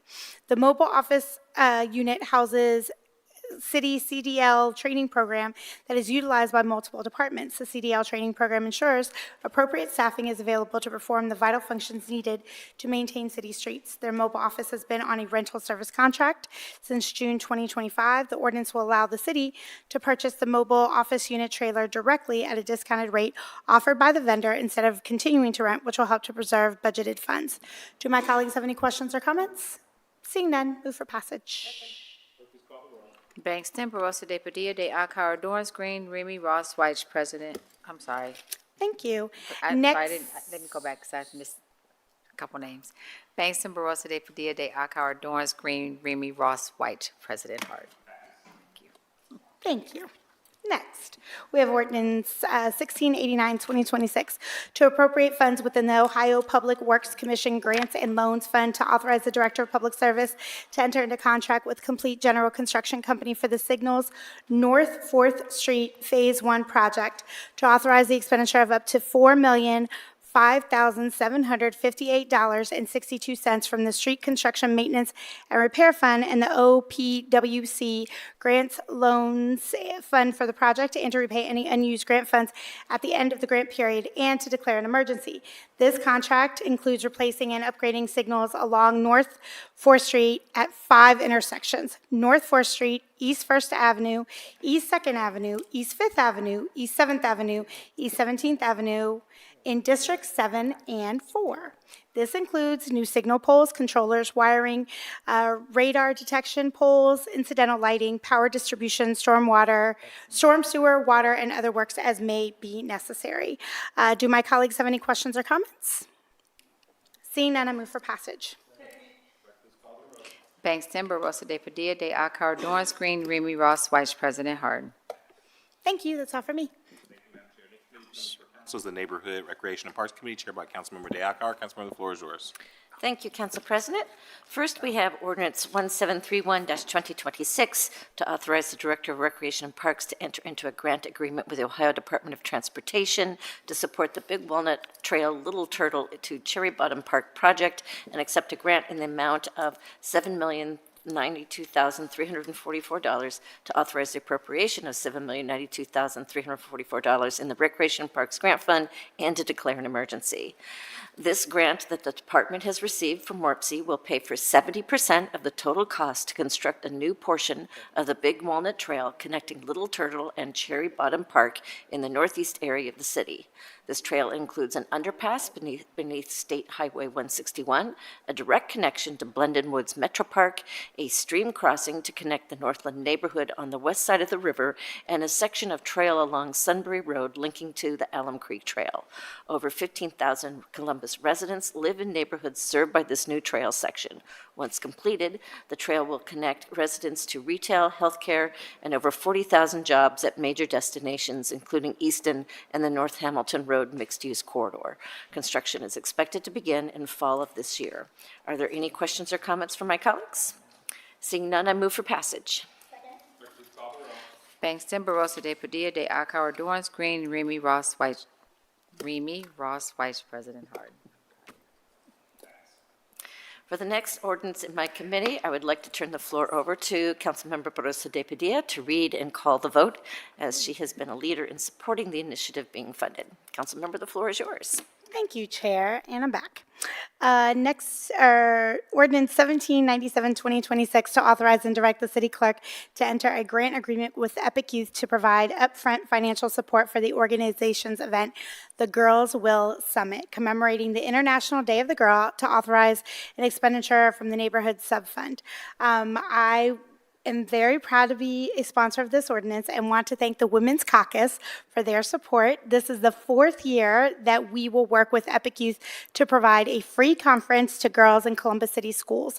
The conference helps to increase leadership confidence, career awareness, STEM exposure, and more to help students view themselves as capable leaders and professionals for academic, personal, and professional success. We've done amazing things. We've had a group of students from Spelman that have actually come to show. We've had 400 to 500 girls to expose them to STEM. They've learned everything from making their own makeup to perfume to creating beats and more, and how STEM can be part of their lives. So we're very proud of the work that we've been able to do, and I just want to thank my colleagues for continuing to support girls in STEM, especially Black and brown girls. Do my colleagues have any questions or comments? Seeing none, I move for passage. Bangston, Barosa de Padilla, de Akar, Dorance Green, Remy Ross, Vice President Harden. Thank you. And Thank you, Council President. Our last ordinance in this committee tonight is Ordinance 1835-2026 to authorize the city clerk to enter into a grant agreement with the National Veterans Memorial and Museum Operating Corporation to provide upfront financial support for the September 11th Day of Service, to authorize an appropriation and expenditure from the Neighborhood Initiative Subfund, and to declare an emergency. This is the ordinance that I referenced at the top of our meeting, for which Colonel Butler provided remarks. So I will be brief and just reiterate that the Memorial Museum is looking to evolve their traditional September 11th remembrance efforts into a citywide call to service and civic engagement. The 9/11 Day of Service will mobilize volunteers and community organizations, activate neighborhood-based service projects, and deliver high-impact service outcomes directly benefiting those in need. The cornerstone event will be a meal packing service project hosted at NVMM, inviting hundreds of volunteers across the city to help support our food insecure neighbors. I want to thank my colleagues, Council Members Remy and Ross, for supporting this impactful new initiative, and I look forward to honoring 9/11 in an exciting new way this year in Columbus. Are there any questions or comments from my colleagues? Seeing none, I move for passage. Bangston, Barosa de Padilla, de Akauer, Dorance Green, Remy Ross, Vice President Harden. Thank you. That's all for me, Council President. Thank you, Madam Chair. Next committee coming before council is the Workforce, Education, and Labor Committee, chaired by President Pro Tem. President Pro Tem, the floor is yours. Thank you. First, we have ordinance number 1704-2026 to approve a memorandum of understanding number 2026-01 executed between Representative of the City of Columbus and the Communication Workers of America, Local 4502, to amend Appendix B of the collective bargaining agreement dated April 24, 2023 through April 23, 2026, by creating and assigning pay to the Watershed Operations Manager and Watershed Maintenance Supervisor classifications, Columbus Water and Power, and declared emergency. This legislation updates the state bargaining agreements between CWA Local 4502 to accept an MOU creating the job classification Watershed Operations Manager and Watershed Maintenance Supervisor. Unless there's any questions or comments, I move for passage. Bangston, Barosa de Padilla, de Akauer, Dorance Green, Remy Ross, Vice President Harden.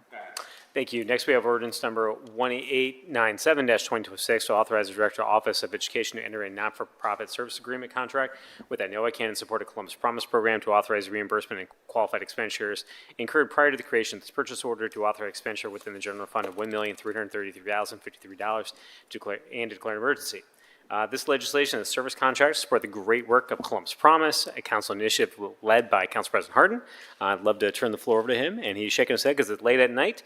I want to thank him for his leadership on this matter, and unless anyone else has any questions or comments, I will move for passage. Clerk, please call the roll. Bangston, Barosa de Padilla, de Akauer, Dorance Green, Remy Ross, Vice President Harden. Pass. That's all I have in my committee, sir. There we go. Thank you, Mr. Chair. Next committee to come before council is the Health and Human Services Committee and Equity Committee. That committee is chaired by Councilmember Green. Councilmember, floor is yours. Thank you so much, Council President. Tonight, in our Health, Human Services, and Equity Committee, we have one ordinance on second reading. It's ordinance 1952-2026 to authorize the city clerk to enter into an advance payment grant agreement with Columbus Coalition for the Homeless in support of trash removal, safe storage, and hygiene initiatives for the city's unsheltered population, to authorize the appropriation of $107,500 and expenditure of $125,000 within the Neighborhood Initiative Subfund. If there are no comments or questions from my colleagues, I move to postpone this ordinance to Council's June 29th agenda. Clerk, please call the roll. Bangston, Barosa de Padilla, de Akauer, Dorance Green, Remy Ross, Vice President Harden. Postponed to June 29th. Thank you so much, Council President. That's all for me. Thank you, Madam Chair. Next committee to come before council is the Public Safety and Criminal Justice Committee. That committee is chaired by Councilmember Remy. Councilmember, floor is yours. Thank you very much, Council President. Tonight in the Public Safety and Criminal Justice Committee, I have 7 ordinances for second read. First is 1563-2026 to authorize and direct the city attorney to settle the lawsuit captioned Raquan Freeman versus City of Columbus et al., Franklin County Common Pleas Court, case number 25CV5292, to authorize the expenditure of sum of $75,000 in settlement of the lawsuit, to authorize the payment, or excuse me, the transfer of $75,000 from the general fund, and to declare an emergency. I would like to turn it over to Brian Shin, the Deputy Chief of Staff at the City Attorney's Office, to give us a little bit more details on this. Chair Remy, Council President, members of council. Mr. Freeman was a passenger in a vehicle that was involved in an automobile accident with a city employee driving a city-owned vehicle during the course of his employment. A lawsuit was filed in Common Pleas Court seeking damages for bodily injury requiring medical treatment and physical therapy. Plaintiff also asserted claims for lost wages. After discovery, the city attorney's office determined that there was a likelihood that the city could be held liable and ordered to pay an award of damages to the plaintiff. Therefore, it is in the best interest of the city to settle this lawsuit, and we respectfully request council's approval. I would be happy to answer any questions. Thank you very much, Mr. Shin. I'm going to turn over to Deputy Director Holloran. Can you speak to whether or not there were any disciplines issued in this case and in general, how we're trying to avoid these types of situations in the future? President Harden, Chair Remy, thank you. Yes, there was a discipline issued, a written reprimand to the individual driver of the vehicle. Since over the last 6 to 8 months, the Division of Fire has made several changes to its policy and driving operations. First thing they've done is updated the driving policy. They've issued video training. They've required a driving credential to be renewed when firefighter credential is renewed, which includes reviewing the driving policy and taking driving related classes. They've also issued a job performance skill sheets related to driving and training new and existing firefighters, including those in need of remedial training on those specific job performance skill sheets. And the Division of Fire has also updated the division's crash accountability procedures to ensure that there's a consistent review of the cause of the crash and if there's any training or policy changes that could be made systematically. Thank you very much, Deputy Director. Do any of my colleagues have any questions or comments? Seeing none, I move for passage. Clerk, please call the row.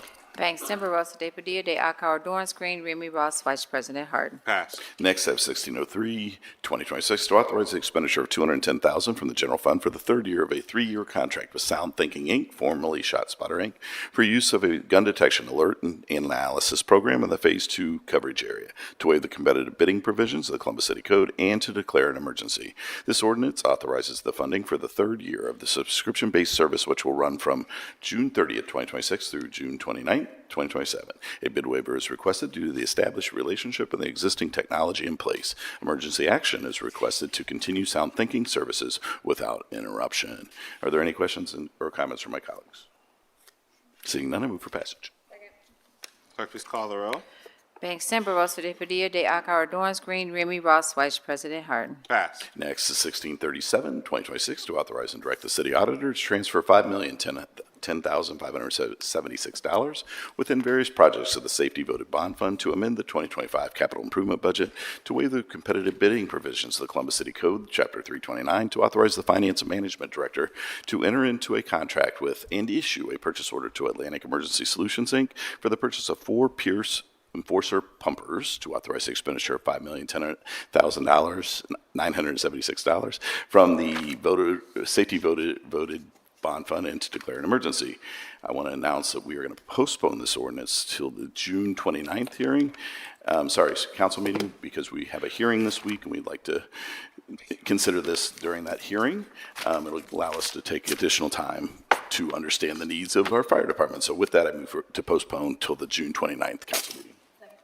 Clerk, please call the row. Banks, Timber, Rosa de Padilla, de Akauer, Dorance Green, Remy Ross, Vice President Harden. Postponed.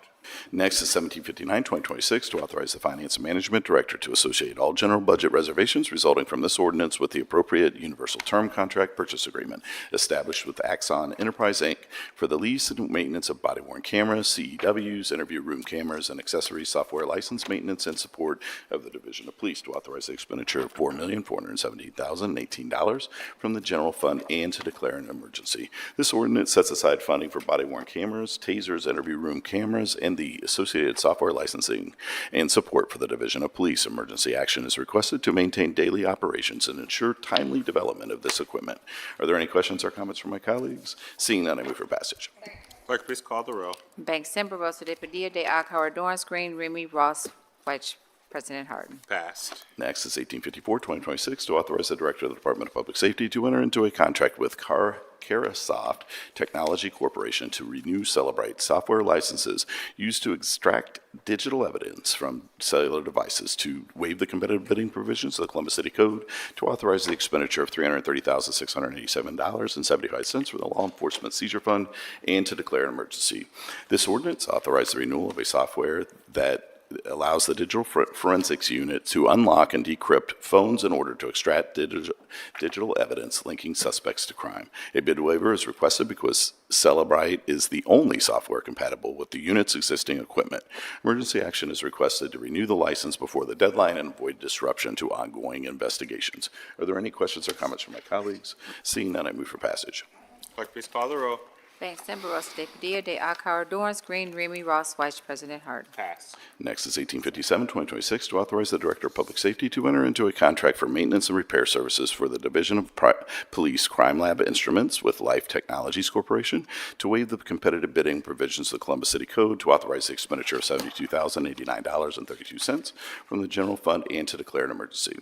This ordinance authorizes maintenance and repair of equipment used to process and present evidence for criminal prosecution. A bid waiver is requested because Life Technologies Corporation is the sole manufacturer and provider of maintenance services for the equipment.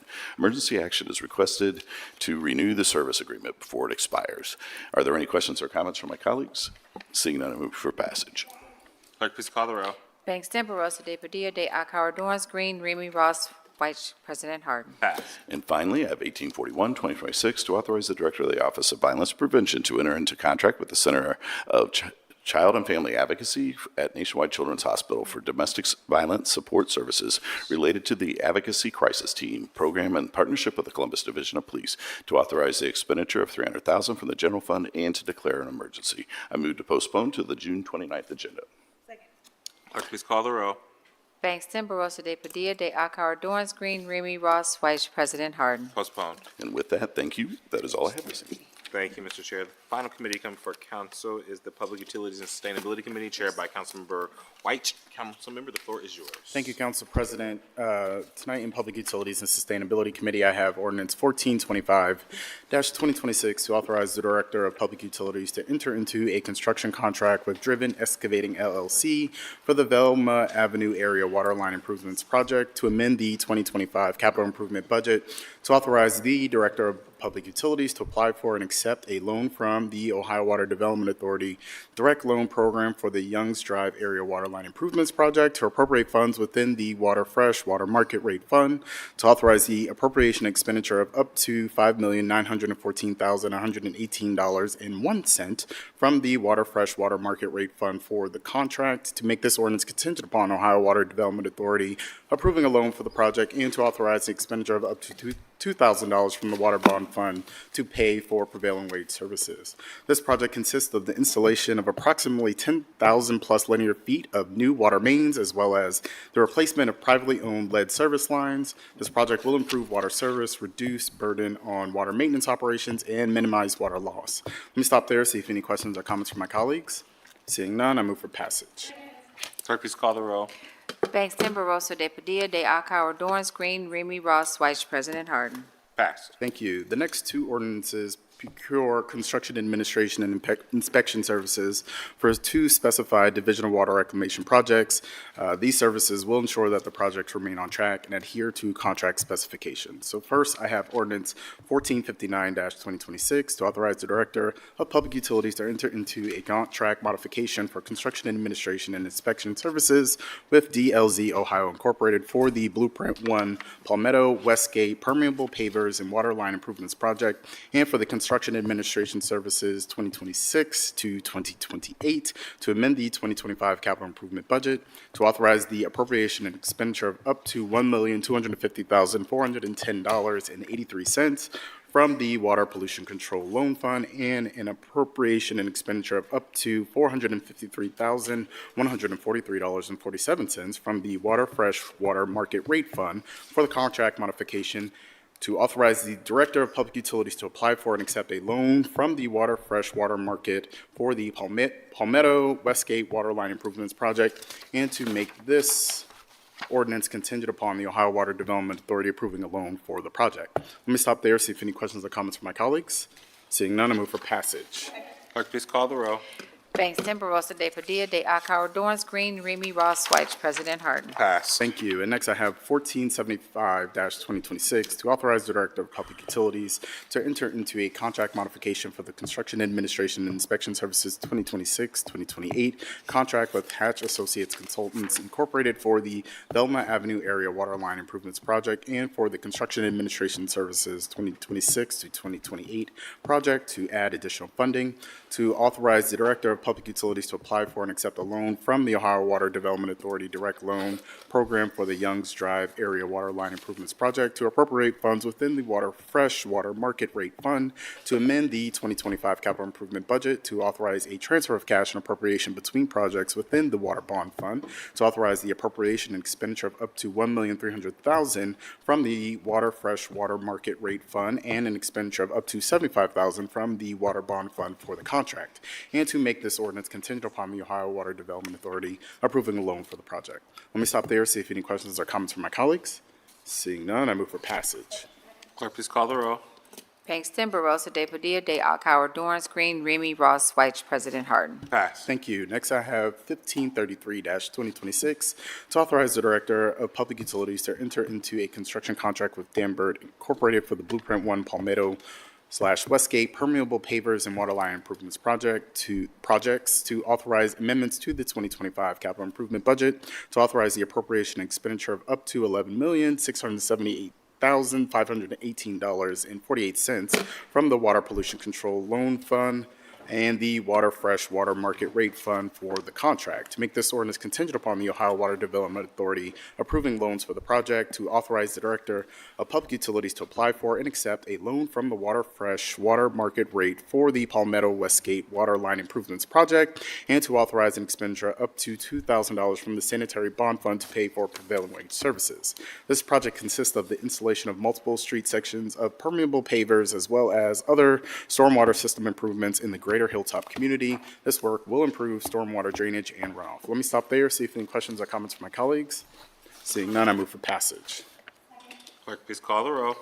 Bangston, Barosa de Padilla, de Akauer, Dorance Green, Remy Ross, White, President Harden. Pass. Thank you. Next, I have 1559-2026 to authorize the Director of Public Utilities to renew an existing agreement with Azteca Systems LLC for software licenses associated with the CityWorks AMS system and to authorize the expenditure of $1,019,234.74 split between the electricity, water, sanitary sewer, and stormwater operating funds.